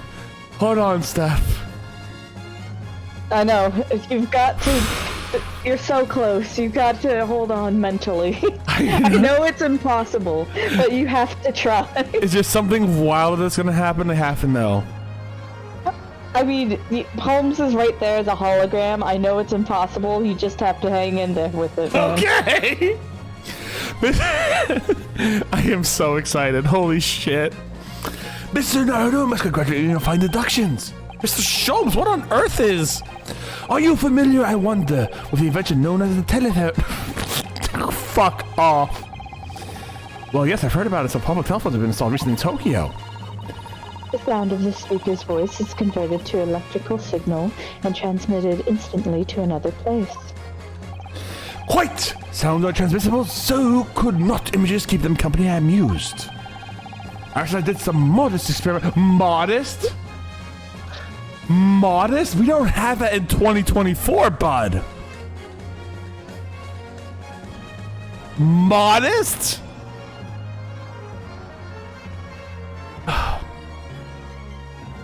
Iris and I have done some. Like, I don't know why this is the one that broke me, because it's like, oh yeah, chemicals that change different colors with blood. I could believe that. Yes. I could believe that. Sholmes has X-ray goggles. I could still somehow believe that. This is the thing that broke me. Deservingly so, because it's so out of the realm. Because like Sholmes has that steampunk vibe that a few things are, you know, acceptable. You know what I'm saying? Yeah. It's like, listen, I'll put up with some bullshit, but my suspension of disbelief is quite high. You have broken it. Lord Falconis, links are not allowed. However, I will see that clip later, and if you want to post it on into the Discord, feel free to go ahead and do that. But yeah, links are not allowed. Some people have abused that in the past. Don't want to do that. But I will see that clip. Do not worry. Iris and I have done some modest experimentation to develop such a device specifically for this very day. Modest experimentation, Mr. Sholmes. What a modest description. Oh my god. And somewhat incidentally, thought we might just well transmit an entire scene. Somewhat incidentally, Mr. Sholmes, now you're being immodest. Do you mean to say you're not actually here, Sholmes? I knew my trustworthy partner would have no trouble grasping the concept. Except he's grasping the stand to steady himself after your shocking arrival. Oh, Father. I would have hoped he might have been forewarned, being the great detective's great partner. Leave my courtroom at once. Get out or I swear to you. Dear me, you on the other hand, Lord Strongheart, appear to have a very poor grasp of the situation. Allow me to reiterate, I am not here, which would, I hope, be naturally to one asking. Where exactly are you? The very question I was awaiting. I am at present enjoying the air in a rather splendid garden. A garden? Not just any garden, you understand? A garden at the Buckingham. Oh shit! Hold on, I gotta throw on the Mothman outfit real quick. What? I gotta throw on the Mothman outfit real quick. Someone just redeemed the Mothman. Was your oh shit to that or to the Buckingham Palace? To Buckingham Palace. But like, now it's Mothman versus Lord Strongheart. Mothman solves crimes. Not just any garden, you understand? A garden at Buckingham Palace. What? You can't be Buckingham Palace. What's Buckingham Palace for Suicide? I've never heard of it. You never read the news, Mr. Naruhodo? No. Mr. Sholmes? Is Iris with you there? Ah, well now, Iris is currently enjoying some tea. With Her Majesty the fucking Queen! Her Majesty? Not just any Her Majesty, understand? Her Majesty the Queen of the British Empire. What? What? This really is fucking Deus Ex Machina. It fucking is. Yeah. I love it. It's so good. What on earth is this about? Buckingham Palace is Her Majesty the Queen's residence in London, Mr. Naruhodo. That means the Queen knows everything everyone in the judiciary has said today. Y'all are fucked. Order the court to demand immediate silence. Her Majesty the Queen, you can't be. I mean, no. This is some sort of unforgivable, distasteful trickery by a third-rate detective, that's all. Unforgivable, distasteful trickery. What an apt description. A closed court session attended by the elite members of the judiciary is a rare event.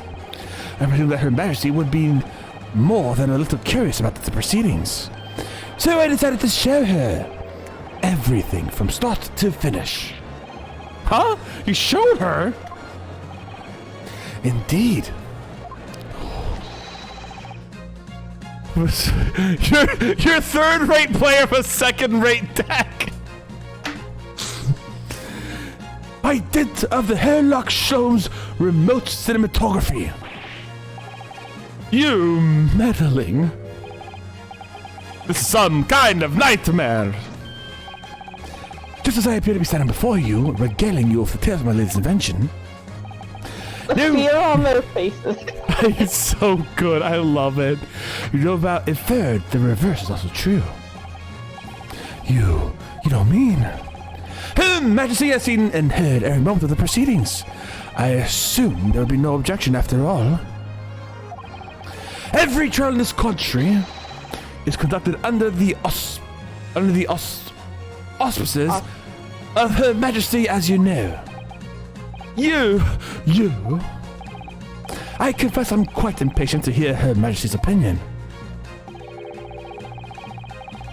Are you gonna have to voice the Queen? About the unforgivably distasteful trickery in which you've engaged in over the past 10 years. No, I was merely...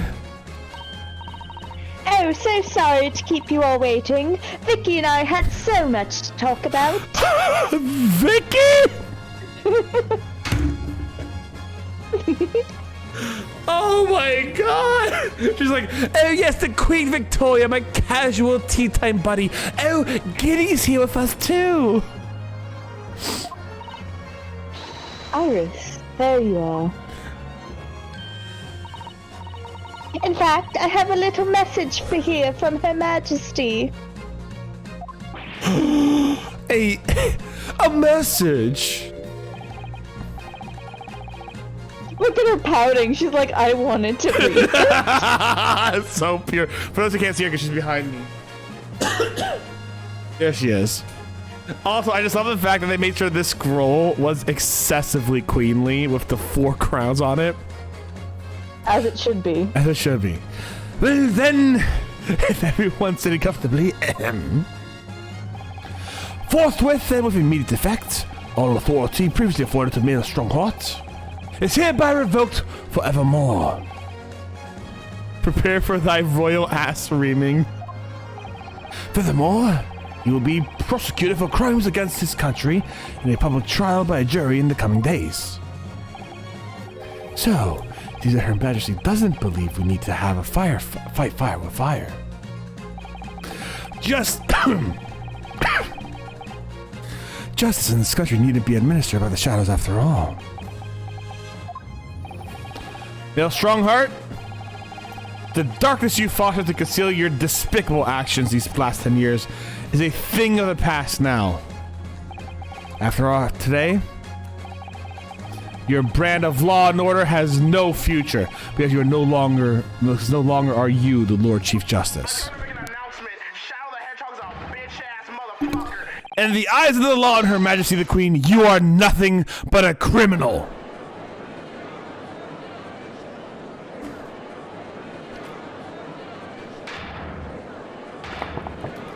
Adjourned!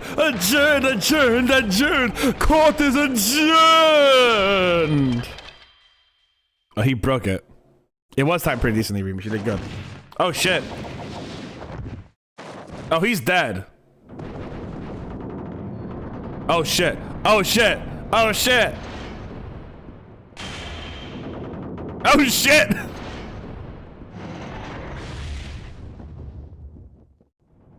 Oh, this dude's fucking dead. I was gonna say to let this impale him.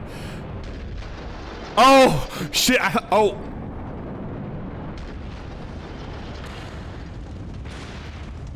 What the fuck is happening? I'm so... What the fuck? Everyone died! Everyone died! The end! He's fine. Who's the judge? Who's the judge now? It's the final breakdown. Ba-da-ba.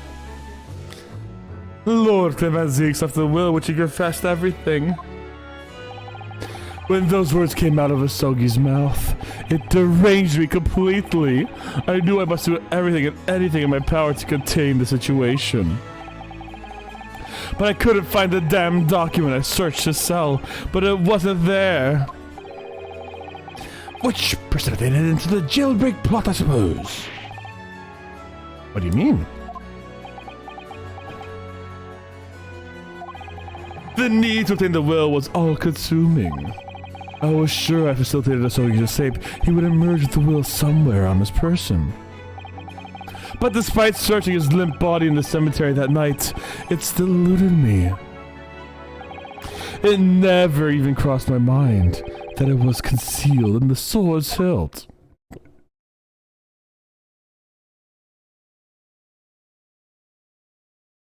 There's no judge.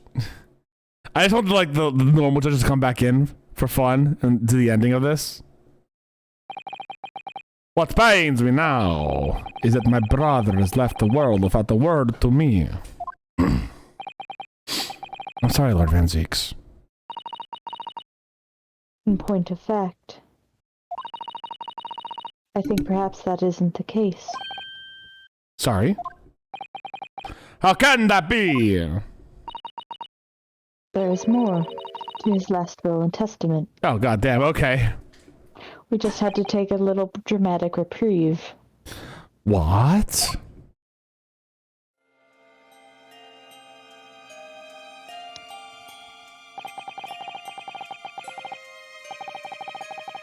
I think Susato's reading this part, isn't she? Oh, sure. As I confront the prospect of my demise, I feel bitter regret for my younger brother.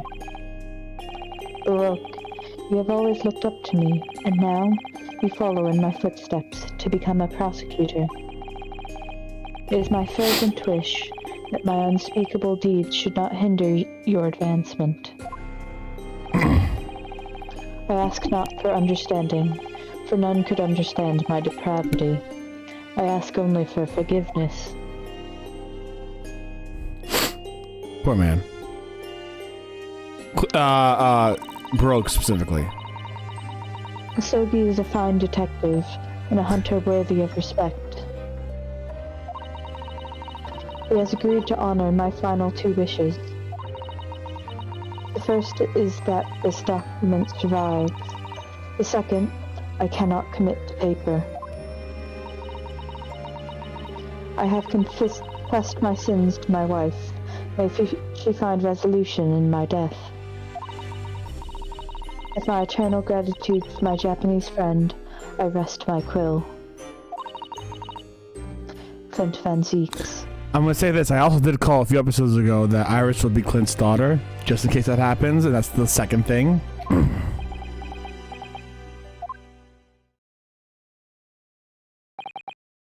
Clint.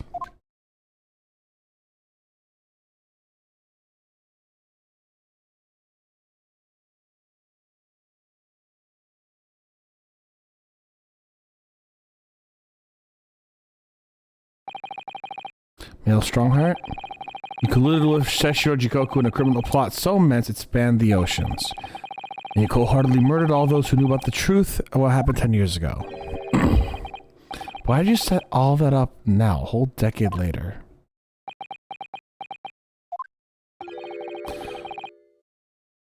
To ascend to the very peak. These last 10 years made me realize being the Lord Chief Justice wasn't enough. Short of becoming Her Majesty's Attorney General, I could have no real power to effect changes needed in this country. And for that promotion, I needed to ensure no remnants of the past remained. How could you?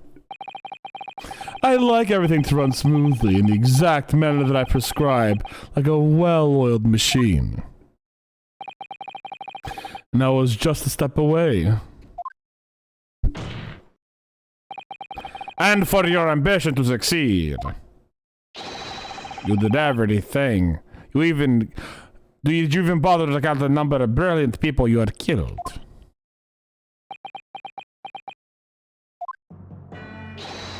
Ah, Mr. Reaper! Are you not forgetting something? Such as... You very much adopted your usual prosecutor-like demeanor in your proceedings now. But the reality of the situation is that you are the defendant in this trial. Ah. However, the presiding judge would appear to have fallen from the bench, as it were.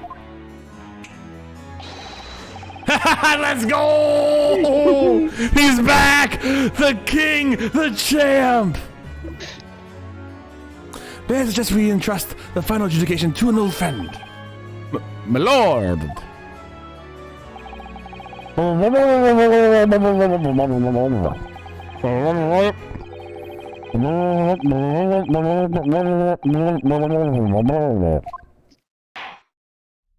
My best voice acting of this character, guys. Yes,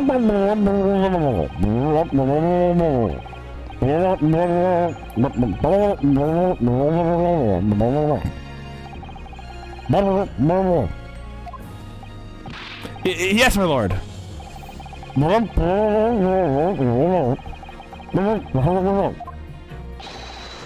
You're too kind, my lord.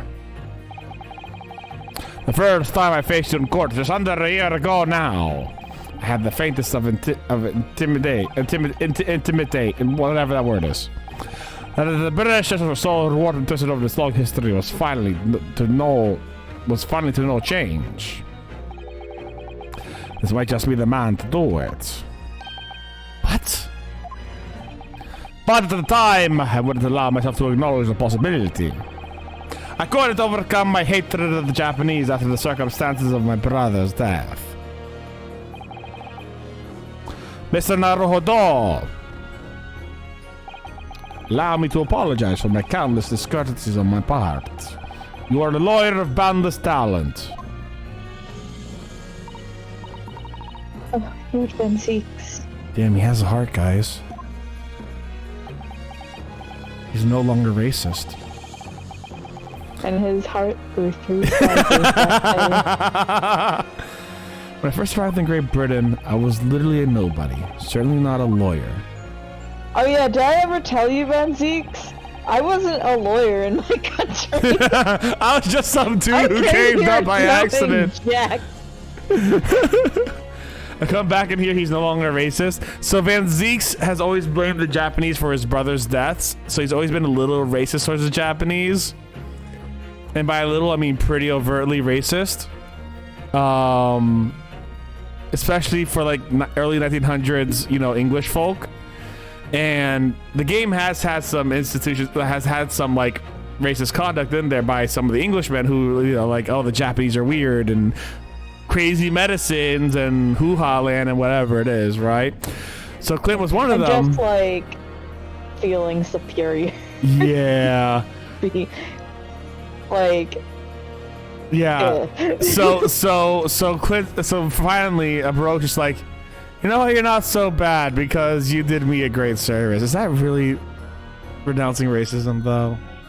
No. He straight up apologized. He did. He has a lot to unlearn. Like but he didn't say you're all right. He said you're incredible and I'm sorry. You know what? Which I think was like how you like start off. Yeah. You know what? Yeah. He started his journey to becoming anti-racist, and we love that. We love a king who can admit that racism is wrong and deserves to be learned from in terms of learning to hate racism.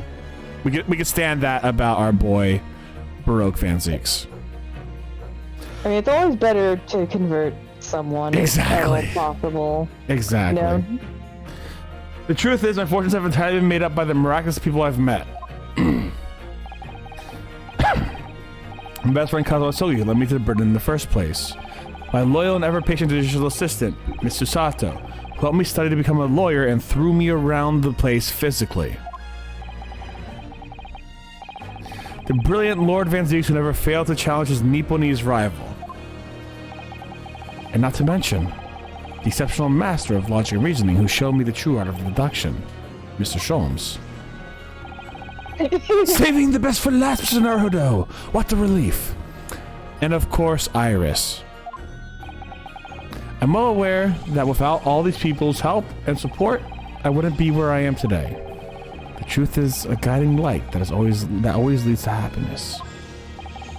I live by that principle for a long time now, but actually, it's not true. The truth can also cause great pain, sometimes even leave people on the brink of despair. And for that reason, there are those who feel the need to hide the truth, who do it instinctively even. But as soon as we allow our eyes to settle on something other than the truth, the darkness takes hold. And from there it grows until eventually it makes us blind to the guiding light of the truth altogether. So that's why it's my belief that we must all resolve to never avert our eyes from what is true, just and true.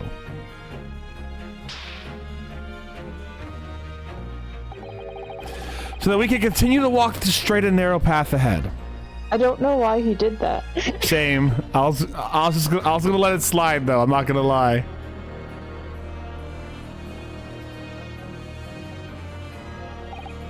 Well, I must excuse myself now. Before I go, Mr. Naruhodo, let me compliment you on your grand opus. What? Without your beautifully composed case against Lord Strongheart, Her Majesty would have been unable to act. Thanks to you and your fellows, the haunting undertones of corrupting British justice have been silenced. Thank you very much.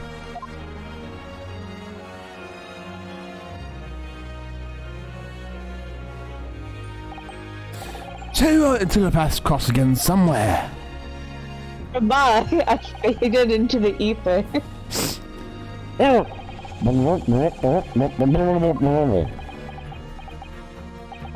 My apologies for any anxiety caused, my lord. Yeah, you know, in case it was a little bit of anxiety, just a little bit, as a treat, right?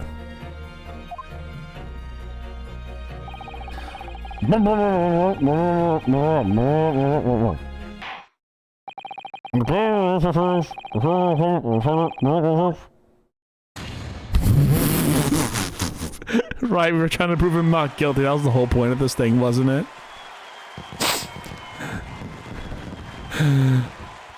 Very fun, because we did prove him not guilty ages ago, and Strongheart was actually going to let him go, but we were like, but we can do more. Oh my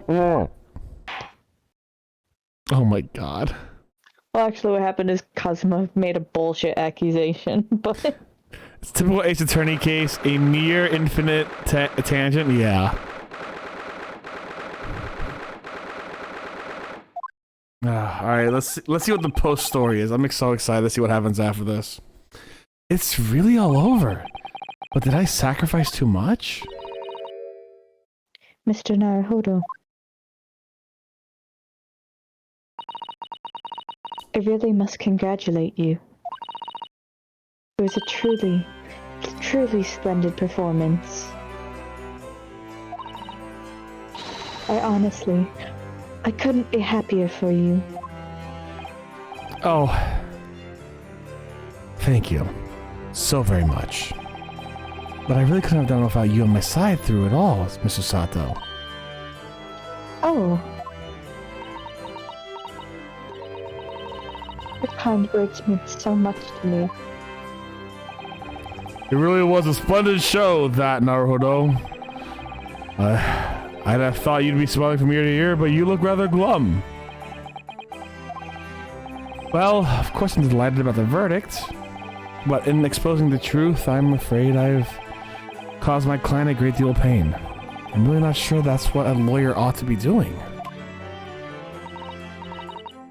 Oh well, in that case... I'm quite sure that when you see Lord Manseek's smiling face, everything will seem much better. I mean, I could look at that picture from him 10 years ago, but I don't think I'm seeing a smiling face at any other time.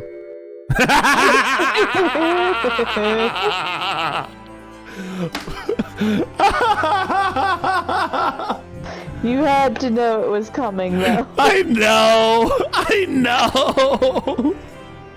You think he has a smiling spray? Get real. If he did, it'd be fucking wild. Mr. Sato, everything seems worse. He has a face like thunder. Oh dear, I really shouldn't have presumed. Mr. Naruhodo. Yes. Almost a year it's been now since I first encountered you here in this very courthouse. For you to have risen to the level of excellence you demonstrated today, well, it's quite remarkable. But it was the most unpalatable truth you could ever have imagined in court today. I felt as though I robbed you of something you held so dear. What was it he said? To fight those who dwell in the darkness requires at least some of us to occupy the darkness ourselves. But that was a feeble excuse of a coward. Only those who have a steadfast eye for the truth have what it takes to fight the dark forces of crime. You made fine work of establishing that fact in court today. Oh. Well, thank you. What magnanimous words. I'm quite sure that Kazuma-sama would have a smile on his face at this moment if he were here. Don't fucking tell me. Kazuma.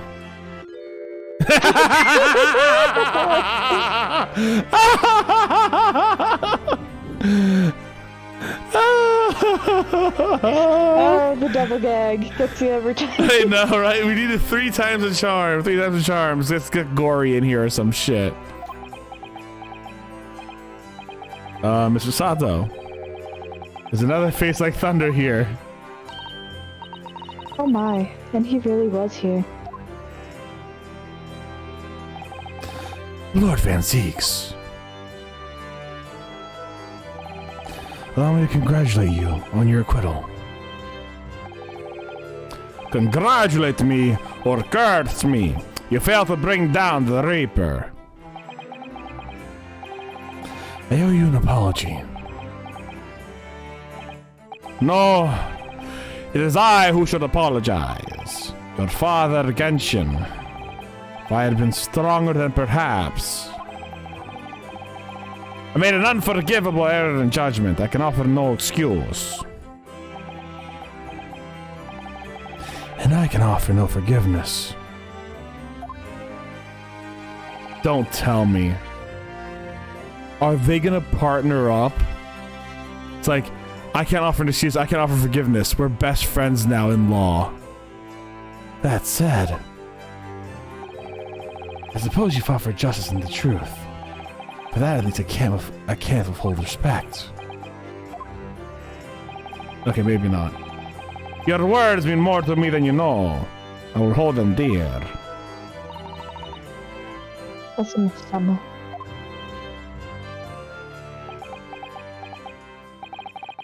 I must say, there's one thing that's still bothering me. What's that? The will that Lord Clint Van Zeeks wrote before his duel with my father.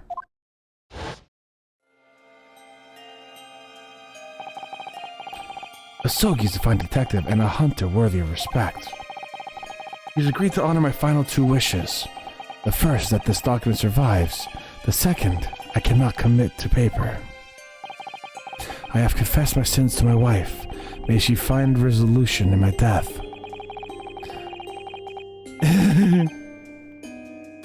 With eternal gratitude of my Japanese friend, I rest my quill. Clint Van Zeeks. What can the second of his final wishes have been? That your father agreed to honor, you mean? I think perhaps... Nope. I think perhaps I might be able to shed some light on that. What? Father?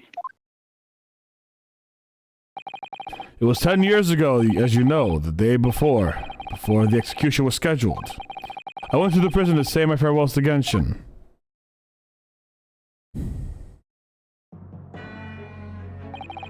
Why aren't you putting up more of a fight, Genshin?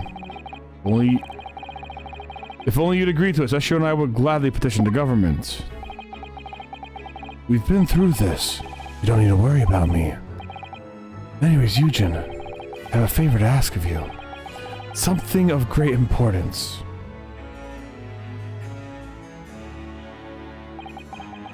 You're one of my greatest friends, Genshin.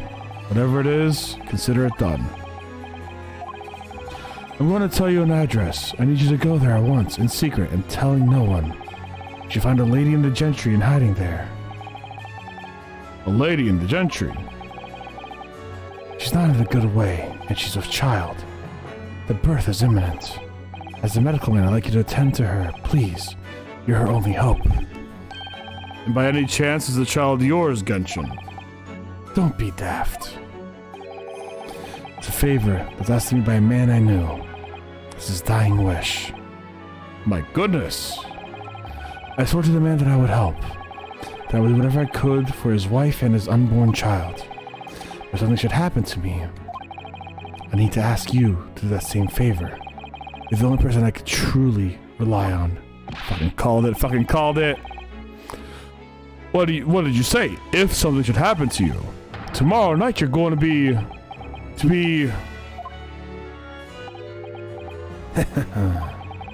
You never know though, do you? What life will bring. Alright then, tell me the address. I'll head there at once. With Seshiro and... No! Not with him. Pardon? This is a favor I'm asking of you, and only you, Yunjin. Right, I see. Very well then. I called it. The very night I caught a train from Paddington to Dartmoor in Devon. Found an old house in the middle of nowhere it was. An old haunting hound lay asleep in the grounds. The poor woman was on the floor at the back of a darkened room. She was in mortal danger. I broke her waters to precipitate the labor before she weakened further, but it was a torturous birth. I did everything humanly possible for her and her child. Her mother died too, huh?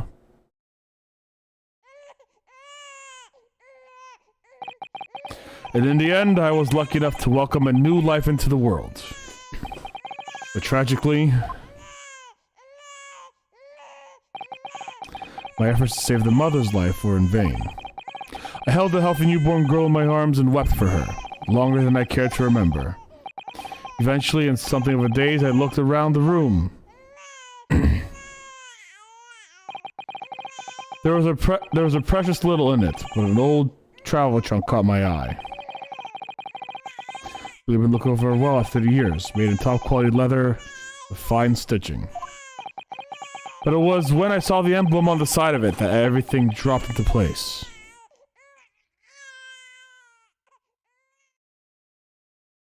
B for Baskerville. Baskerville? You mean the woman of the wife of Lord Clint Van Zieks was... You mean the woman was the wife of Lord Clint Van Zieks? That's right. The newborn was his daughter. But that makes no sense. Why on earth wouldn't Clinton trust his child in my care in that case? I was completely unaware he even had a daughter. Suppose he didn't really have any choice. What? Well, your brother said that he had confessed everything to his wife, so she must have been beside herself before we for a child. The true identity of the professor were ever to be made public. The girl would forever be branded as the daughter of the infamous mass murderer. Ah. So the only solution was to distance the young girl from the Van Zieks family as much as possible. I don't believe it. I imagine in his final hour, Lord Clint Van Zieks made the obvious choice. He would have thought to himself, this Japanese man here is someone I can trust.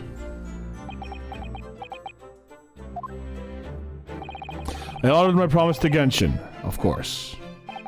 However, only a month later, I was summoned back to Japan, and without disclosing the parentage of the child, I couldn't obtain permission to take her with me. Oh, how awful. I was completely at a loss, and in the end I had to ask my great friend. I asked him if he would be a father to her. That being Mr. Sholmes, I presume. Yes. He took one look into my eyes and agreed to it on the spot.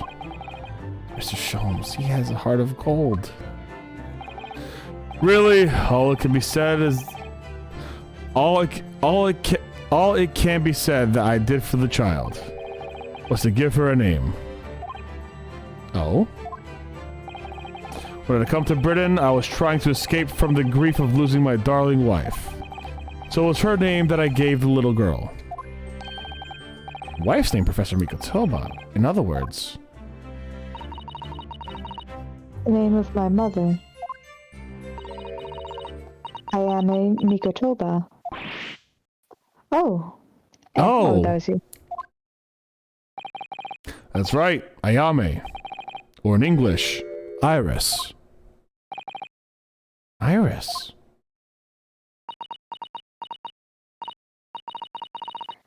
I had no idea. Ouch! Mr. Naruhodo, what's wrong?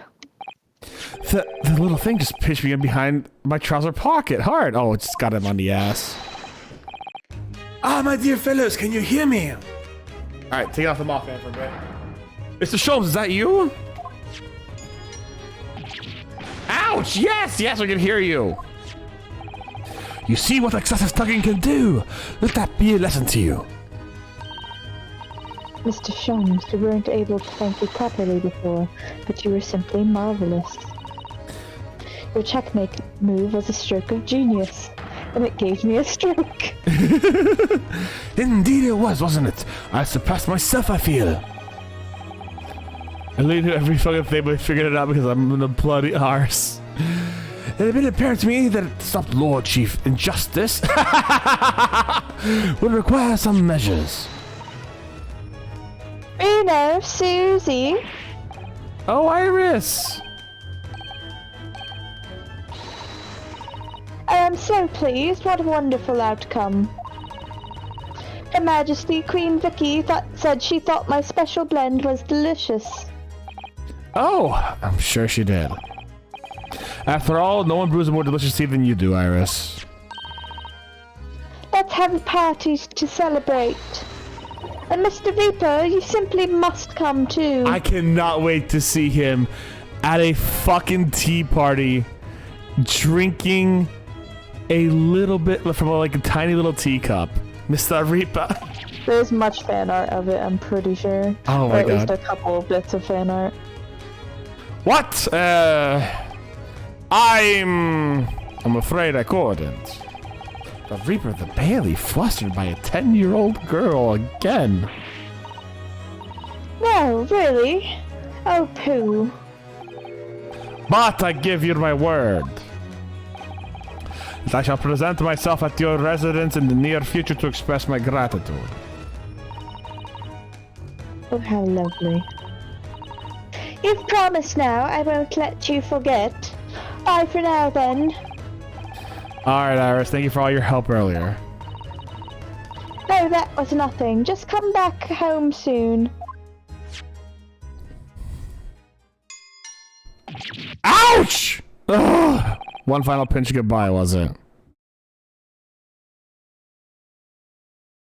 What are you smiling? Well, I think I ought to be leaving. Lord Van Zieks, would you care to accompany me? Wait, what? Certainly. We're going to jail together. Mr. Naruhodo, allow me again to express my deep gratitude to you. I believe you saved my life.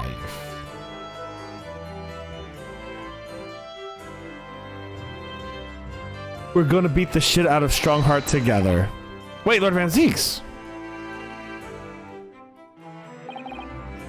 Yes. What are you intending to do now?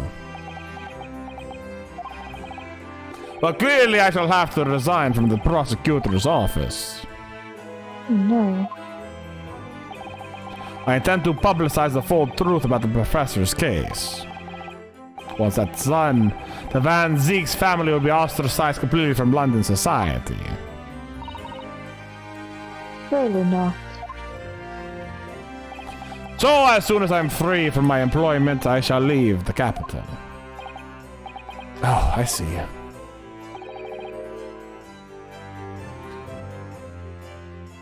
I do Take not. a guess. I know who it is, but take a guess. Don't be a fool. Nope. Don't be a fool. Are those the actions of a man who was once feared as the mighty Reaper of the Bailey? I beg your pardon. I'll go Chicago instead. Engage in politics. Oh my god. For the past 10 years, you've endured the pseudonym and have been cast as one of the dark forces yourself. Now that you've finally been freed from this brute, your battle is just beginning. Surely. Well, I certainly never expected to hear those words from your lips. I waited a very long time to come to London. Now I'm properly here. I intend to learn all that I can. Wait, are they actually going to partner up? Wait, are they actually going to partner up? Anyway, goodbye for now, Renosuke Naruhodo. Are they actually going to partner up? Katie!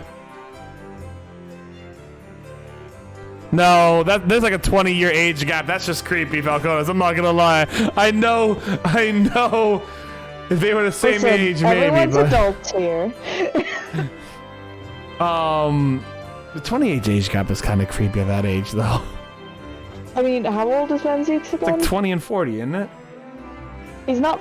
I thought it was like 30 something. Oh, if he's 30 and 25, then that's not bad. Never mind then. I thought he'd like. Wasn't. We'll Yeah, I thought he double was, check. like, We'll maybe in double his check. 30s. We'll double check We'll later. double check. Kazuma Sogi. Seems as though he's really matured suddenly. He's not the only one who's matured, Mr. Naruhodo. Hmm? Well, I think we should make our way back to Baker Street. We must help Iris with tonight's dinner. We must. I can't believe they're actually gonna partner up in the law firm or some shit. It was then.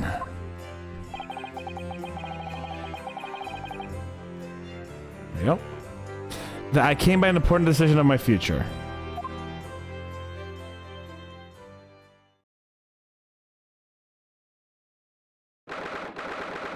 Oh my god, we actually have a lot of... I forgot how long the epilogue is. It's okay, we can do it.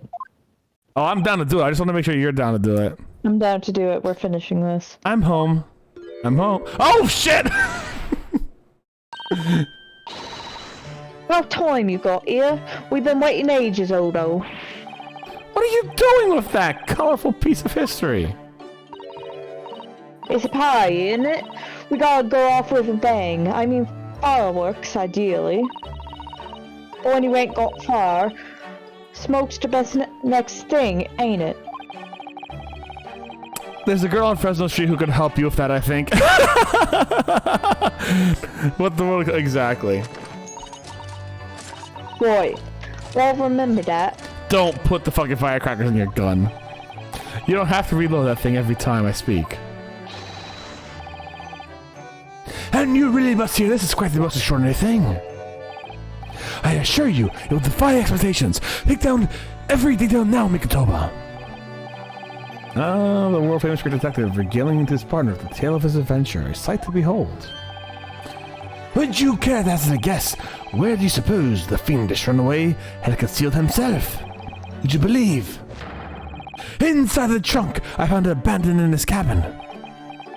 What? I would believe it, yes. I say, Mikotoba, I detect not a hint of surprise. I wonder why that is, Maybe because I was there at the scene as well.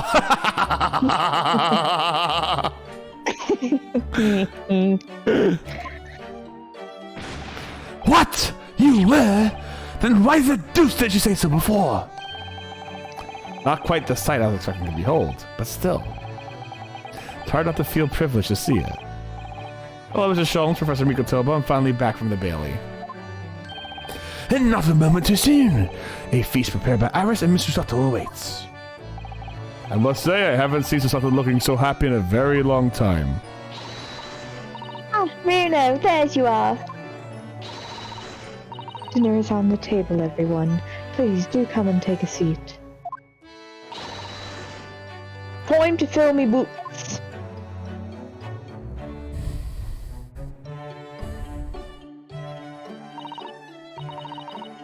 Goodness, is that really true, Gina? Yep. I'm losing me copper's clobber and going back to what I know best. It's a driver's life for me. Oh my god, what? You're barely leaving the police force. But why, Ginny? Well, the boss ain't around no more, so... Anyway, no matter how hard I try, that Reaper ain't never gonna accept a diver turned dick, is he? Well, people can change, you know. Ah, yes, that reminds me. I rather thoughtfully offered to relieve that bailiff of the now defunct piece of evidence. Eh? It's the inspector's pocket watch, and the crown has been reattached.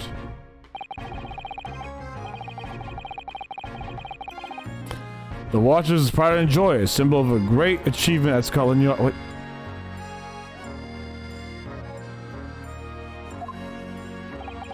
What is it? Sorry, the song just hit me for a second. I'm like, was this in the original trilogy or a version of the song in the original trilogy? Yes, this is Gregson's theme. I said the original trilogy. Oh. No, it's not It just unlike. sounds... There yeah. are some investigation themes that sound not entirely unlike it. Yeah. But no, not this exact. No. Yeah. For 10 years without fail, I measured every second of the man's remarkable career. But now it's stopped.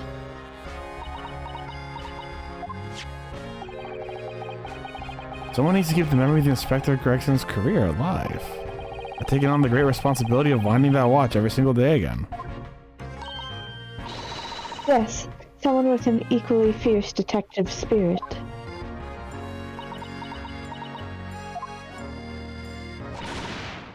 It's gonna be me. There ain't no one else. There she goes. Right. I mean, after all, the boss was...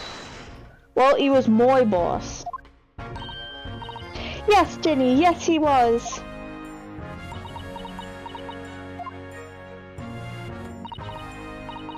Oh yeah, I made you a promise and all, didn't I, Iris? That I'd become a proper detective one day and track down the old man. Oh.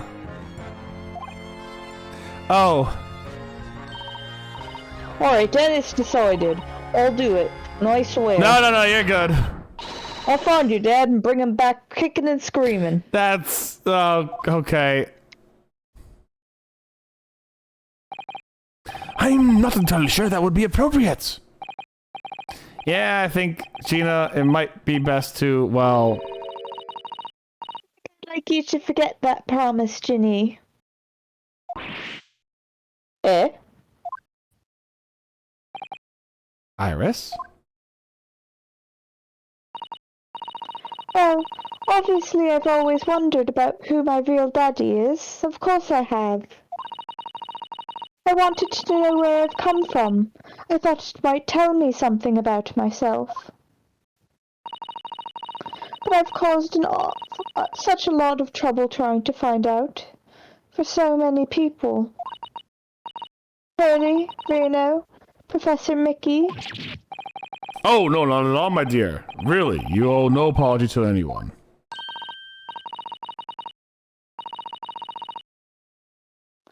Well, anyway, I've decided to give up on it because I finally realized my daddy is the greatest in the world. Mm. I don't think it matters what his name is or where he's from. I thought you were gonna say Hurdlock, never mind. Don't you agree, Hurley?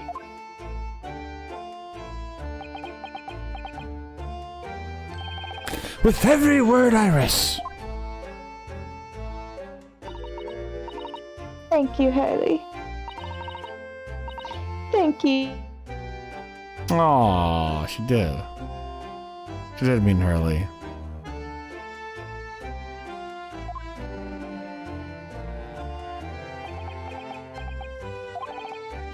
I think Mikatoba. You cut out. What's he say? Kitty? Oh shit, Kitty's died. Like every once in a while, I hear like the remnants of Kitty's voice coming in and out. Kitty, you good?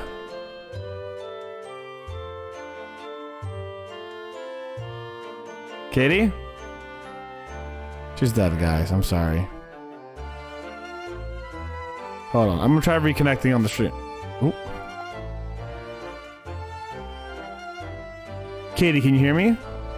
I'm here now. I had to hang up because my audio, like, exploded. Oh, okay. I thought it was on my end, so I just... Alright, cool. Well, welcome back. Or maybe, I don't know. Something happened. But Yeah. I think I cut out in the worst possible time, and I'm so upset about it. You said... You did say, thank you, Hurley, thank you, Daddy.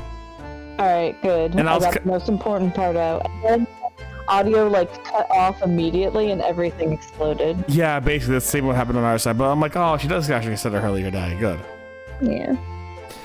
Yes, Sholmes. I think I have to express my gratitude to you. Oh? For 6 years, you and I solved many a mystery together, and during that time, I remember countless expressions of gratitude for our good service. But a moment ago, I heard the most pleasing expression of gratitude from them all. I should never have experienced it, were not for you. You old softy, Sholmes. It's family! But I must confess, it's a weight off my mind to hear you say it. Well, then I think it calls for a lengthy violin recital, wouldn't you say? Oh, well, the food would go cold. That's the only problem. Maybe next week, Hurley? Are you sure a week is long enough, Iris?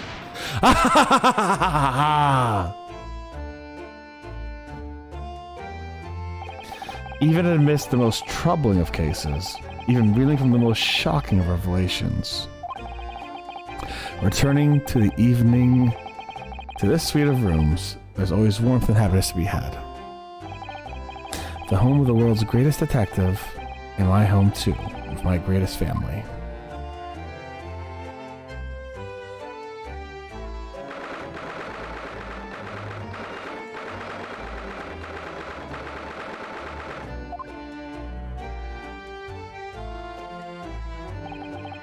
This attic room has been my home and office for almost a year now.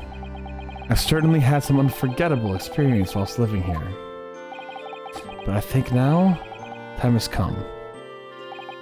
Time to bid this place farewell.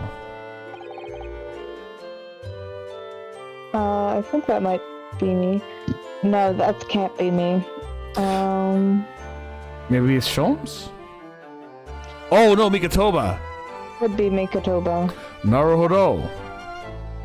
Yeah! Yeah. Oh, Professor. Are you alone? I didn't hear any sounds from Sato's room. Yeah, Sato went out after dinner. She took a carriage. Something about an important matter she needed to take care of. Ah, I see you. I wanted to thank you for what you did earlier. Oh? With Iris, I mean. When the subject of her father came up. Lord Clint Van Zeeks. I made up my mind many years ago to never tell her who her real father was. Though it was agreed with Genshin after all. Clint Van Zeeks' final wishes before he died, you mean? Yes, I've had to take some drastic steps at times to protect that secret, you know. Calling Susato back to Japan 6 months ago, for example. That's why?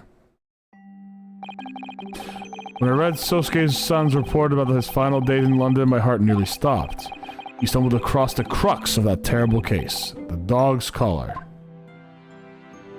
The description of the Baskerville insignia left me in no doubt.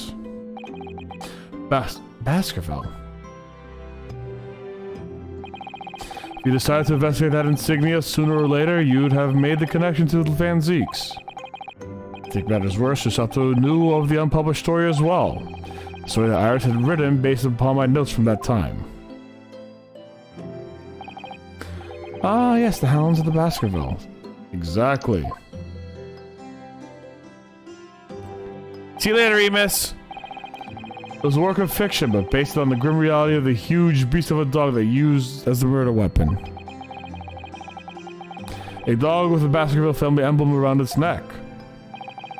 Armed with those two clues, I feared you and Susato might arrive at the truth. So I invented that story about having collapsed to justify her leaving London and returning to Japan at once. All in the aid of halting any investigations you and she might have contemplated. I see. Something I never understood is why Susato came across the manuscript in Japan, though. You know, Iris is the Hound of the Baskerville story, you mean. Sholm sent it to me, and that was before Susato left Japan. He was very troubled about what should be done about it, you see. I did read it and carelessly left it on my desk, which is where Susato came across it, of course. Ah. It was the only case Sholmes that I ever pursued that I didn't record in meticulous detail. I was stunned when I discovered the young Iris had pieced together so much of it from my paltry notes. Sholmes and I discussed the matter and decided that we couldn't allow my story's publication. At that point, I returned the manuscript by post to Sholmes for safekeeping. So you did all that to stop Iris from finding out about the truth about her father. That's right, because Sholmes had told me how astute she'd become. However, having witnessed events in the court today, must say my opinion has somewhat shifted. Oh? I think at some point in the future, the time will come for us to know the truth. When it does, well, I believe it'll be for the best. Think so too. Actually, Professor, I wanted to talk to you about something too. Judging from that expression, I'd say you've come to a decision, have you? Yes, I have. I will be returning with you to Japan. Are you quite sure?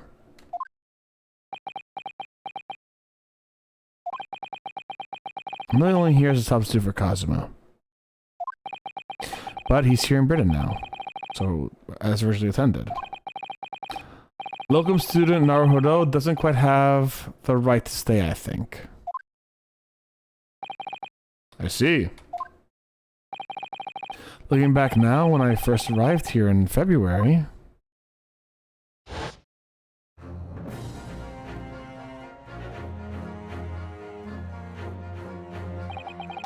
my becoming a lawyer just seemed to be the way things turned out. With Kazuma, Susato-san, and Sholmes all gently pushing me in that direction.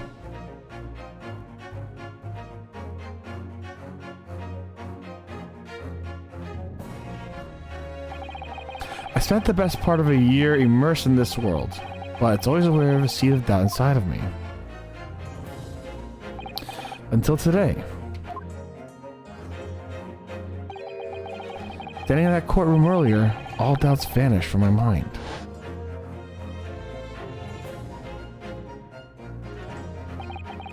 I was totally focused. I was sure of my belief in my clients, and I was sure I could see the trial through. And at the end of it, I finally realized no one else chose this path for me. I chose it myself.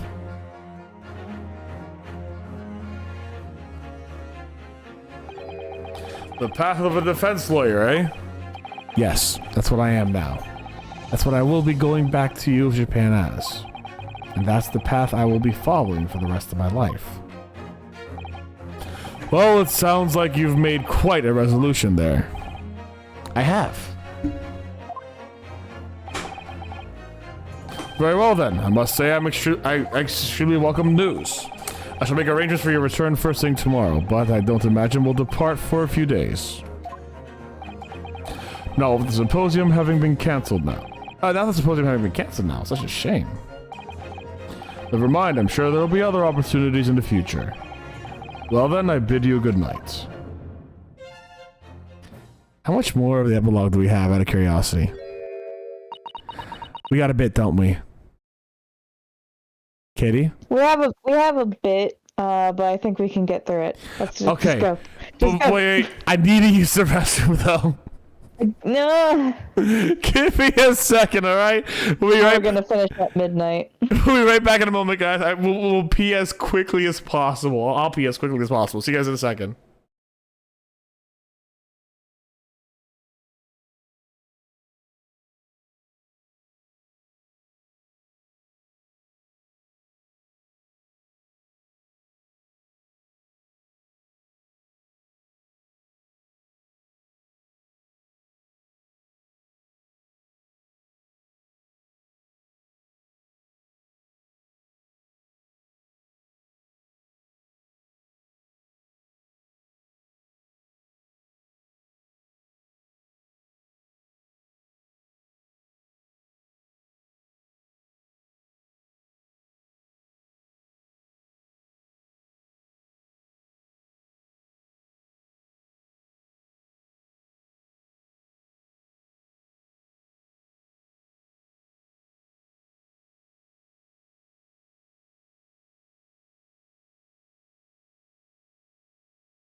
All right, guys, we're gonna get through this. I promise. We're gonna see all the epilogues, and then we're gonna go through all the special stuff too. I'm kidding. We'll do that another day. Don't worry about it. Steph, you're great. After this, I'm gonna be so tired, I'll probably just hang up immediately. No, that's fair. That's fair. Susato-san. I just wanted to let you know I'm back. Hi, back. I'm Ryunosuke Naruhodo. Did you hear what your father and I were talking about? I'm sorry, I did, yes. I couldn't help but... Oh, how much did you hear? Well, the part about Iris's real father, I think. So everything. In other words, from the beginning. Okay, yeah.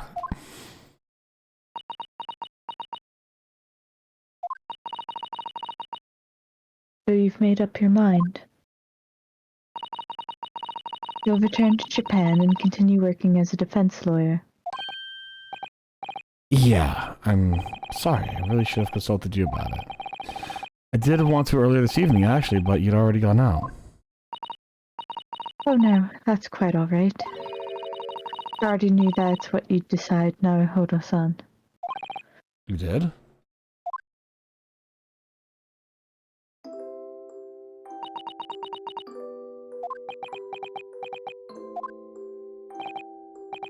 Susato? Ah, yes. So this means it has to be farewell soon? I suppose. Just be my judicial assistant, homie. We'll work together. You'll be great help to Cosmo going forward. I mean, I know he's a brilliant lawyer, but he's new to the British courtroom. He'll certainly benefit greatly from having a brilliant judicial assistant at his side. I'll do my very best. I wish I could say it, but I just can't. I can't ask her to come with me, after all. I was supposed to be coming to Britain as Cosmo's assistant. It's growing late. We should both try to get some sleep. I'm sure you must be exhausted after today. Oh, yeah. You're right. Before I retire, let me just say one more time. You really were quite splendid in court today. So if you ask me, anyone who thinks of you as a substitute or a locum should be ashamed of themselves. Sato-san. Thank you.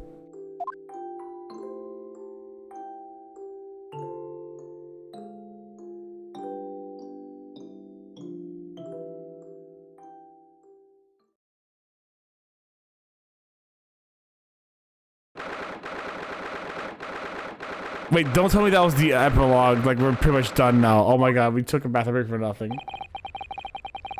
I can't believe this day's finally come.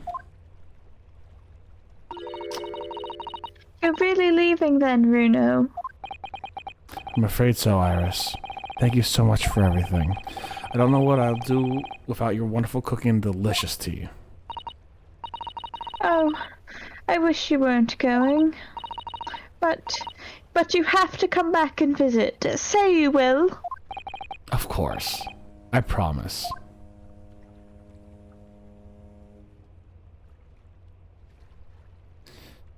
Well, it was a very brief reunion, but it was a pleasure to pursue a case with you again after so long. For a while, at least it felt like old times. Yes, I suppose on reflection, there's something to be said for it. Having a little fun once in a while.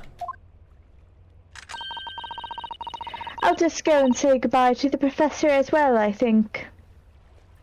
Is she gonna, like, stow away? I have a very... No, she's staying with her lock. Sorry. There's a moment where I thought she was gonna stow away to see Japan and come back later. And I'm like, no, that doesn't make sense. That doesn't make sense. I thought for a moment... 23. I know, right? Alright, Iris, you do that. Like, her determination felt like she was gonna do some shit, you know what I'm saying? Susato-san. Oh. You don't have to voice it I've anymore. just checked, Naruhodo-san. Your luggage is already on board. Such a beautiful morning. Perfect for embarking on a journey, isn't it? No more Before voice it sets acting. off, I'd just like to say how thankful I am for everything you've done for me. And give my warmest regards to Kazuma, please. Actually, I think you ought to give him your regards in person, don't you? Sorry? We're getting Cosmo voice acting? Ryunosuke, Oh, fuck yeah. Kazuma! What are you doing here? You deserve your sword now, but I still want it. do you really think I'd miss my best friend's departure? Thanks. To be honest, I'd been looking forward to our wild time tearing up the streets of Her Majesty's capital, but, Well, we'll have to save that for another time. Personally, I'm looking forward to facing you in court again. me too. But, we're both defense lawyers, so, I'm going to become a prosecutor. Oh my god, he is! I'll stay in Lord Van Zeek's tutelage for the He time being, is! but before long, I intend to be just as formidable as the Reaper himself. oh, I see. Actually, Ryunosuke, I have a favor to ask. Name it. I'd like you to take care of this for me. Yeah! Yeah! Yeah, it's mine now! I have the soul of a defense attorney! I have the power of the wind! Because I've seen it now. Ow, my cliche. I've seen what's inside me. The demon that reared its ugly head that day. Oh, come on. God, that was so edgy. Holy shit.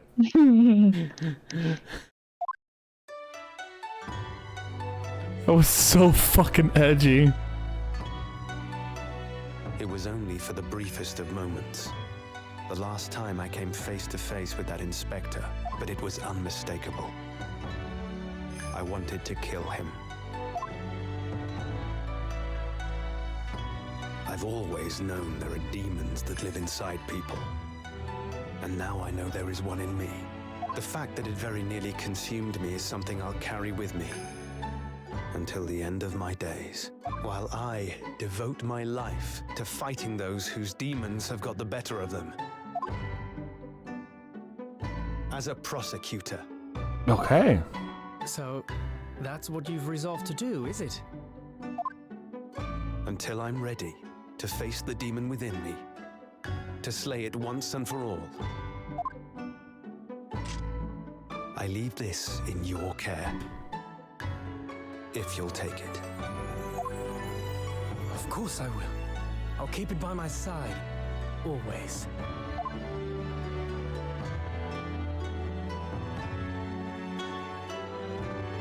Until we meet again, then.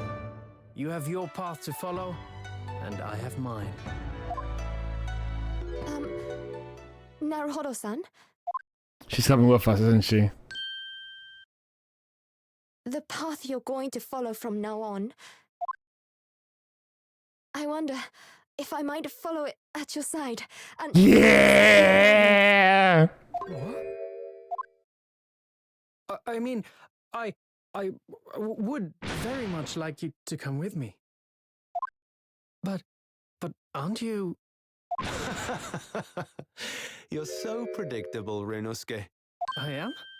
Honestly, you never change at all. But that's what I like about you. Oh, what else do you like about me?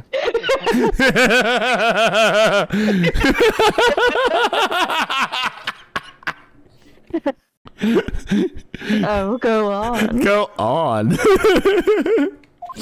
You mean you knew about this? We gotta have all the After Lord cliches Van here, Zeek's trial Falconis. came to an end.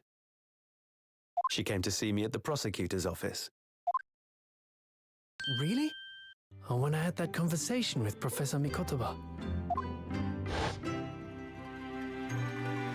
So, you'd go with Ryunosuke back to Japan?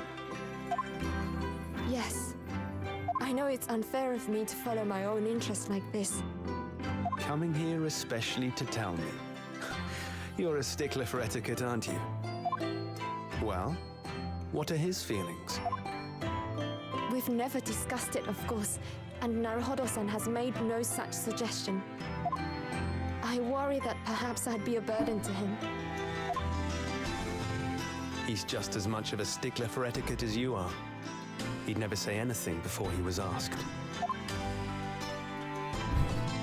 But I'd feel happy knowing you were with him. Look out for him on my behalf, will you? Of course. Susato-san. What do you think, Naruhodo-san? With you by my side, no trial would seem too daunting. Aww. So if you're willing, I'd be honored if you'd come with me. Together we can take on the world. I'm terribly incompetent, but if you'll have me... You're literally the I'd be most delighted. competent out of the two of us. Oh, no, not at all. If anyone's terribly incompetent, it's me. Yeah, that's true. Ah! What's wrong? Your luggage, Susato-san. There's no time. The ship's going to set sail any minute now. It's all right. There's no need to worry. Ready to put it on. As it happens, my luggage is already on board too. It is? You're fine, judicious. Get it paid off, exactly. And as always, I see. Bruno, your ship's about to leave. Time to go then. Sholmes, that. Oh, he is here. Never mind. Let's say that bastard didn't come say bye to us. No, he is here. Draw your sword. Here in public? Are we touching tips?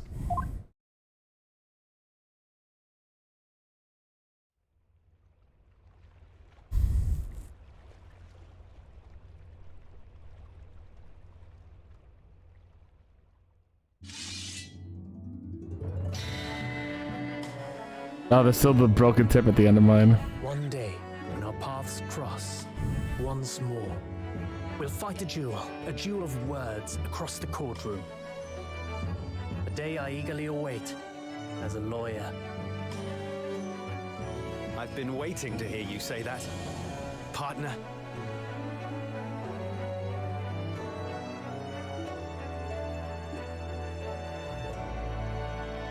You could get the tip repaired. That's gonna bother me forever now, actually. Exactly, Falcones. As if I could, Ryunosuke. I mean, you kinda did. And Mr. Sholmes, thank you so much. I'm very much indebted to you. Indeed, Mr. Naruhodo. I believe you are. During my time in London. Quite. I should like to think you will remember your debt of gratitude. Especially when I visit you in your country. Yeah! Come solve Japanese crimes with us. What? The truth is, although many are ignorant of the fact, the world is far smaller than most folk realize. Well, I'd be delighted if you came to Japan one day. Oh yes, would welcome you with open arms, Mr. Sholmes. Well, as it happens, my luggage is already on board. That sounds wonderful! I can't wait! In that case, let us conclude that this is to be merely a brief parting, my dear fellows. Mine too, Iris. And that brings us to the end of my adventures in Great Britain.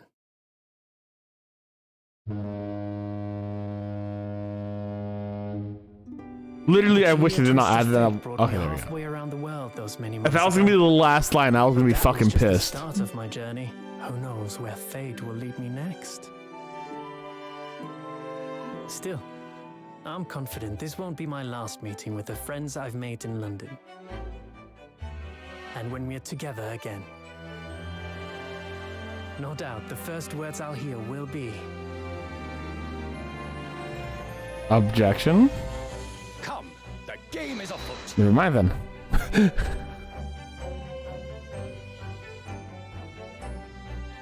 The ship, with our friends from the east, sailed steadily towards the distant horizon. But Sholmes' face was alight with joy.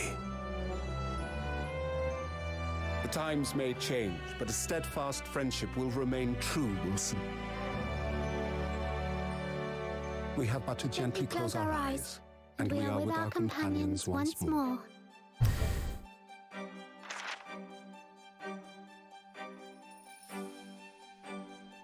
So I do just that. And when I do, I can hear his strong, familiar voice ring out. There it is. Objection! Yeah! Till we meet again, Bruno. Now it's time for credits. Oh my god. Oh shit, yeah, this credit stuff that happens in the credits, right? Always. Fuck me. Are we gonna see the good boy? The good turtle boy? You know how credits be. I've been thoroughly inundated with the inquiries about my remote cinematography since that day. But I'm no provider of electronic goods. It's what the promise quote something. Anyways, I've decided an absence from London is in order. A sojourn of distant climes. The Empire of Japan, perhaps. I understand that the wardrobe class incurs no change whatsoever. No charge. No charge, oops. We gotta read these quickly. Yeah. I gave a little note to Hurley the other day. It just said, "Thank you for everything, Daddy." But it made Hurley cry. Aww. But I gave him some lotion I'd invented as well to dye his hair red safely. But I said that might make him cry too, so he'd rather not use it.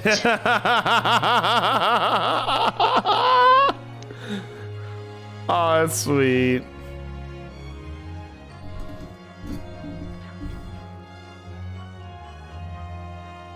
In those days when I was known as the Reaper, I felt your presence at my side. Once unable to bear the burden of the grim pseudonym, I even retired from the courtroom. Despite everything, I still wear your prosecutor's badge of pride. But the darkness that once beset me is no more, as you too are no more. In the words of the young foreign friend of mine, I must stride forward towards a brighter future.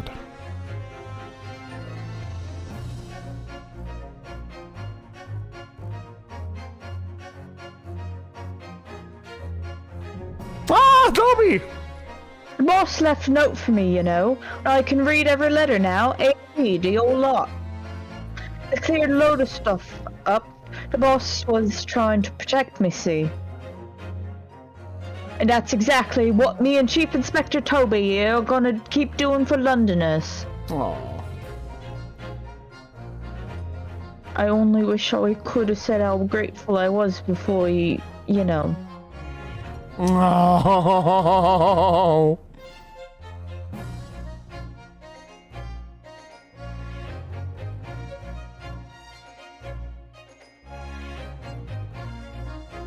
Gina, the truth is, I'm not the upstanding fellow you think I am.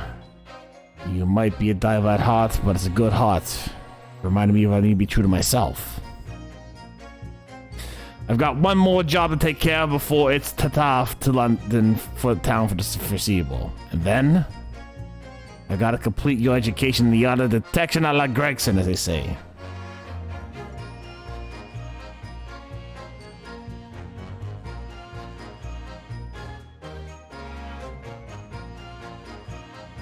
I like that they give him a little thing. Yeah, I do. Your Excellency, the man is accused of illegal entry in the office of the Minister of Foreign Affairs. Objection! Oh my God, we're the Minister of Britain! Oh, the county counsel for the defense of the woman are forbidden in the courtroom. Oh really? My friend Susato-san is in the British courtroom all the time, and doing a wonderful job. Perhaps I should have engaged the services of a regular legal team.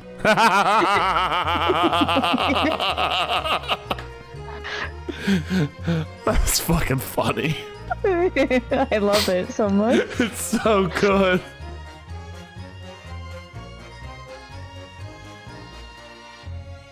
Oh. Mama, is it true about Japanese people? Are they experts at filleting corpses? Yes, they are. Fish corpses on the whole. I'd like to hone my own filleting skills. You don't mind, do you, Mama? Yes, I do. I'm not a corpse yet, am I?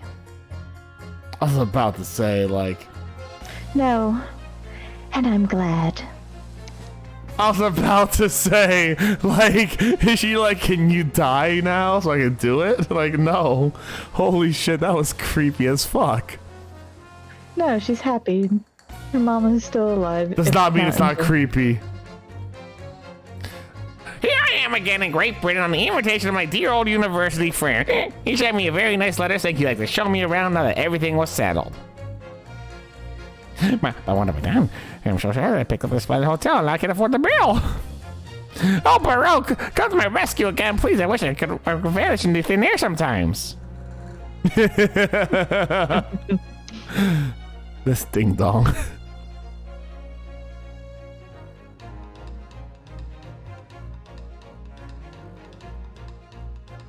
Ooh. When I went to make the waxwork impression of the killer in the cemetery, I realized what had happened. Even the witness stand of the highest court in the land, I could never speak of it. The Lord Chief Justice and I had struck a bargain, you see. For faithful reproduction of the visage, there is nothing we two spells would not do. She's pretty. She is so pretty.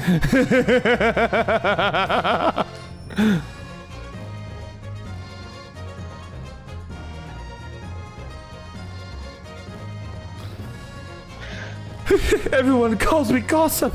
I sell jaunty little tidbits to passerbys, you know. Everyone calls me a pepino and I sell them as a spaghetti. That is my head. Oh, everyone they call me. No, I cannot do it. This is ridiculous. Oh. Oh, Daly, how charming. You've made lots of new friends here, I see. Yes, and when we're released, we're gonna strike it rich together. Jesus Christ. These three.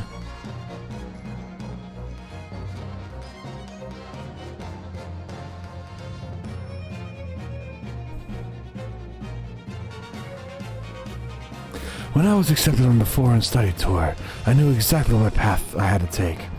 And however it might have ended, I knew that I wanted you to be there to see it. If I ended up in the dock, there's no one who would have rather defending me. But now, thanks to you, there's a new path I want to take. I'm sure we'll meet again in the courtroom, my friend. Until then, I leave karma in your care.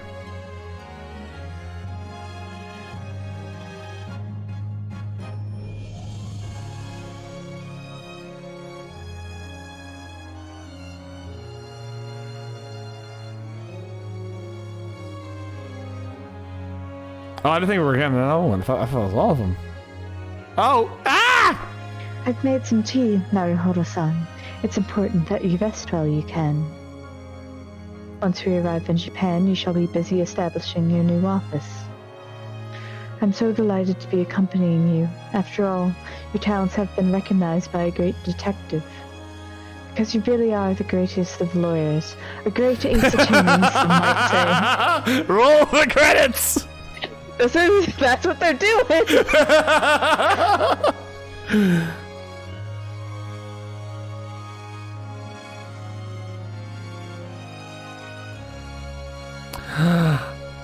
And the Daruma has both eyes. Oh.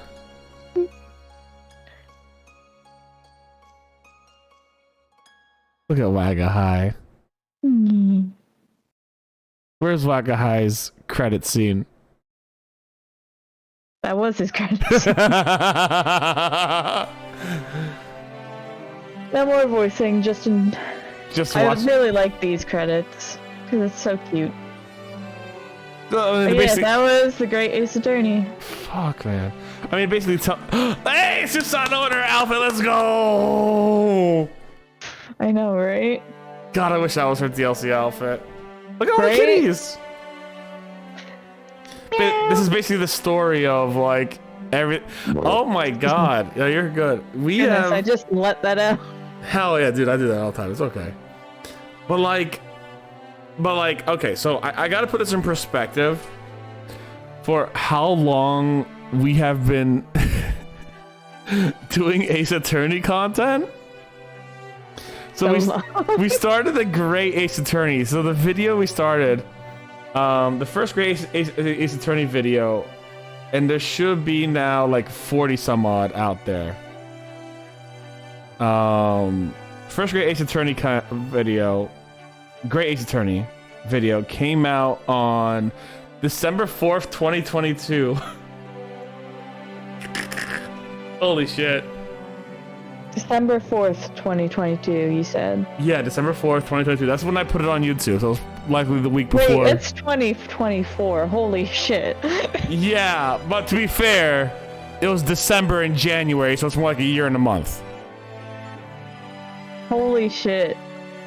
That being said, the Ace Attorney franchise, which we're not done with, believe it or not. We're not. We're taking a break, though. Yeah, no, we are taking a break. The Ace Attorney franchise, we started. Mind you, this is all thanks to Katie here, who actually got this for me as a gift several years ago. Now, the Ace Attorney, our first Ace Attorney video. Well, our first or your first? Because I came in because I was like, you're ruining your voice. Right, but in all reality, we did a lot of stuff. The first Ace Attorney video was October 4th, 2021. What? The passage of time. Actually, I'm lying. I think I'm dying. I'm actually lying. The first one was actually probably late September because the video was published on the 4th. And I have another video coming up the 6th. So I think I accidentally waited a little while to publish them. But yeah, it's been a while. Look at them dance. Oh, look at oh my God, they're both dancing. Thank you for telling me to look at them. So we've been doing a lot of Ace Attorney for a while, and I do have to say this as a legitimate thank you to Katie for helping me have fun with this franchise entirely and really bringing a lot of joy into my life and a lot of silliness into my life with all this bullshit that happens in every one of these fucking games. So thank you for that. I do sincerely appreciate you for that, and it's been so much fun for me. And I do hope it's been fun for. Dragon High is following us. I'm sorry. I know, it's so cute. Just noticed. Yeah, just right here, guys, just so you guys can see. And then there's Herlock. But yeah. Oh, are we gonna touch tips again? Yeah, we are.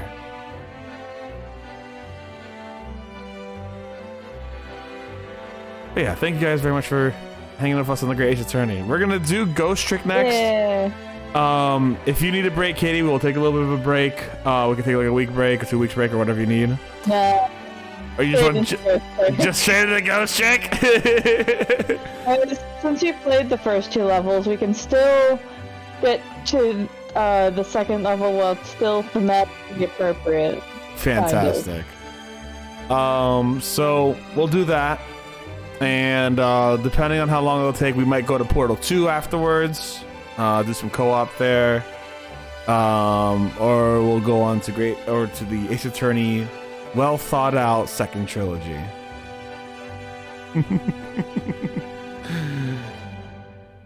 Who's gonna be the new judge in Japan?